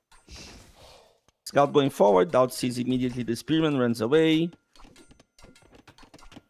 That's actually really important. All the deer. But that's It is. actually really I mean- important because look at his economy now. It's, you know, only the villagers berries for on the food. Viper. Yeah, he needs to go for the berries now, get the food upgrade, and get the farms. I mean, maybe he could do like a fish or two. Yeah, he's doing that on the outside.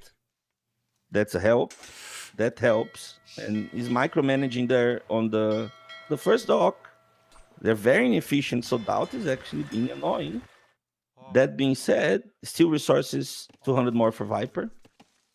Well, it's normal, right? He has 3 pieces working all the time. Now he has even a horde Yeah. one.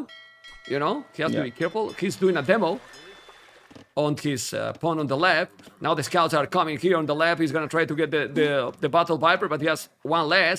You recover HP, but you still need more. It's true that one scout is lower HP. Let's see the micro here from the Lord. DauT is gonna The get the heal demo. advantage. Okay, the demo is just gonna kill the spearman. No, ooh. The demo! But DauT noticed. DauT noticed, paying attention. I like it. I do really Good like it. reactions. Okay. And now DauT is having good farming. And he has a meal with 3 spears and taking the berries and the deers. The score might be tricky because of the fish. We know, guys, that the water fire always give a lot of score. So it doesn't really matter too much, the score. Right now. Yeah, no. He knows it's just 150 or something. But yeah, it gives you some resources more. What worries me the most is that I DauT only did 2 fishing ship, and then therefore he didn't take as much as food as he could from his dock, right? Like on his fish. So now there's a lot of food for Viper to take. He doesn't obviously over committing on the fishing ship, just 2 here, 3 there. But it takes, it gives him a boost. DauT is heading iron? No, he's not. Just also aiming Castle Age. No market for DauT. Oh, No, he has. No, he no, has no. the market. He What are you has talking? already. I was I like, mean, wow, that's don't weird. disrespect yeah, DauT. exactly. That's DauT. If I don't, that's like that's weird. I mean, yeah, man. DauT no market is like it's like an insult in quotes. You know what I mean? You know. That's of course, true. he's doing Yeah, the yeah. market. Okay. Let's see now the houses. They're about to click up at the same time, pretty much. Good game. I mean, a lot of caution. It's first game of tournament. You don't want to make a mistake, and usually you don't want to take too many risks, right? By There's the way, a I whole know. Viper's Wood. I know that this quarterfinals is like being in round 2, but there is only one player in the whole tournament that didn't lose a single game. Ooh. The Viper. Viper? Yeah. Yeah.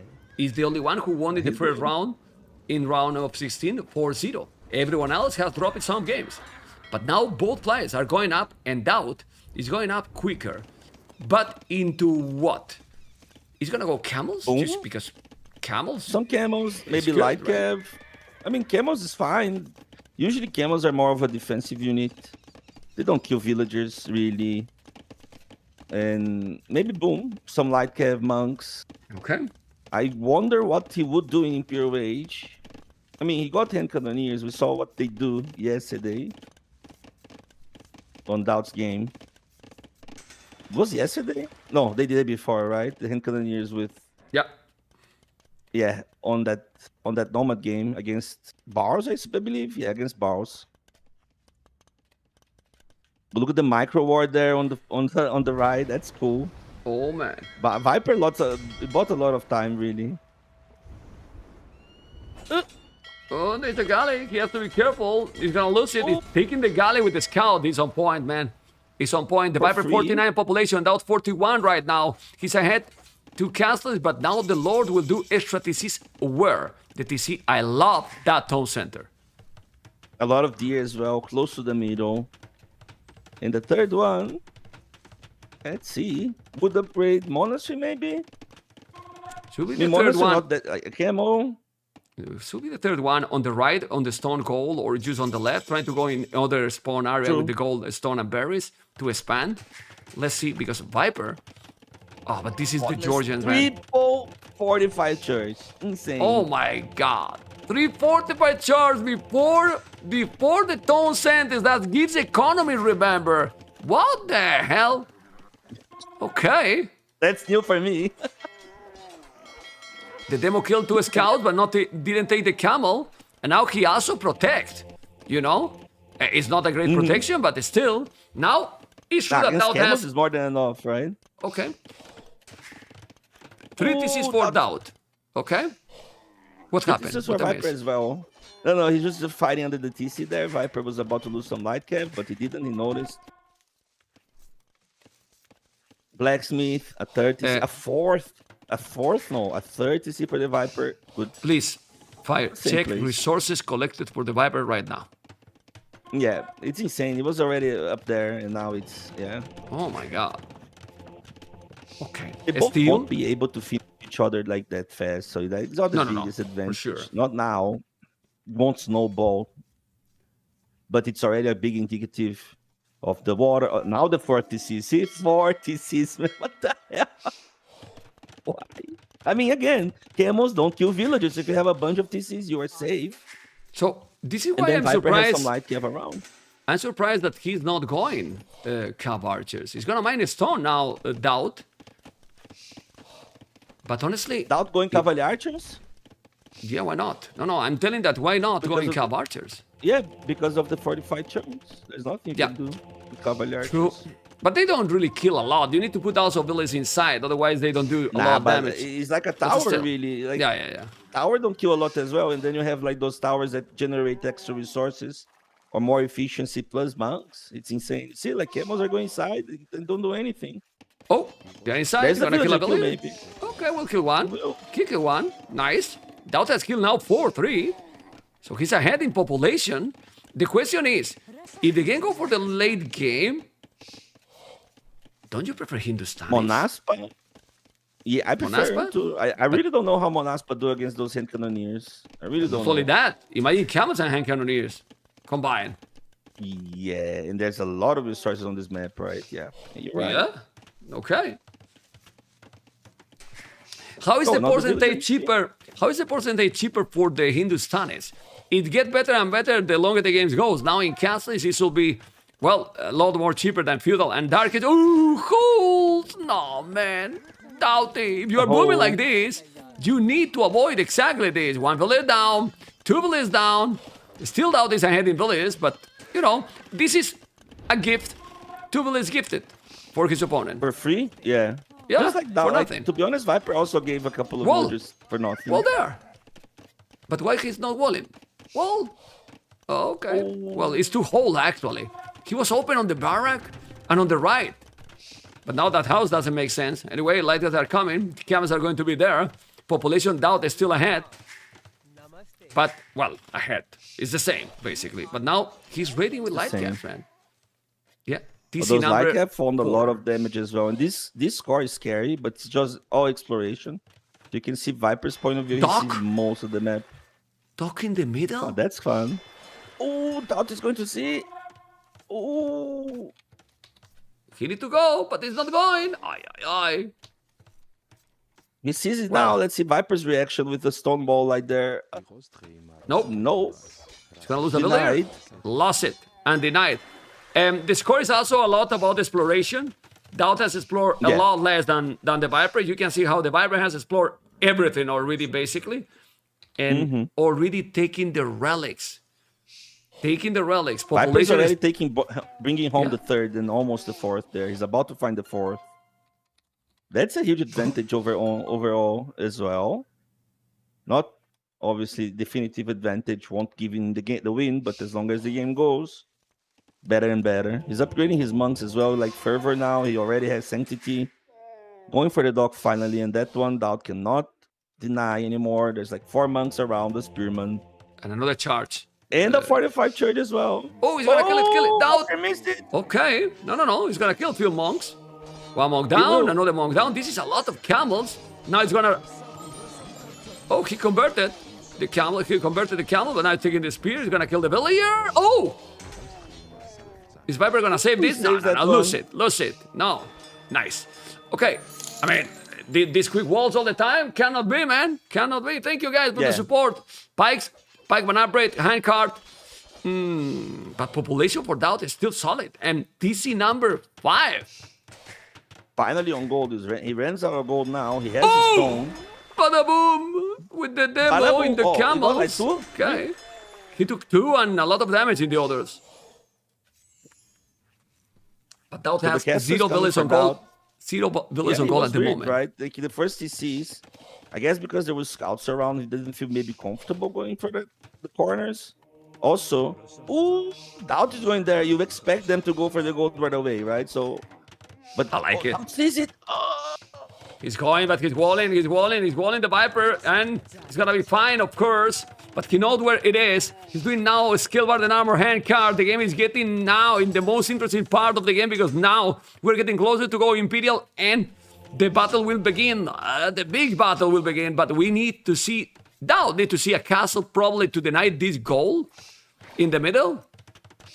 Probably, but not now. Like, he could do it now. It's not like Viper's taking gold there. It's just 2 villages and he can move them with the Mew. Converted to camels. The Viper is up to Imperial, man. Yep. Well, he needs the buildings. Doesn't have the buildings. Let's do it now. In the university, yep. He's doing now. Perfect. Out. Let's see Viper's reaction there on the left. Cancel it. It's a raid coming. It's converted. He sees it. Another charge, man. Oh my god. These Georgians, man, are crazy or what? They are very good. They're very good. Okay. Kill it. Now the Pikeman is there, Imperial Rage is there. DauT's not even close. Well, I mean, he is close because if you check what he has on the queue and the wood he has, he can unqueue everything, sell a little bit of wood, and he's up to Imperial.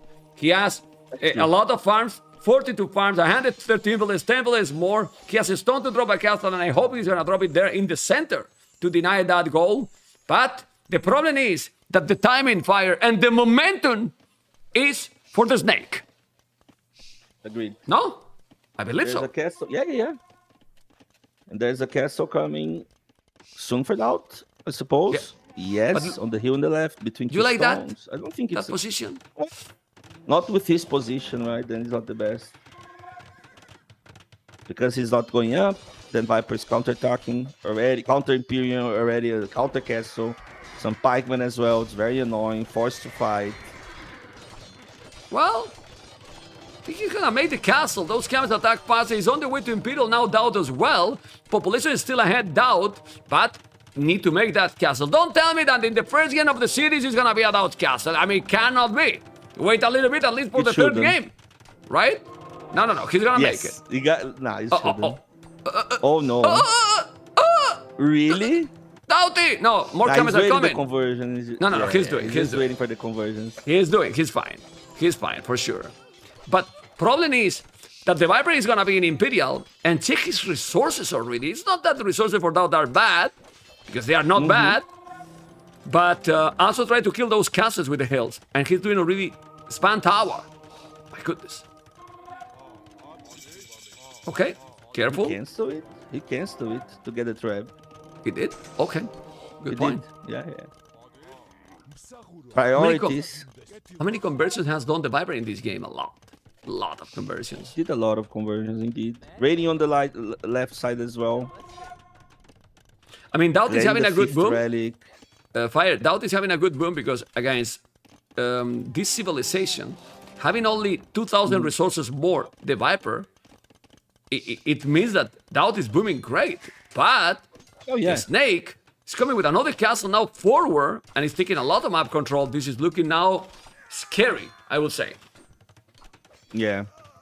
And like Viper just preparing and DauT still need chemistry to stop halbs. Meanwhile, Viper just getting map. Counter castle from DauT. Ooh! Another demo, man. That's so low HP now. Oh my god, those camels, man, lost almost all the HP for sure. He's gonna make the castle. It's easy now for the castle. Yeah, he's in Imperial now. On the right side. Chemistry, +1. He's gonna make the hand cannoneers. The problem is the timing, man. It's feel like it's a meme in the channel, and I say it because I like it, and it's hype. Timing, the momentum, the emoticons. No, it's so true, the Fire. And you can see how being used 1 minute faster with this civilization as well. It matters a lot. It does. I wonder what's Viper next step. He's doing more sables. Getting the defense on the archers. I don't know why. But DauT's going for the hand cannoneers and the camels, like we talked about. Expected, right? Yeah. The problem is he will have time to mass them in time before he's losing the castles, doing the upgrade. And he was doing conscription, and he lost the castle in the north, so maybe he think that he did it, and he never did it. Okay. Bomber cannons on the legs as well. It's huge. Look at the castle DauT's trying to make on the right leg, and it's going up, but it's going down as well as soon enough. Oh my god. Okay. Viper realizes that. Well, as you mentioned, it's about the timing, because I really prefer the army from Hindustan in the late game. But the problem is that Viper is not giving time to DauT. It's not giving time to DauT. Yeah, the camels are coming, but these halves, he's gonna lose all the camels. All the camels. Yeah, he's forced into fighting, and they just melted. They were so low HP from previous demo. 2 bomber cannons is gonna be able to take the threat. Well, he need to keep that castle alive and mass hand cannoneer, then he can be okay. Because remember that right now, he doesn't really have, at least for now, units to raid. And the trebuchets are going down. The hand cannoneers are going to be there. And the trebs should go down. Hand cannoneers. There you go. He's down, and now the hand cannoneer. Oh, he's not down. He saved it, but he's gonna kill all the hounds. Now he's down. No! What the hell? Need to kill it. He's a Viper taking advantage. Took the water, defended the land. Way better equal. Faster. DauT got the faster castle age, but slightly. But Viper way faster Imperial Age, and then he took over. Really good game. Okay, let's see, because we gotta check. Military. He killed 11. The KD is almost the same, but 12 conversions in a map like this, 6,000 resources. But the key was here. It was close to 2 minutes. You know, close to 2 minutes. Imperial Age. 2 minutes, Well, sorry, people on YouTube. For some reason, the YouTube disconnected when the game happened, But you didn't miss anything. The game was over 2 minutes ago. They missed the GG call, but the game was over 2 minutes ago, right, Mr. Fire? It was. Yeah. It really was. Let me put the overlay now. 1-0 for the Viper. That was Spiral won by the Snake. And he won with, well, we have seen the power of Georgians, and DauT still have Georgians as well for himself. You do. So again, one of the, I think it was the 6th pick for DauT, first pick for the Viper. So if you DauT, you don't feel uncomfortable about it at all. Okay. The heal bonus from Georgians was just insane. Thank you also the new primes and the new subscribers. It helps a lot, guys. So thank you so much for all the support. And now we have, I don't know if I like Georgians for this map. Habub. That's new. Did we see Georgians? I mean, Georgians is good anywhere, any map, but it could be better on other maps, like the last map, the first map. Yeah, because also it's so smart the civilization pick here by Viper, because Georgians might be so quick, right? So what civilization can be as well? Yeah, quicker or similar? Lithuanians, and he picked Lithuanians, right? Damn. True. And they're so close to each other. There's the spearmans. They're faster. Yeah. Very good. Really, really good. Really, really good. Okay. Okay, Lithuanians and Georgians. Okay. What to expect, right? What to expect. You always expect DauT doing something different. Okay. But I don't know. Considering they probably practice together, it feels... I prefer... Georgians is better. But Lithuanians is really good as well on this map, so... Viper is scary, man. Well, Viper played really well the first game, honestly. He did. Don't you perfect. think? Yeah, perfect boom, perfect timings, everything was there. Perfect timing and the triple thing as well. the triple fortified church. Probably expect maybe just in case there's cavalry archers on the way. It could be a thing as well. They didn't notice with his scouts. Let's see. Okay, vamos, because this is Habub. And if people were thinking, oh, it's gonna be slow, blah blah blah blah blah blah, not this map, right? Not this map. Could be Not this even map. some lame fire as well. They're so close. This is the open category. Remember how the maps are selected, right? So the first game, higher seed, TheViper, pick the category, you know? Yeah. And then DauT pick the map he want. That's it. And then one each player. By the way, this is, I'm gonna put the seed here because this is DauT 7, TheViper second. Doesn't feel weird after so many years to see that TheViper is not number 1 seed anymore? Ay, ay, ay, right, Mr. Fire? That's true. He won the number 1 back, right? Do you think that he's not gonna say that it's fine and so on, but this also has to be for him like a big challenge, right? Like, I want my throne back, right? If he's competitive, like big time, and he obviously has this on the back of his head. But also maybe it's even a bigger challenge getting it back with a bunch of things going on his personal life as well. Obviously, other things, other priorities. Yeah. So it's like, oh, it's an extra motivation, because before he could just focus on one thing. Now he several things to work on and to think of, and yeah, it would be a pleasure if we get someone and maybe him to face Hera on the same level. Look at DauT. Barak already. He's gonna make even malicious. He's made it too. He could, but he could go up so soon. Got so much food already as well. Viper as well. Obviously, have lethal with extra 100. Oh my god! Used to be 17 population up. What a bill order. No loot. No loot. 16. Okay. Right? It's 16. Brutality pass.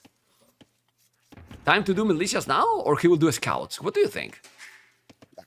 No loom militia. Also, he's going for gold already.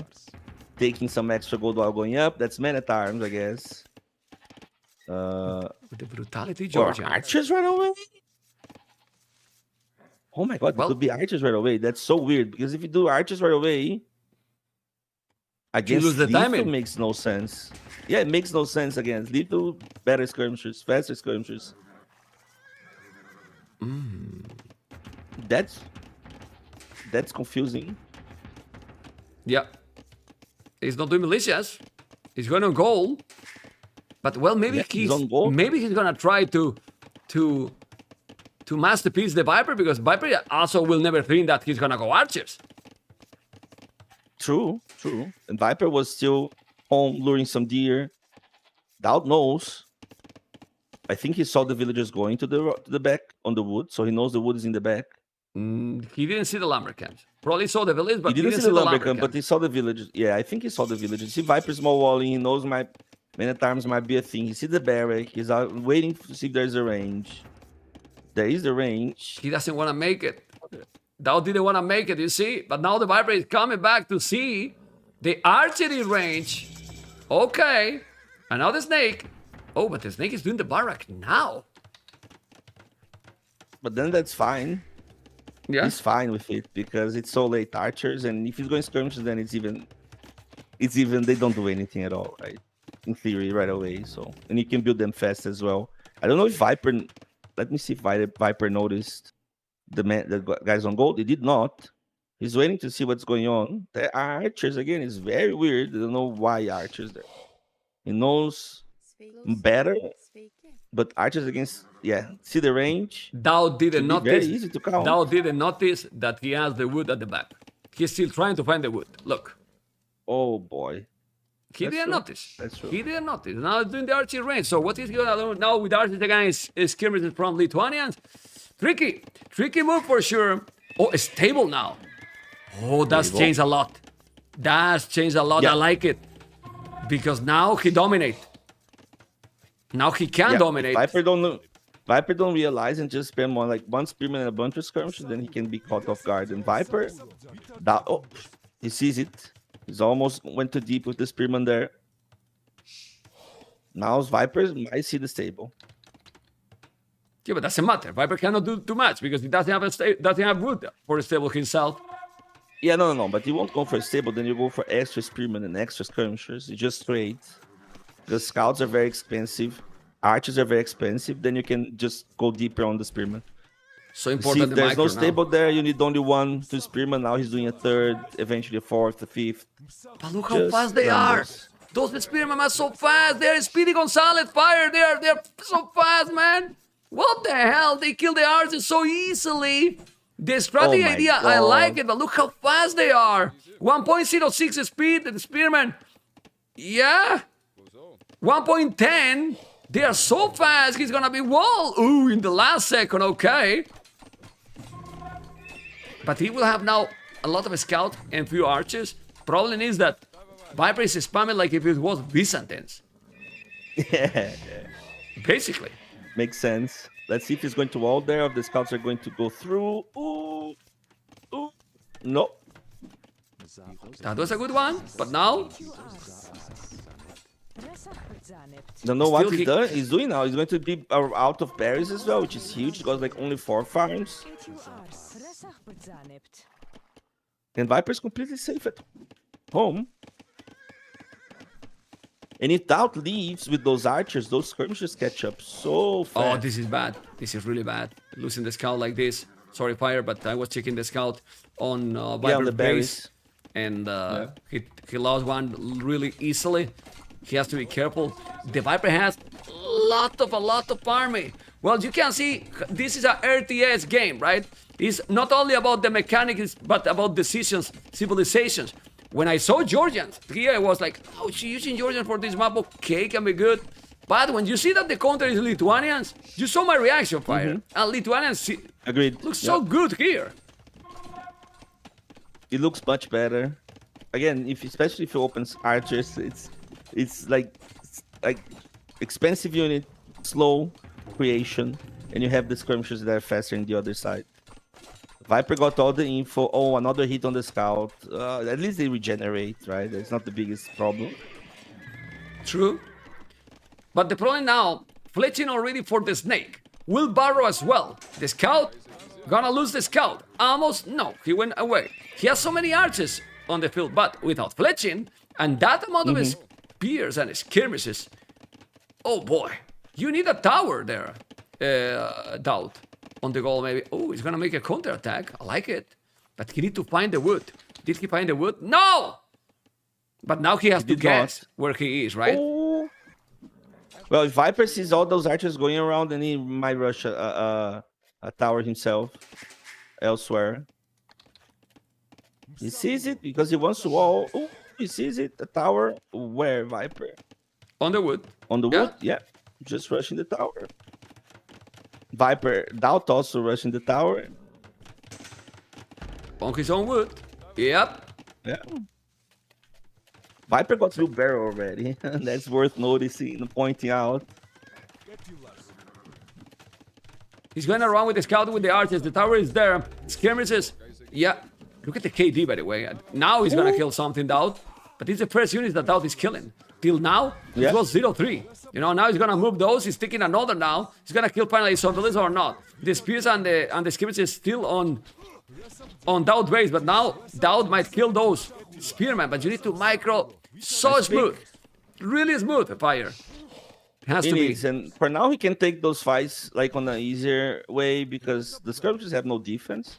But once they do, they can tank so much more. So now Viper.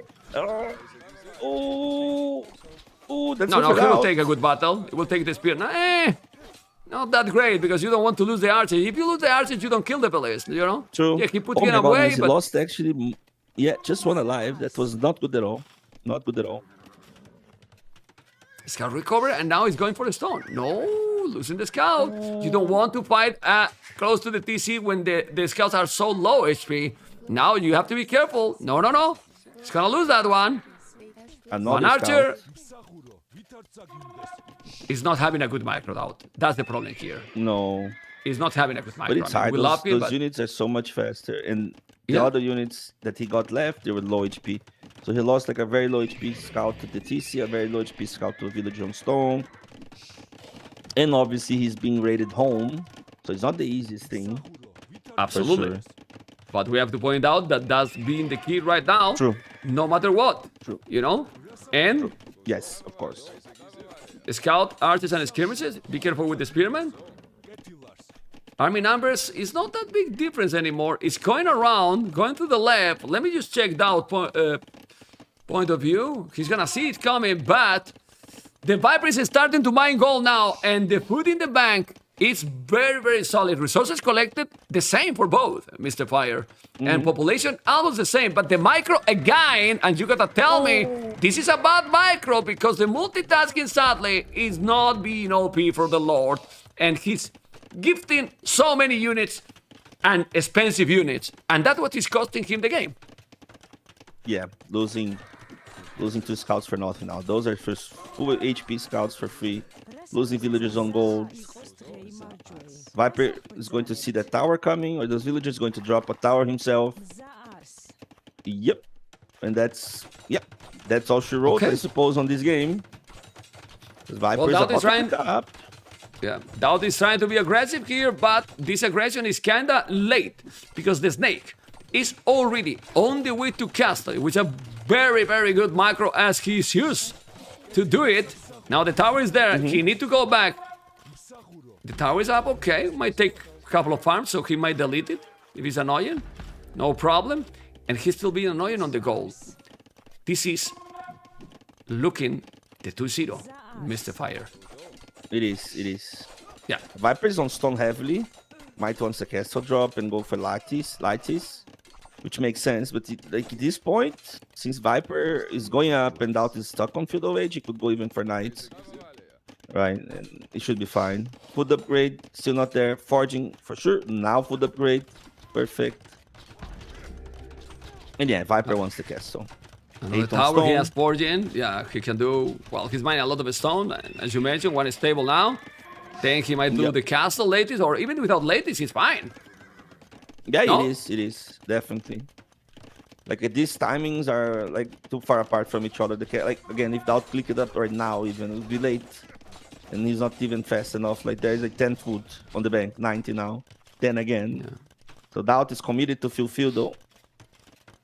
Another tower for DauT. For Viper, that's a good tower. Just to stop any sort of aggression. Yeah, but it's not so nice for DauT because he's not going to make a castle at all. And now in the north, DauT is cleaning everything. Viper army disappear completely. So, if he keep doing army,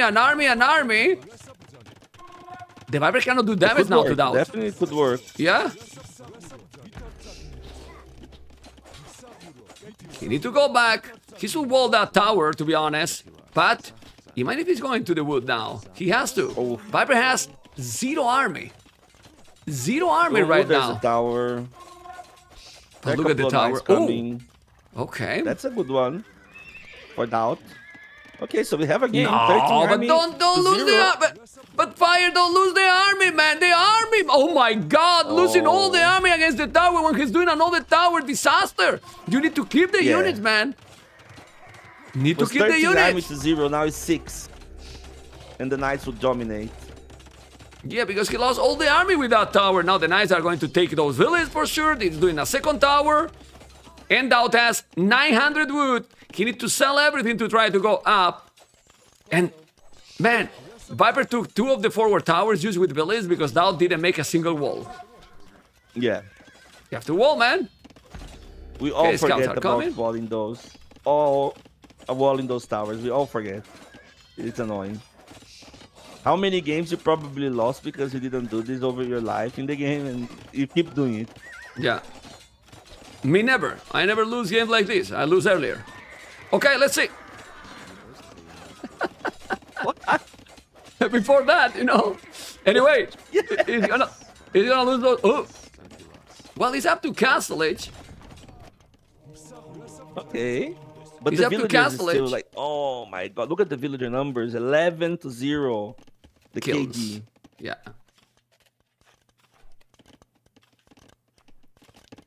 I mean, this aggression he was doing with towers, it could do a lot more than it did. But the problem is, and I insist, for that KD 43-27, DauT gifted 30 kills. Yeah, I wouldn't say I mean, 30, but like 15. You know what I mean. Yeah. You know what I mean. Yeah. Of course, I don't know how Yeah. much, but too much. But the thing is, like, when you do those forward aggressions, especially on a map, there's a bunch of resources in the back. You always need to go deeper, and you feel like you need to go deeper and deeper. And that's when mistakes happen. So it's very and Viper is a master on punishing those. That's the thing as well. Population is already an important difference, but the most important is the amount of army that we see on the field. 6 knights. Remember that this is Lithuanians, and those knights got already +3 attack because he has 2 relics. There's a third relic, and the third relic and the fourth already on its way. Jesus. Oh my god. So it's gonna have a minute 25 already knights +5. Not bad. +5, you will. Ooh, castle drop. The castle drop. Oh, but Viper sees already. Oh boy. You need the pikeman upgrade. You need to make a pikeman upgrade. At least the pikeman upgrade. He's gonna come here with a house. Look at the Viper. He's gonna put some houses there. No. Why? But he has the stone as well. Oh, because he's gonna make a romantic castle. Okay. Yeah. There you go. Both are doing the castles, but I really believe that DauT is not gonna make it. He has enough pikes and knights here to defend. No. Huh? Okay. DauT castle to game 2. You see, almost got it. Like, wait for game 3, game 2. GG. Well, it was over. Good game. Before this, it was over. You know, he was trying to do the job here. It was. But the Viper. That's a win condition. Yeah. The Viper right, is. For DauT. In the first 2 games, he's dominating. He's dominating. Do you agree or not? Yes, indeed. Agreed. Just ahead on everything. And even like this, I don't understand going archers against Lithuanians at all. That's my point here. Again, he knows better. So he has a plan, but it didn't work clearly. I don't know how it could work. That's my point. Honestly, maybe he did this strategy because he didn't expect to face Lithuanians and think that if he's going to standard scouts, he also die. What do you think about that? Oh, he goes standard, he could win. No. If he goes standard, he's different. But again, you gotta ask him later when you interview him, because that's a good question. Why he opened archers against Lithu? He has obviously have really fast field of age. So what you mean with that is that when I interview him, do you mean that now DauT is gonna win 4 games in a row? Oh, that's true. Okay, that's good. I want DauT to win anyway, so I always. I know. Fan, so. That's why you are thinking about the interview, because you want him. My subconscious. Yeah. Yes. You want him to win. I know. We know that. Reverse jinx. Okay. All right. What is gonna be the next game now? What is gonna be the next game? Arena. Really? Oh, baby, arena, guys. Let's go, baby. I like it, man. Well, need this game. And I'll need to win this. And we have, in my opinion, the best civilization on arena for DauT. So if I say that, you know, obviously because you see, but what do you think people in the stream that DauT has picked? I think it's pretty obvious according to the civilizations there, right?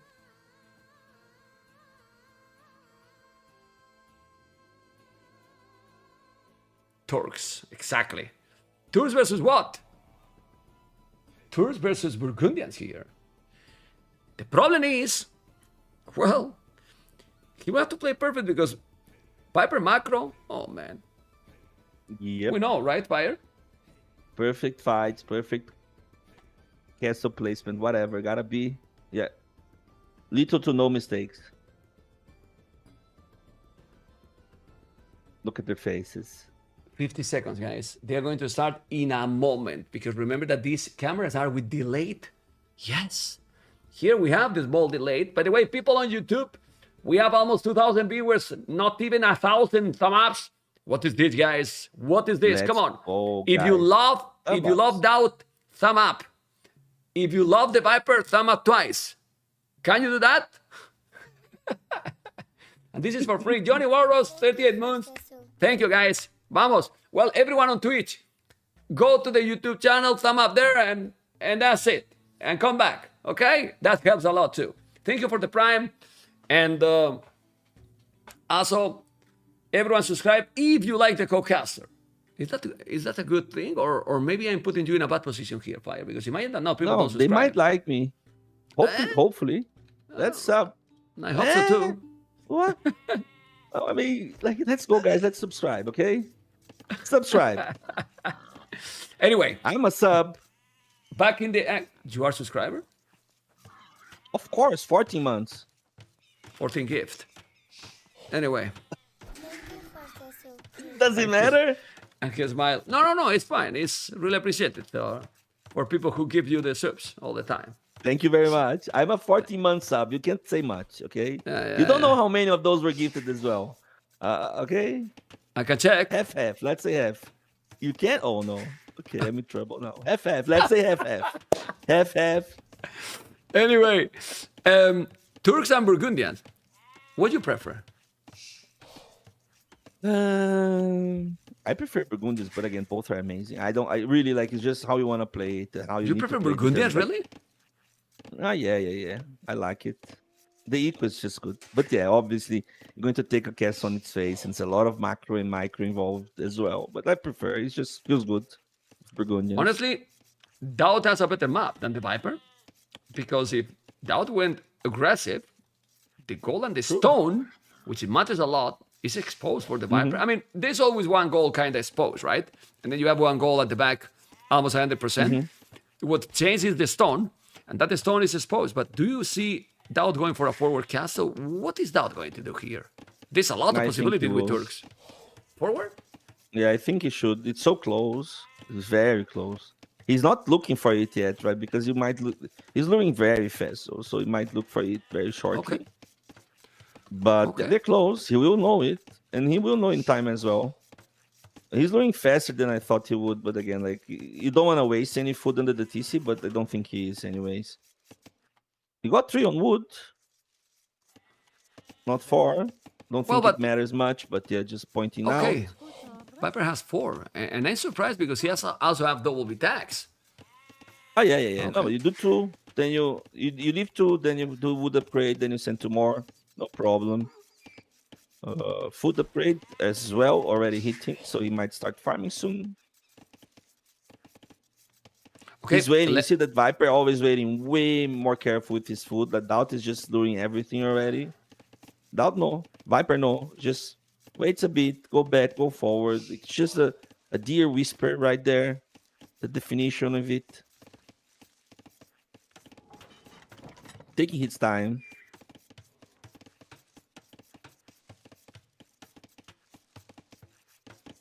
Okay. Well, we have to wait. We see how DauT Turks and Burgundians are going to go up. I was thinking about that fast Imperial. That's why I was like in a pause myself. What about the Fast fast Imperial is insane as well. They're so close again. So that's not much time. Yeah.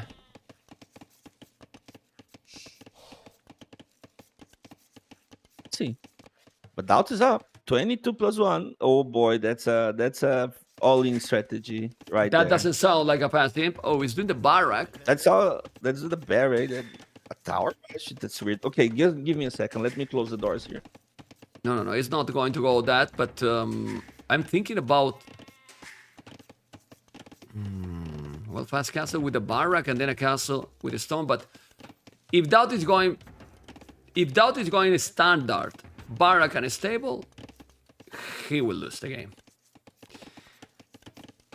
And I'm gonna tell you why.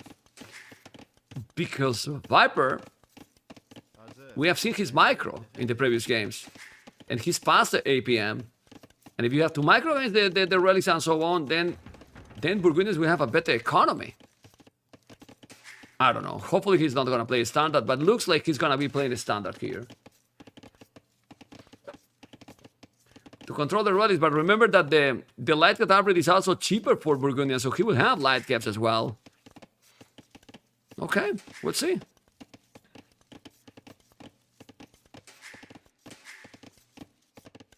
Market and stable is going to be. Stable and market. I don't like this market. Why here? You block potential TC with farms. Make the market in this area, and you will have a lot more space.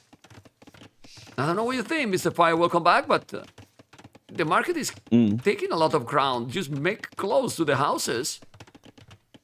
Oh, you mean DauT's market? Oh, no. I like it. It's not the standard. I'm hyped now. Now I don't care the market No, it's anymore. like Let's go. best FC ever. Yeah, Let's yeah. go. He's on the way to castle. He put all in a strategy like Leary did the other day. And now I'm getting high because this is 7 villages on a stone, 4 on gold, Barrack and stable. Leary did this strategy. This strategy. I'm excited as well. Against Andy. Exactly this. You know? And it worked. But Leary's micro, sorry to say, I think True. is a little bit better. Right? True. Just a little That bit, day, you know? I think he barely lost any units that day with Leary against Andy. Nothing. He didn't lose. You remember? It was crazy. Yeah. I mean, we casted that. Yeah, We exactly. casted that series. Sick. Okay. No. This is not going to be about castling coming because having a spear, man, and maybe doing even another scout that is going to be a light cap, definitely the castle will be up. Don't you think? Now the castle should be up. Look at Dandy in the chat. Now I'm curious if that strategy is defendable. Now you know what he wants. Fire. Now Andy is with his cross fingers that DauT win this game.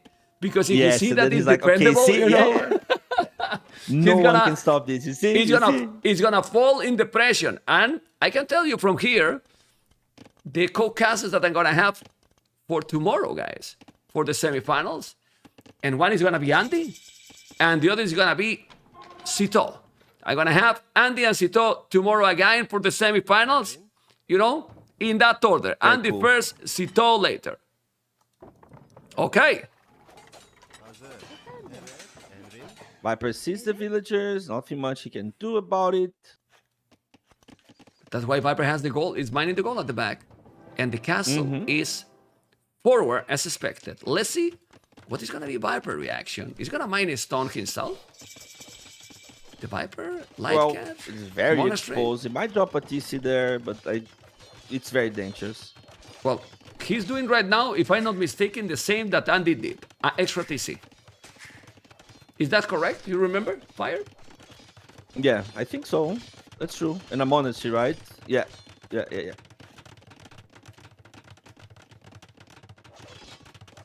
And a monastery, exactly the same. Oh,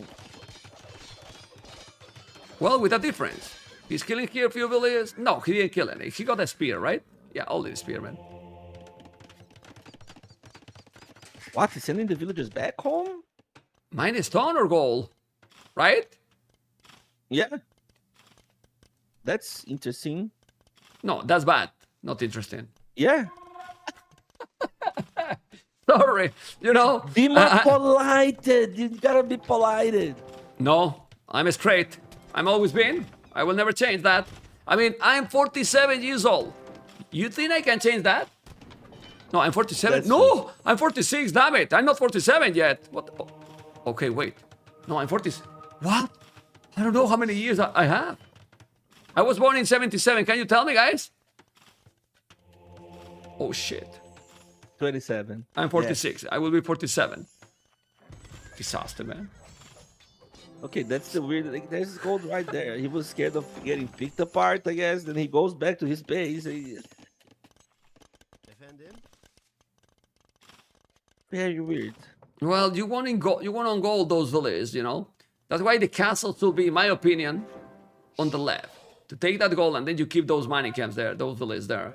Right now they have no villages. He's doing now 2 Janissars. You can feel how the execution here is definitely slower. Different. It's different and Yeah, it's slower different. than Leary. Leary was a lot more in. It's true that he's taking a couple of monks here, And Lee got a lot more Janissars, if I'm not mistaken. Mm-hmm. At this point, right? I think so. Well, so far so good because he killed those monks and he lost no scout. True. That's fine.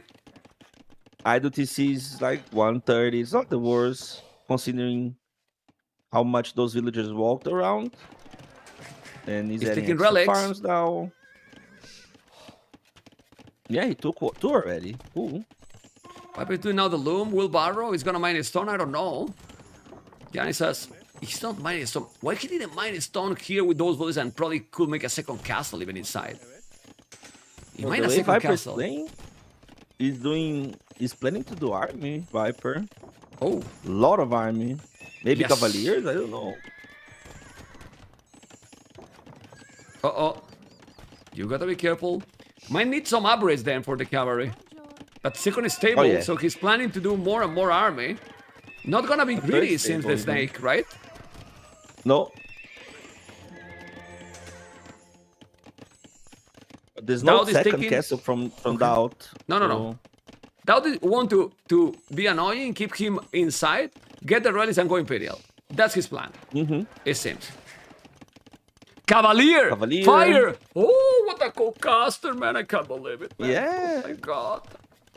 Well, This is a different approach from the Viper, guys. is this But- an oath, guys? This commentary is an oath to get Fire for the grand finals because the semifinals are taken Fire. So I don't know if So I hope you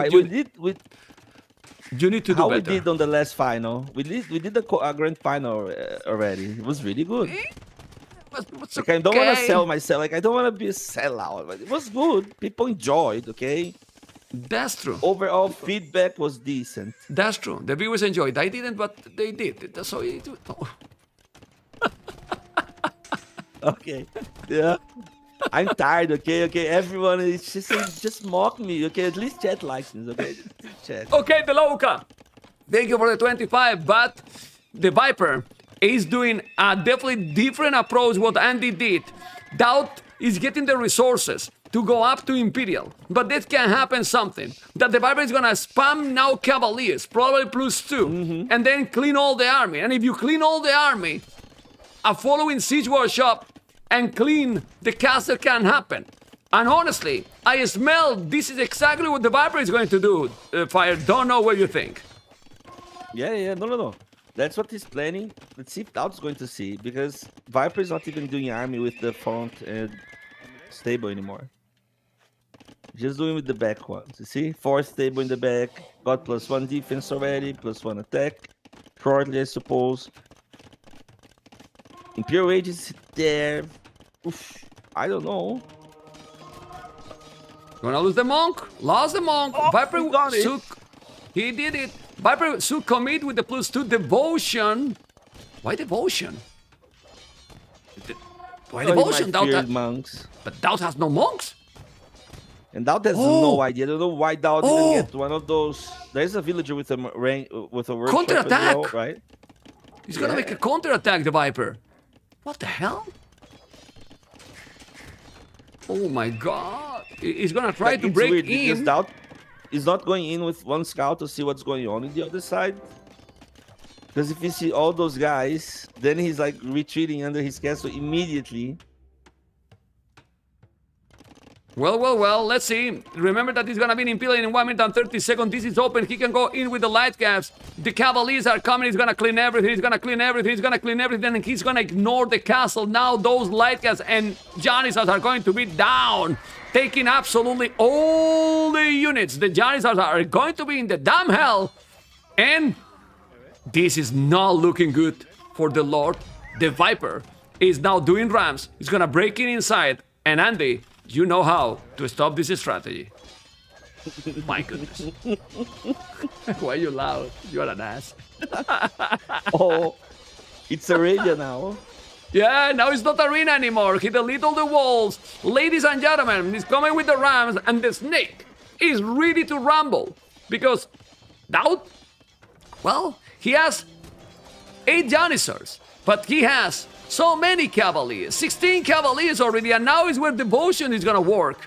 Yeah, man, let's say he's in Imperial, but the Rams are coming. He's gonna break the walls. The snake has a bit of knowledge about the game. Obviously, he's in Imperial, he needs to go back. And those Cavaliers are not even +2, but if he break here inside, DauT economy, man. He's not even noticing. Yeah, he's not noticing. Oh my god. Scorpion. Oh boy. Oh man. TC outside. No trap. You no notice bomber now? cannon. Oh, too late. Late, man. Late. Crazy. Crazy that he didn't notice this. He's gonna destroy his base, and that's definitely the game. I don't know what you think. Yeah. Now he needs to come back, and then all the pressure that could be applied with the castle traps and with Imperial Age, really, bomber cannons, whatever, name it, right? It's gone. And the villager numbers now, the difference is huge. Well, the village number is gonna be always huge when you go fast imp. But look at the Viper, he's fully open onto his base. He's moving now. He has the TC outside. The Caval. Ooh, careful here, Viper. Okay. I mean, all his economy is basically not working. He's gonna be able to clean this. At the end, he's just idling, but he's not really killing. Yeah. He's not really killing.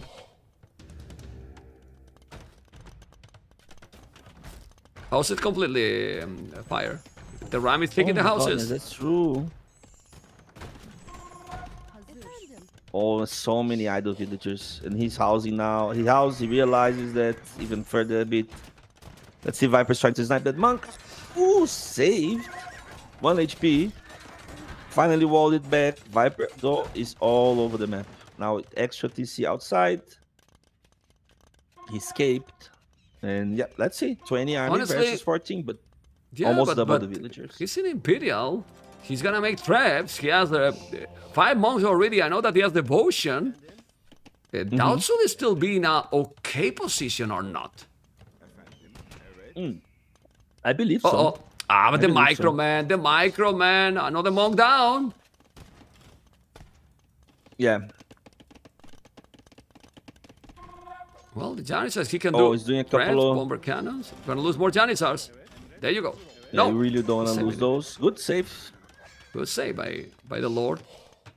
But he never saw it. I don't think he saw this. I think this is capture H effect. Going back. The score is still close.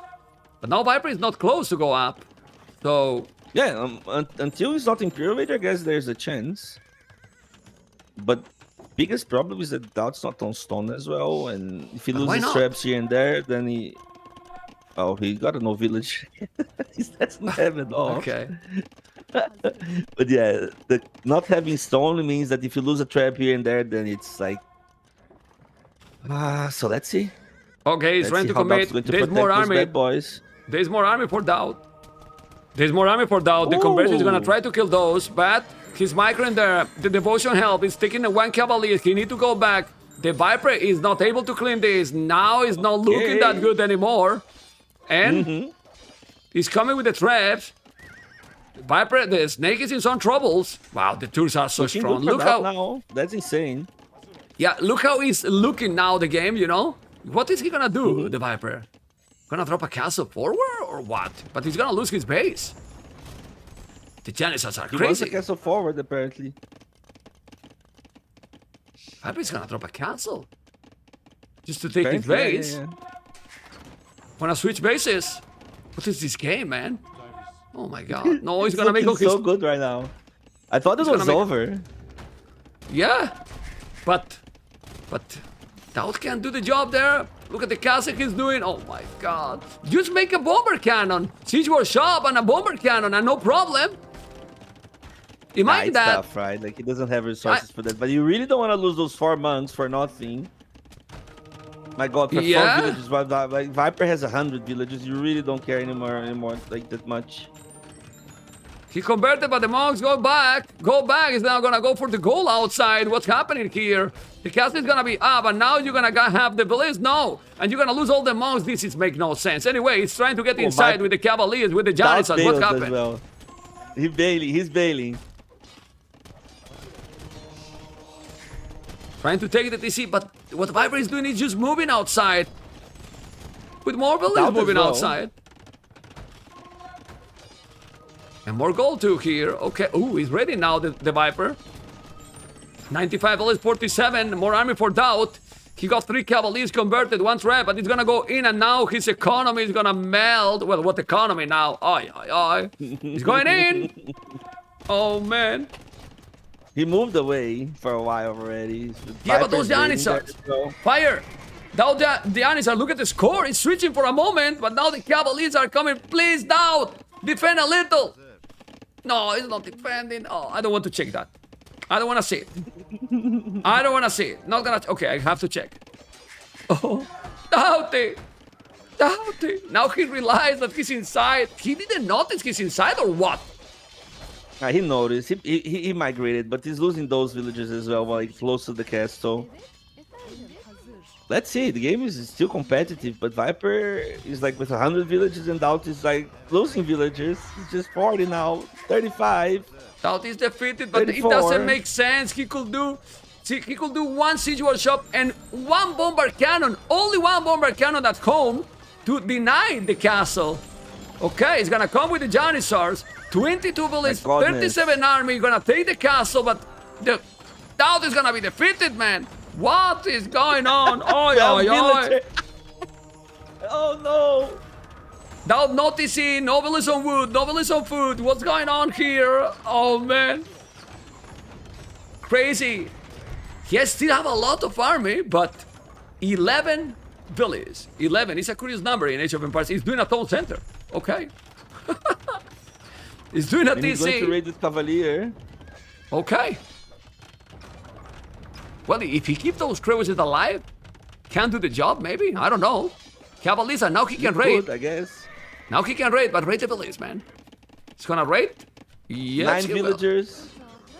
8 villages now. 7. Losing the gold mine. Okay. 5. 5 villages for the Lord. 5 villages for the Lord. Back into Dark Age? No. It's not back into Dark Age, because Dark Age in this tournament is 9 villages. You know? So it's not back into Dark Age, it's pre-Dark Age, you know? Okay, he need a town center, you know? He do. 5 Okay. town centers there. 2 trebuchet? I'm not savage, I'm being honest, man. What is this? Oh my. Okay. Has to be careful now. He's walling the monk. The Janissars are coming. The population looks okay for the Viper. Just okay, 130. It does. DauT 39. He's gonna convert those Cavaliers, he sold. But Well, it honestly, was a fun game. yeah, but I think DauT thought that he was in worse position than he was. He could have defended his base, really. I mean, you cannot defend your base with Turks past Imperial. You have to defend, and he could even mine a stone at some point. I don't know. Anyway, Good. That's He's the now time probably- that loses the traps. Maybe. yeah, he's probably gonna get clean now, and then he will call the GG because the Viper is killing absolutely everything. 122, 36. Janissars are going slowly down. The trebuchet is gonna be down, and the Viper is 3-0 to the Lord. Crazy game. Yeah. I was defeated. 7-19. GG call 3-0 for the Viper. Damn! Well, the APM is insane, but I honestly think that DauT could have done a better execution here. What do you think? I think he never noticed. Problem again, like he goes imp and he never noticed the stables in the back. He had 4 light cav. He could go inside Yeah. with 1 just to know if there's army coming. That's the biggest problem. Everything else, you see that even losing that much, still Imperial Age with traps, like they kill so much. So if he knows that, if he gets that information, he might have played differently. Also, It was a- considering you're comparing to how Leary played, it's different because Leary played with way more army. Yeah. And villagers stayed forward, collecting resources, and he didn't need to move that much, so worker efficiency was higher as well. And now we have But it was a yeah. Go ahead. border dispute. But go. What's what? border dispute, No, man. but the game was still fun. I really enjoyed it. I mean, I have enjoyed a Mojo. lot. I mean, I have enjoyed a lot. Yeah. You know? It's like it felt like it was over and then it wasn't anymore and then it was for sure. But it was a roller coaster. And Viper did what he needed to do. I don't know if it would have worked against the way Leary played, because even though it was the same strategy at some point, different reaction from both DauT and Leary and Andy and Viper, right? Because again, they play differently. The Turks player. Okay, and now in this game, he picked Bengalis, DauT, and TheViper Dravidians. No, maybe no. I'm telling you what he picked. That's a pick. Okay, no, I said really, not maybe. Ah, okay, yeah. Okay. Okay. Oh, they know Bengalis, something as well. Dravidians. Bengalis, and yeah. Dravidians makes more sense than Bengalis here, I guess. No? I think I don't like any of them for this map. But, oh, sorry if I said, oh my god. Okay, I will put the camera because I prefer Dravidians in this map than Bengalis. Really? Yes, I do. Okay. Well, you burn your tongue. I betrayed myself. You know? I betrayed but myself. We forgive you. We forgive you. You see? Great casting, guys. People is enjoying, man. People is enjoying. Hey, Nick. But Fire, I don't think that we can cast together the final because I have someone else already. Well, I will co-cast. it's up to you. With my wife. You know what? Okay. I was about to say one thing. God forgives. I don't.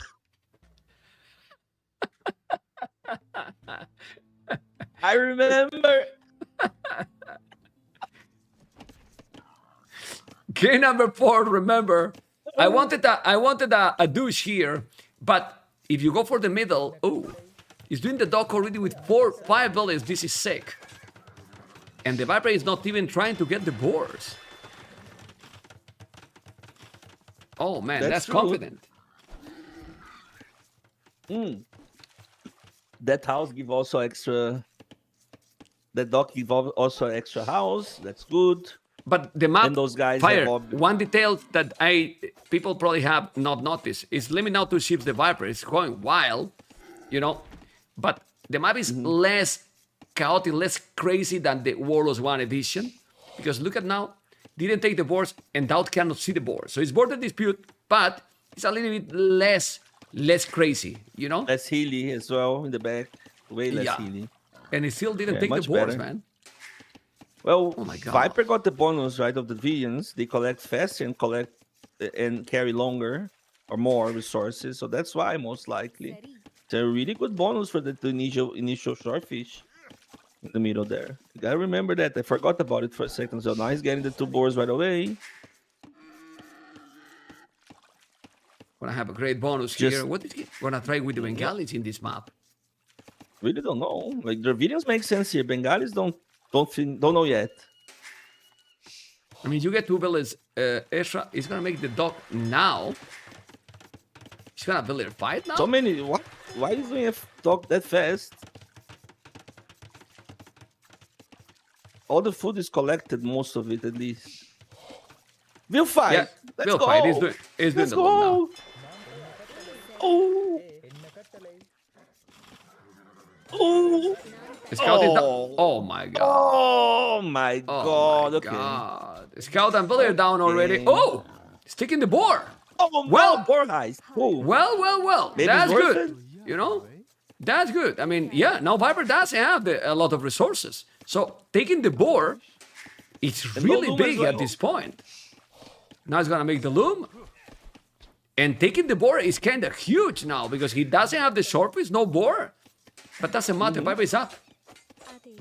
Look at this. Oh, he lost the villager as well. No, he won't. Perfect micro by the Viper. He's on the way to feudal age still. That's crazy. seriously is. crazy.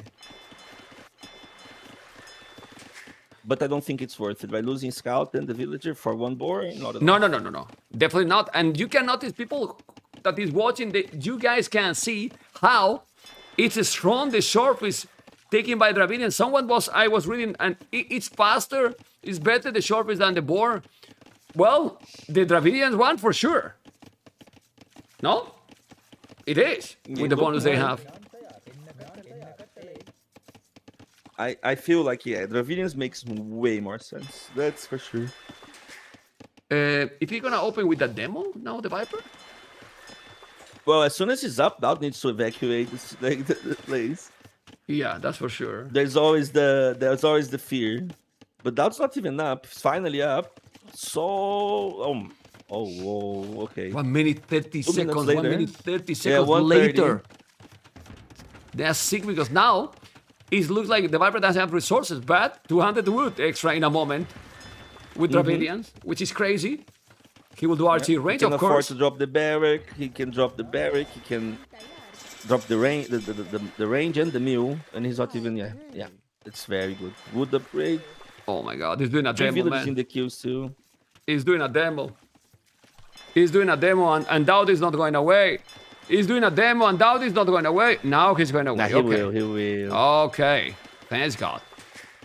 Good. So he canceled the demo, the Viper.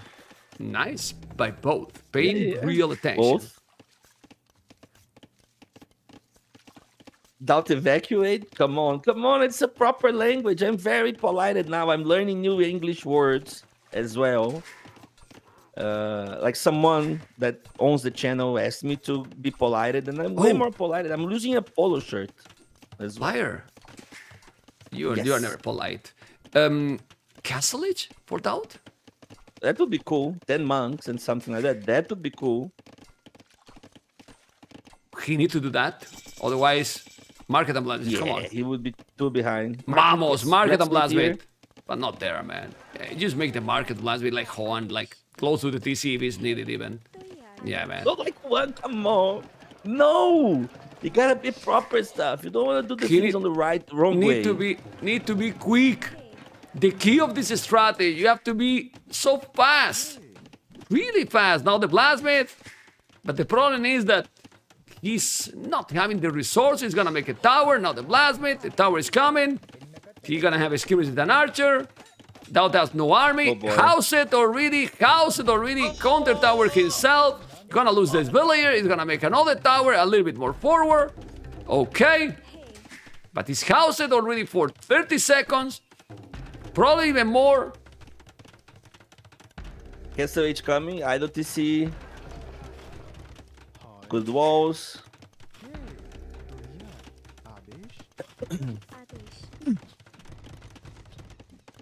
Nice. So far, so good. The plan is there. Okay. About to click Gonna go off. up. Just deliver the berries. Deliver the food on the berries. DauTito. But but the tower the Viper is gonna make it's just crazy. Nah, that would never go up. Yeah. Okay, because he bought it. Yeah, but he's delaying already the castle time. Yes. In fact, there's no fletching. There's only one archer. I don't know. If I was the Viper, I would don't know just what to wall down think. Lammercamp, you know? Yeah, this That's is a good true. tower. It's a good tower. It's an annoying one. But if DauT reads castle is now, he should kill Viper. He could. Viper's in a dilemma now. Do I go up? Do I keep doing army? Right? Do I prepare to go up? Do I get stable? It's very annoying. Those monks are extra strong. But again, he took him on foot. 0 upgrades for the DauT. For the DauT. And yeah, Vipers again. He's thinking about it. I don't see him doing anything but some spearmen, so he's just planning to scout the area and going up for now. No, but think about it. If he's going now siege, DauT. No, I What do. has I Viper agree to with you. stop? That's what I'm saying. I But mean- Viper thinks about it, right? Like, oh, if he's doing siege and monks, I need like can I go up? Do I have the time? Or I need to do army? Right. That's what he's considering. Yeah, he's definitely trying a clown strategy for sure. The Viper is having okay resources, but he's not yet up. 3 villages on gold, 4 on a stone. I don't know if he's gonna go some scouts, but he's going away with 2 villages. Gonna try to make a situation for a stable. Viper is gonna go full feudal. No? I guess. Well, yeah, stable now. You see that now he's doing the stable. So now he's going up or what? Right? Because now DauT is up. And he clicks up and do scouts, or he do scouts and then think about going up eventually. That's the question. Another tower for the No Viper. forging. Monastery. Double monastery for DauT. And you wanna kill with monks? DauT is doing the Viper is doing a scout. Viper knows. The Viper has a lot of Yeah, yeah. experience. No, He knows his opponent pretty well. And he's starting to make scouts. Obviously, Bengali's monk's not gonna be easy to kill.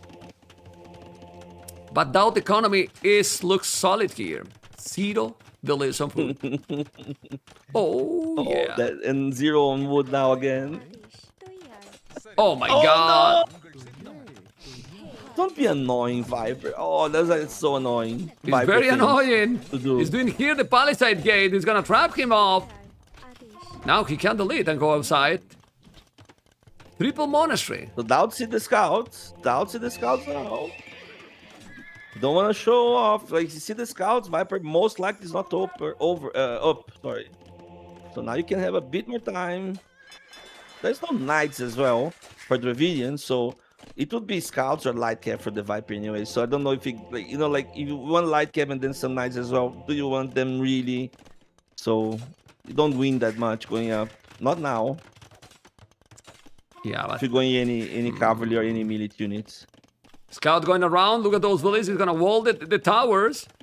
And well, he's having monks, but if he's coming now with the scouts, Here we go. Nah, those scouts are not enough. Just 3? No. he's up to castles now, the Viper. He's gonna convert some villages. He will convert some villages, so then he's not gonna be that behind in village number. That's why you don't need economy. Now he's converting Viper villages, so he's rebooming. DauT is rebooming. And I'm not even joking. Look at this. Okay, doing now a few towers at home. He's going with the enemy villagers. Let's go. 4 villages behind. DauT need to buy some food. He has no farmers. He buying some wood. More towers around. Able with workshop. So I mean, the thing is, this strategy that DauT is doing might work against everyone that is in this chat, but it can work not only against the Viper. Do you think it will work against the pro players? I'm no, not it definitely seeing. could work. Like DauT took away okay. no. DauT took away his wood. Viper took away DauT's wood. Okay. That's why it's not like that dangerous as it would be, not as fast as it would be. That push delayed him a lot. Otherwise, it would be much more scary than it is right now. Okay, still Viper being annoying on the woodland, and here. Triple monastery. Now the mangle. Okay, I like that. It's so many monks. 8 monks actually. But 0 on food DauT. He has no echo, man. Oh, Zero and that food, farm? That zero farm from wood. that farm from the Viper? The Viper! He's not Khmer, man! What is this farm? Fire! Well, in the north of the gold from DauT. What is that farm, man? Aye. Khmer farm. Oh, okay, that's true. Why is that? Maybe he wanted to deliver some resources. Another market is now trying to get the tower. The score difference is big. Population difference is not that big. But he's No, killing few it's villages close. more. And No DauT light has... cap still, no food. Yeah, well, really. DauT has only villages on gold. Only villages on gold. Oh boy. No light cap. That's Viper needs a market. He's doing. And now he's doing the light cap. That he has redemption? Don't think he did redemptions. DauT. No. Because now the Viper. Oh, armored elephant. Ooh. Coming back. Didn't convert anything. I need devotion. Viper economy is not the best, but he's moving and doing farmers. He's coming now. What's he gonna do with those 10 players? Oh, the demo! The demo for the Viper! Viper! Oh! Okay. Come on, man. Wanted the bada boom, No, but now why he's you coming want with the that light to gun. work, No. Where's he going? I don't know. Monk's here. Now he's gonna kill more. What is he doing with those villagers? I don't know. Take stone. I don't know. Take wood, maybe. No, There's the a wood. The lumberjack lumberjack is there. Okay. Yeah.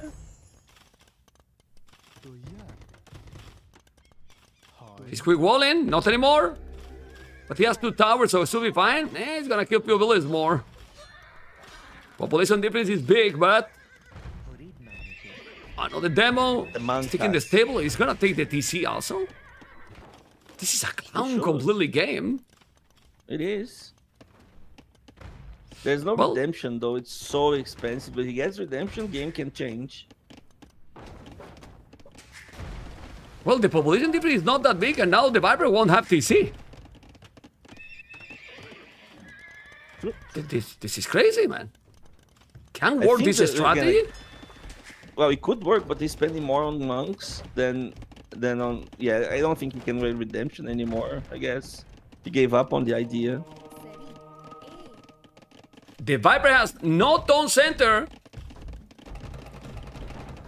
Yes, a man gonna kill the Viper. He's gonna take now the elephant. Ooh. Careful, man. Elephant down. Ooh. What happened, Fire? What you say? Ooh. The shots are beautiful shots with the Mindanao downhill there. Okay. 2 houses, and the Viper is still without a TC. Redemption. See, Redemption DauT is going nuts now. for Oh my redemption god. now. Can win him with the redemption? He could win. He could win. Can he really win? He's now taking villains here. Viper is now with some problems. Mango is coming. Viper has 6 light caps. Okay. Where's the light caps? All the light caps. I don't even see them. They're Now up he's there getting all on close. his new base. Yes. Oh my god. What's going on? What is this game, man? Migration there. He's booming now. No, look, it's again. border dispute. It's not migration. What you talking? No TC, no worries. It's nomad map, water map, migration, whatever.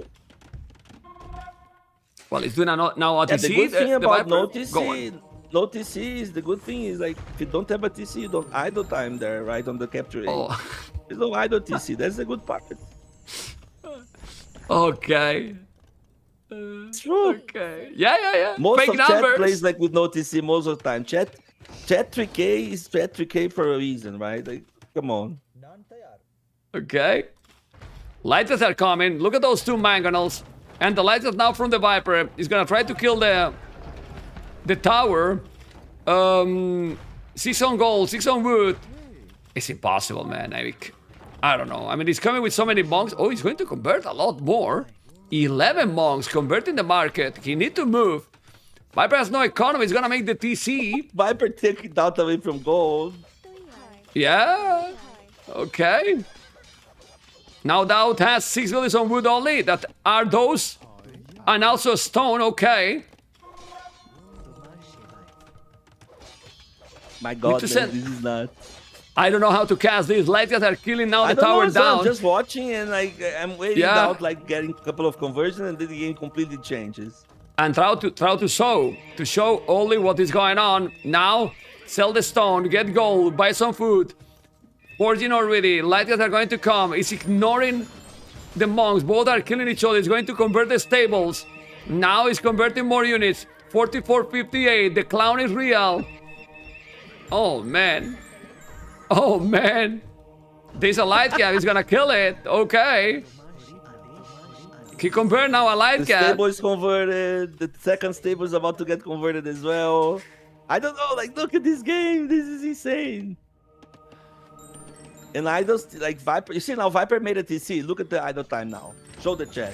Like that's not cool. Yeah. Better You're, no no, TC. no. Looks better. If you're right, you are right. He should delete it then. Yeah, when I'm What? right, I'm right. Just don't do the TC. DauT is booming.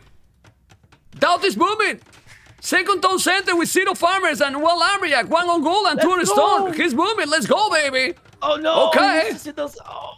Oh, no! The light guys are coming. Now he's gonna kill those monks. Oh, baby, the light guys are coming. And ladies and gentlemen, now the Viper is gonna clean absolutely everything on the right. He's still on the left with so many monks, but here, he's losing everything. My goodness. Yeah, with the population, he took so many. And on the left, he's gonna take a relic. Where he's sending the relic? What? He's gonna make a monastery there? Look, what is he doing with that one and that relic? Look what he's doing, man. He's gonna make a monastery on Viper TC. No. Info. Yeah. Okay, look. Let's see how long it takes to react to that. Oh, Viper No, sees instantly. Viper Look at that. reaction, instant reaction. But DauT, Instant reaction. DauT is still doing the That's monastery. so Look. cool. Look. And DauT not reacting. Okay. Doing the monastery. That And the might light be gas. hero. Yeah. My goodness. Well, he's taking the monk now. He's gonna take that villager, of course, because he didn't react at all. I mean, there's so many things happening right now. Like, Nah, it's really impossible. Cool. Really cool. Yeah, but Viper is reacting to everything, man. He's everywhere now. Now he's stabilized big time. I don't You see even that know how well he did use the hunt as well. There's like some mills dropped around the whole map where he's taking a lot of hunt. He's all over. The hunter's now idle. A lot of idols for the snake too. He's going to convert the tower. No, he deleted. He's trying to undelete all the skirms. Mm-hmm. Now we can say officially that this looks. Oh, he has a stone for a castle. Where is DauT gonna make the castle? He's gonna make He's the going for it. Well, amazing castle to kill the houses. he doesn't have a spot. He goes too deep. I know, man. You wanna play the music? You wanna play? You can play if you want. No. I know you're dying to No. play. No. Okay. I mean, he's just playing. He's just doing the castle just to do it. The yeah, castle. because he needs to do a castle. There's nowhere like Yeah. if he leaves it, right? Yeah. Because it's true that right now, the Viper cannot kill. I mean, he cannot defeat DauT at the moment, and even less with the castle here. So he has to take the goal, but he can kill with the Rathas now to the snake. Need another market again. Viper Oh, feels plus 2 attack. stabilized now. Oh yeah, +2 attack, plus 0 defense though. 25 But, is difference. Yeah.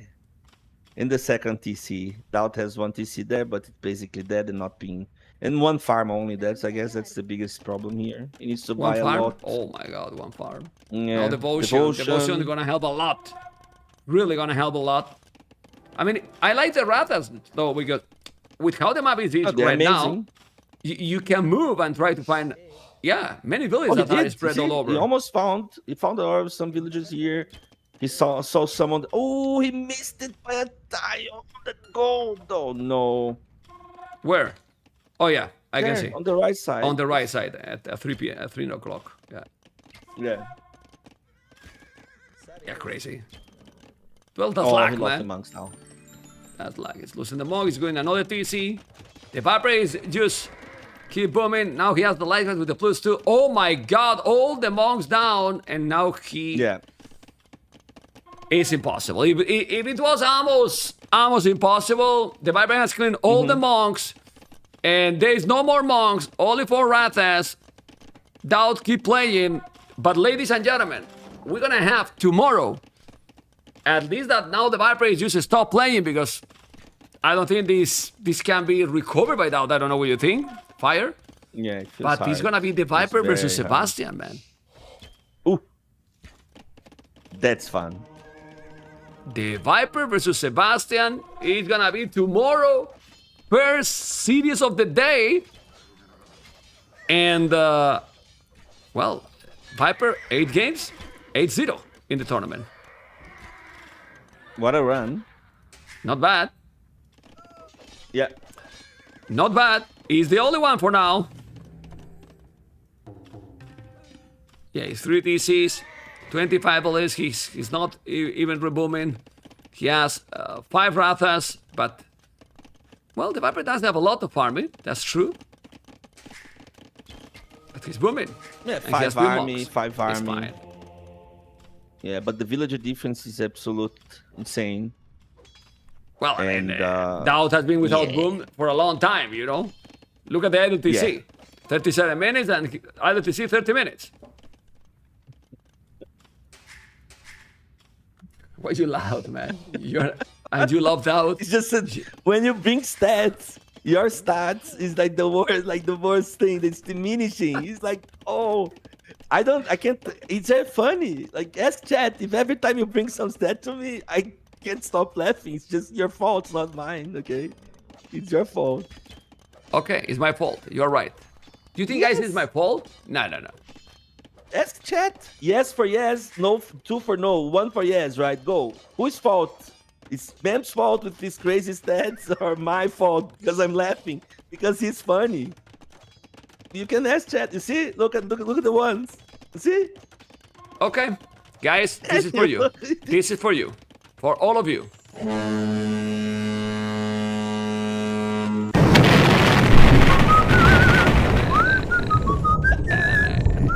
It's not my fault. I'm telling you. You see? You're the one. It's not me. Yeah. Well, we're chilling now, right, Mr. Fire? After you troll me and make that all my chat destroy me, right? Come up on YouTube, guys. I'm taking the channel. If we do the finals, I'm going to get a bunch of goals for the day. And every time we get a goal, I spin my chair like last time. I guess a bunch of people who were on the last grand final we casted together saw me spinning my chair. But I'm more polite now, so I need the goal. Like, I need clearance from the owner of the channel, right? Well, it's very easy that you are more. It's very easy. It's very easy that you are more polite now. It's not hard, right? You know, yeah, you were not polite at all. You know, so yeah. It's not hard at all. Oh my God, Kukuro! Thank you for the 6 gifts, vamos! Thank you. Yeah, well, this game is painful now. Well, Dantes. That's why we're talking about all the topics and other things, because right now, DauT should have resigned. Let's be honest. He doesn't want, because he doesn't want to lose 4-0. I mean, I know him and he's so competitive. And he's now feeling bad, I'm sure, because, you know, he want to get into, well, he want to win tournaments. Yeah, as you can see, yes. But sadly, one way or another, this time probably he wanted to be closer against the Viper, but Viper has dominated him big time in this city. That's the truth. I mean, no Fire, that like he didn't really have a chance in almost any of the games, I would say. True. No, Viper was just ahead. Every time DauT tried something different, or like, you know, be ahead on timings and such, Viper was just there on point, knew exactly what to do and how to react. It's very, very, very. Well, DauT has more army. That's true. Look at this. Okay. But Viper has 100 villages, you know. 3 more archery ranges, and look at the Lord. Still going, but now Viper with ballistic. Those ratas are strong, as you can see. But well, he can spam army forever, the Viper. And DauT can't. That's the issue here. You know. My goodness. It's looking bad now. I think it's kinda almost GG time. If it wasn't before. But now he's going to lose all those ratas. Yeah. GG, he knows, he feels bad DauT, we know him. And it's unfortunate because the Viper has won 4-0. We wanted close series, but Viper, as we have said already a couple of times, the Fire didn't give a chance to the Lord. Not a chance. Yeah. It was a domination. It really was a domination. We have said pretty much everything already, right? Yeah. We had a bunch of free time now, a bit. And just simply slightly ahead of every decision or every strategy. He was there with better execution or better strategy overall anyways. Was impressive though. Not easy. Viper is Viper. Viper is Viper. Yeah, Viper is Viper. Guys, don't go anywhere. I'm going to interview the Viper and then we'll be back to Mr. Fire. Okay, guys, here we are with the snake, the Viper. Congratulations, man. Thank you. I mean, today has been, in my opinion, this has been a domination by you over DauT today. To be honest, we can analyze the games, but you played today really, really smooth from the start till the end. Don't know if you feel that way. It felt good. I think I kind of won in the draft already. So, yeah. It's not often that you outdraft DauT, so that felt good from the start. Yeah, because in the first one, and now I remember the interview the other day, when you made 345 charge right away, and then start to make TCs, you were protected and exploding economy from there. Yeah, and he has camels, right? It's not a great unit to raid either, so it's like I didn't feel like I was ever under threat. The only problem would be if it goes to late game and like he has a relic advantage, for example, because then his late game is probably better with their 9-range hand cannons and so. But I got all the relics as well, so it was just like kind of cruise control. Okay, I was talking with Fire about Habub map. We see Georgians there, and we say, okay, Georgians is nice, but then we think, what can counter Georgians? Well, actually, Lithuanians. Don't know if you feel that way, because it feels really, really good, because since with Georgians you can go up super quick, Lithuanians as well. And then the trash unit for Lithuanians, as you show it, so great counter, or not. Well, I was surprised. I was thinking maybe he has a trick, because he picked Habub fast. I was thinking maybe he has a plan with Georgians there, because he didn't use him in the first game. But yeah, I don't know if it's a great pick there. Maybe if I have like a forward wood line, maybe I can do more. But since I took both woods to the back, like the only thing I feared was like the first 2 minutes of fuel age, right? If I don't take any damage there, I felt like, okay, I'm just going to have spear skirm. So if he goes archer, skirm, scout, whatever, I'll feel fine. Yeah, I don't know. It was a bit weird how I approached it, I think. And it was a bit weird that he opened archers, right? Against Lithuanians. Like, then you don't do damage and you are fine with the skirmishers. Well, I had a great map, right? I had bears to the back, gold to the side kind of as well, or to the back as well. So like my map was really good to deal with the archer opening. And since I took the wood lines in the back, he didn't really have any early damage with the archers. But yeah, even then I still feel like Lithuanians, I just make some skirms and like I don't think the archers will do much. Yeah. Then if we analyze the arena game, were you expecting that all in for DauT in that game? Yeah, of course. Everyone plays Turks like that. So I was thinking earlier today, like, how do you counter that style? And then I was thinking, maybe I can just go big Cavalier and Castle Age. If I hide a little bit, catch him a little bit off guard, and then like at the same time counterattack his base. I thought it could work, and well, it worked in this game. I think DauT's execution wasn't really the best. He dove too deep without knowing what was in my base. He could have checked my score as well. There was no way I was going to imp or had a castle or anything. So he should have maybe used light cav to like scout my base to check if I had anything. But yeah, but the second he went too deep with the Janissars and light cav, yeah, I felt like, okay, unless I take a horrible trade here, this game should be mine. We were thinking also with Fire, like, just to think other options that since he dropped a castle close to the stone, he went with 8 villages forward, and instead of doing a mining camp there, he went back completely with all those 8 villages. So it's a lot of time idle. Back to his base? Yes, he never lived there a mining camp. So okay. It feels that it's better maybe to drop there a mining camp to take a stone and maybe make a second castle in your face, for example. I mean, I was expecting a second castle. That's what I prepared the Cavalier for. There was either a second castle or a fast imp for him, right? So I would have had the army to probably deal with either way. But yeah, him going all the way back probably is a bit weird. Probably better off just making a lumber camp even, and then send the woodvilles at home to gold or stone. But yeah, sending all of them back seems a bit strange. So I don't know why I did that. A lot of idle time. And then the last game, when I saw the dispute, it reminded me Warlords 1.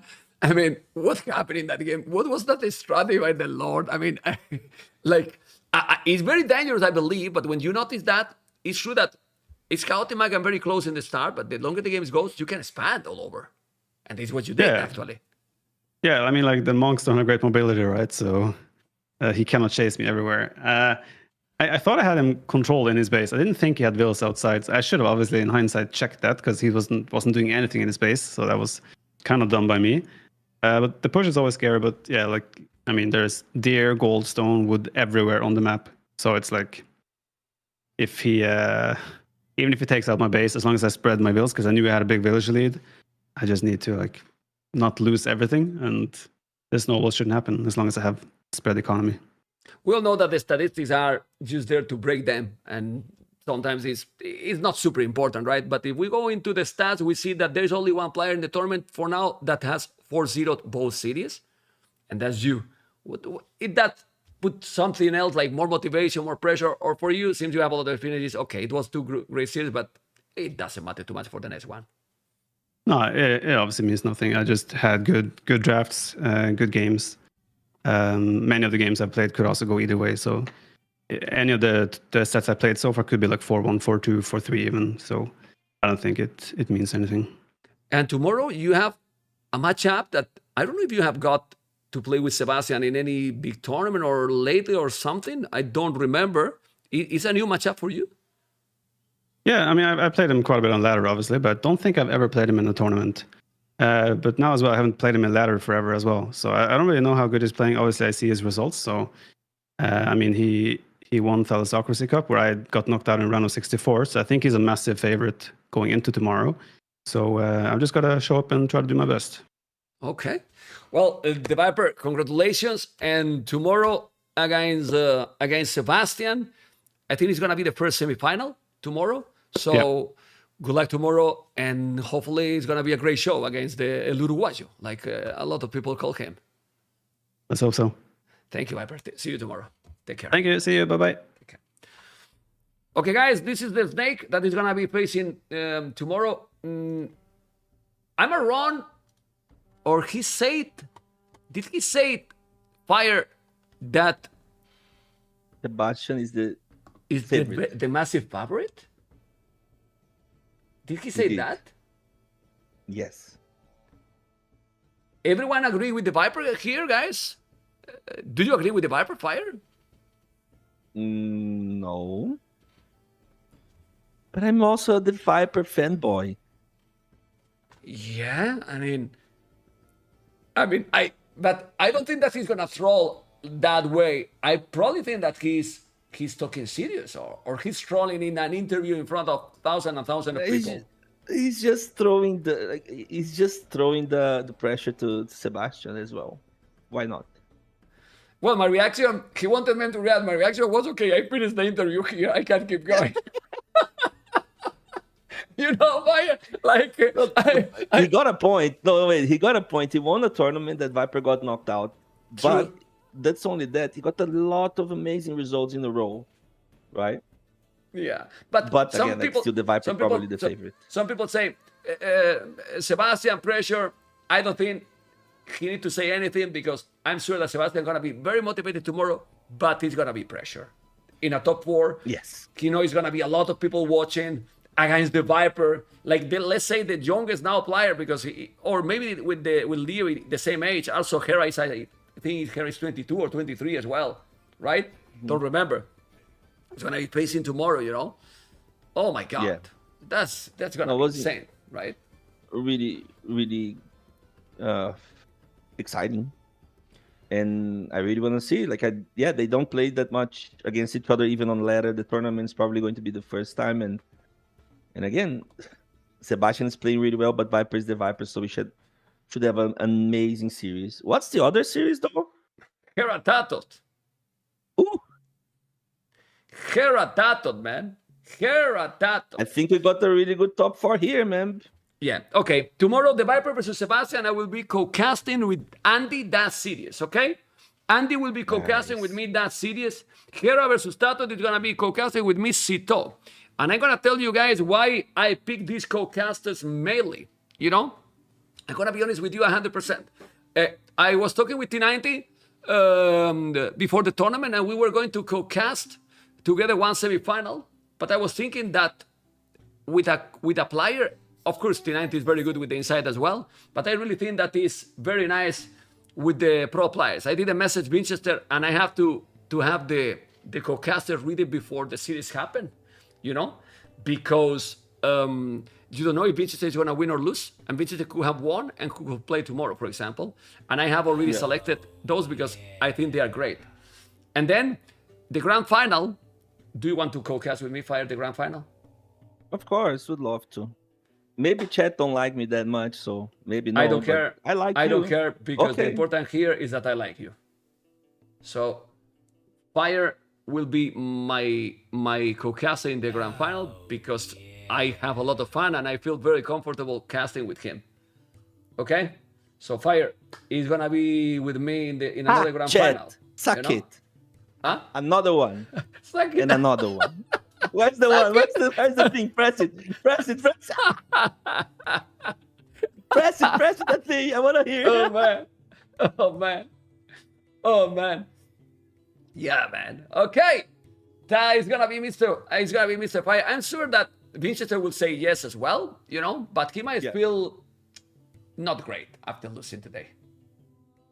Right, Fire? Yeah, I mean, like, let him sink in, you know, chill out, and, you know, maybe he's fine with it as well. We don't know, but it's just after. When someone also loses, I don't feel right to message him. Hey, you wanna cast with me?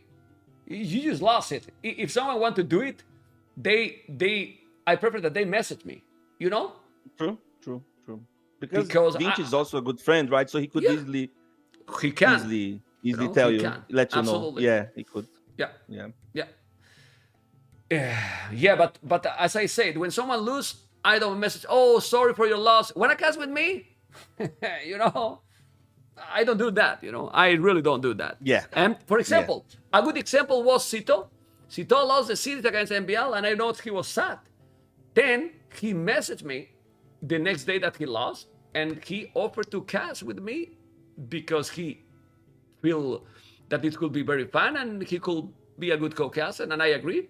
And then I said, thank you for showing the interest, and that's it. I'm very easy. You can tell people, Fire, I'm easy for these kind of things or not. Like, I'm very straight, easy to approach but and very talk easy about it. Yeah. as well. Yeah. Anyway, Mr. Fire, we will be in the grand final, and if you want to say anything else to everyone, be my guest. Or if you want, we can keep talking a little bit about the series. This time I won't compliment the chat because I do this all the time. Let's leave for the grand final. So I want just to appreciate you a bit more with the good show you're bringing to us. Appreciate also the invitation, and then obviously I'm accepting it. Chat will leave for later because those are a bit noobs sometimes. They don't know much. That's why I'm here as well. I bring a bit them. No, I'm joking, obviously. Chat is amazing. So again, thank you very much, ma'am. Thank you very much, chat. It's amazing, Fire, but it's amazing, but they are noobs. That's also true. They are, but I mean, but if we need to be more polite. We say that like that, then you know we want more support from them. Like we want more love. So we don't tough love, but we want love. So they're a bit bad, but not that bad. You know, like let's say like that. Okay, you guys are half good. That's better, right? And again, great semifinals. Hopefully tomorrow, and amazing games today. Even though again, like with 4-0 is a bit underwhelming. That's just Viper doing Viper things, right? And but thank you very much as always. But Fire, you could see that even Viper was trying, like, he didn't understand some stuff. He was like, he did some weird stuff, you know, that he didn't expect some stuff. You saw that he was like, and this kind of interviews is very hard to get because I was feeling the same. It's very hard to make these kind of interviews because it was a 4-0 and I think DauT could play better. But well, it's what it is. Oh, he definitely played better before as well. He's definitely a beast and one of the, for me, the top one in the game just because, again, how long he's been that good. And I'm a big fan of both of them. I expected better result for him today for sure. But that being said, again, it happens. Maybe a bad day. Maybe, you know, maybe he was preparing something. Maybe the draft didn't go his way. The game is hard, man. This game is super hard. That's why so many people are bad at it and so few people are good. So, you know, it happens. There's a bad day, right?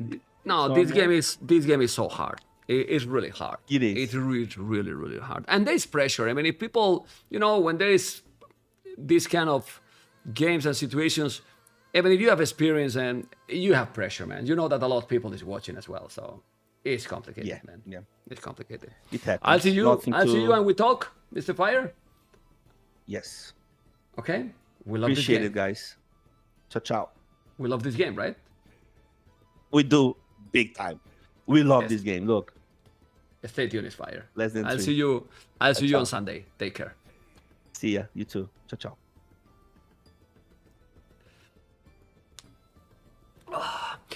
Well, feels good, man. Feels good. Honestly, I wanted a closer series. You know, I wanted a closer series, but I think Viper played his A game today. I don't know what you think, and DauT didn't. That's my opinion. Tomorrow we have this brutal series, TheViper versus Sebastian. Sebastian is in the top 4 on the tournament. Hera and TauT, if we check the playoffs, probably they were the favorite on his brackets. And let's be honest, I think Viper, Hera, and TauT were kind of expected, and they're there, right? The only one that was maybe not people expecting was Sebastian, and he's the one who is in the semifinals, you know? And let's see what is going to happen tomorrow. Favorites are TheViper and Hera, in my opinion. But with beasts like Sebastian and TauT, I believe that anything can happen, you know? Anything can happen. Golden Trade we have? Oh my God. Well, feedback, guys. I see that you like the duo. And I don't know. Some people say, I don't like Fire alone or Mem alone. I really think that when I cast alone, I'm very similar to what I'm doing now, co-casting. Just that now I'm interacting with the co-casters. But when I'm casting alone, I cast more or less the same. Explaining things, hype when it has to hype, when it's troll, and it's very similar, you know. Co-casters tomorrow, Andy and Cito. Andy and Cito. Andy, Cito, and Fire. So you can ask more people, but it's not going to be changed. It's confirmed. Camera is the best thing, man. I think camera it should be good for both, for casters and for players.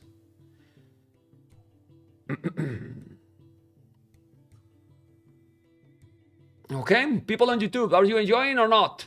I'm checking the chat there. Remember that I have a crazy setup. I can stay a little bit more today because we finished earlier, so why not, right?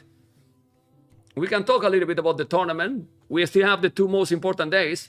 We will see Vinch as co-casters. We saw during the week, but not anymore the weekend. Well, if you want to co-cast with me, I still have a room for the 3rd position match.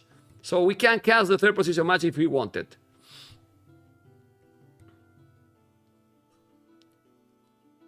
Yeah, I have that feeling about Lyric, Localo. I agree.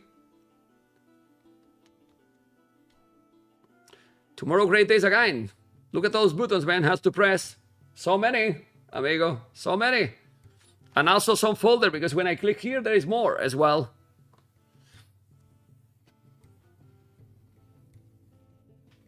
You want to get closer, guys? You want to get closer? You gonna get closer? There's many buttons here. And then when you click in that red button there, there's more. And another one there, you know? Then there is the chat as well, so I see it. Here's the YouTube. And then I click sometimes to Discord to check my admins. And then here in this one is the whole stream. So many things to check, guys. Many things to check. For sure. 2 PCs, remember? 2 PCs set up and everything. So, yep. Also prepare co-casting without frame. No.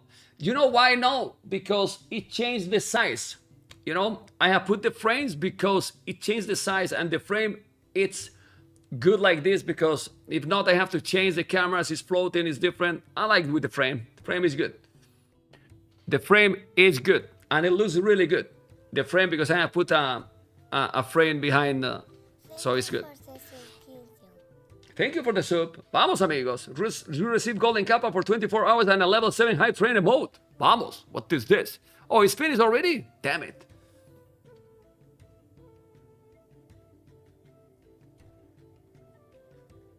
That's a pro studio. Well, we try to have a pro setup.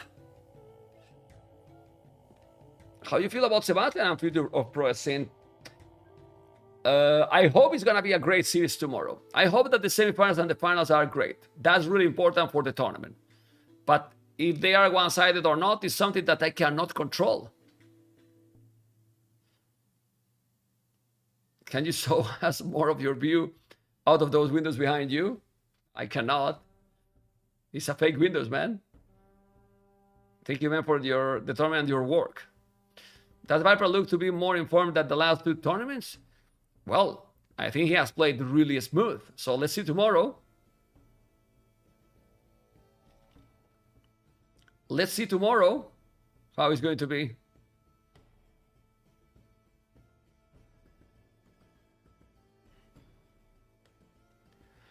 Sebastian got, I believe that Sebastian got some luck against Yo. Yo did more mistakes. I think Sebastian also got lags today. In my opinion, I'm always honest. I think Winchester today did many mistakes. In my opinion, you know? Many mistakes. So, I believe that tomorrow he has to play his best for sure. And if the Viper plays his best, it's going to be a hard series for Sebastian tomorrow. We'll see. I mean, the Viper is the Viper, guys. Honestly. We don't have to forget that. He forced some mistakes, though. Yes, he did. But he did also some mistakes on his own, too. Yeah, true. True. Very good semifinals. No. Not 4-0, please. I hope not. I hope not. Tomorrow is the semifinals, same time as today. 15 GMT, okay? 15 GMT. Okay. I think tomorrow we will dominate. The prize, how is going the prize? Oh my God. Do you think, guys, we're going to be able to reach the prize goal?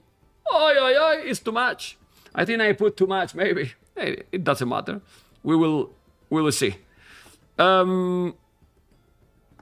Guys, good night. Best of 7 tomorrow and best of 9 on the grand final on Sunday. Okay? Will Warlords be bigger than QTD Sunday? What is be bigger than? What means to be bigger? You know? Who do you think is the GOAT of the game? For me, it's the Viper for now. You know? Can't change that? Maybe.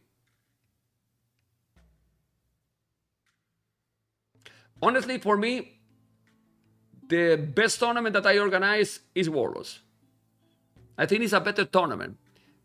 But King of the Desert and all Arabia, you really forget fast usually the tournaments. It brings a lot good games. Arabia, only Arabia with the best players bring a lot good games. A lot good games, you know. Really a lot good games, you know. Really a lot good games. Check my Google, Twitter, and Nico's response. Not Twitter. For me, I post Twitter to post the schedule. Just having different maps and picks here like the tournament apps or...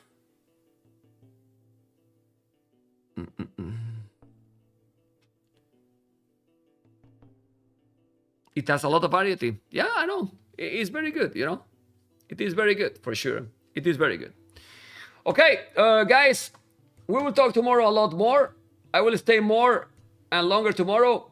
And thank you so much for watching. And we love this game. Take care. Tomorrow, semifinals. Don't fail to meet. Thumb up on YouTube, guys. Take care, guys.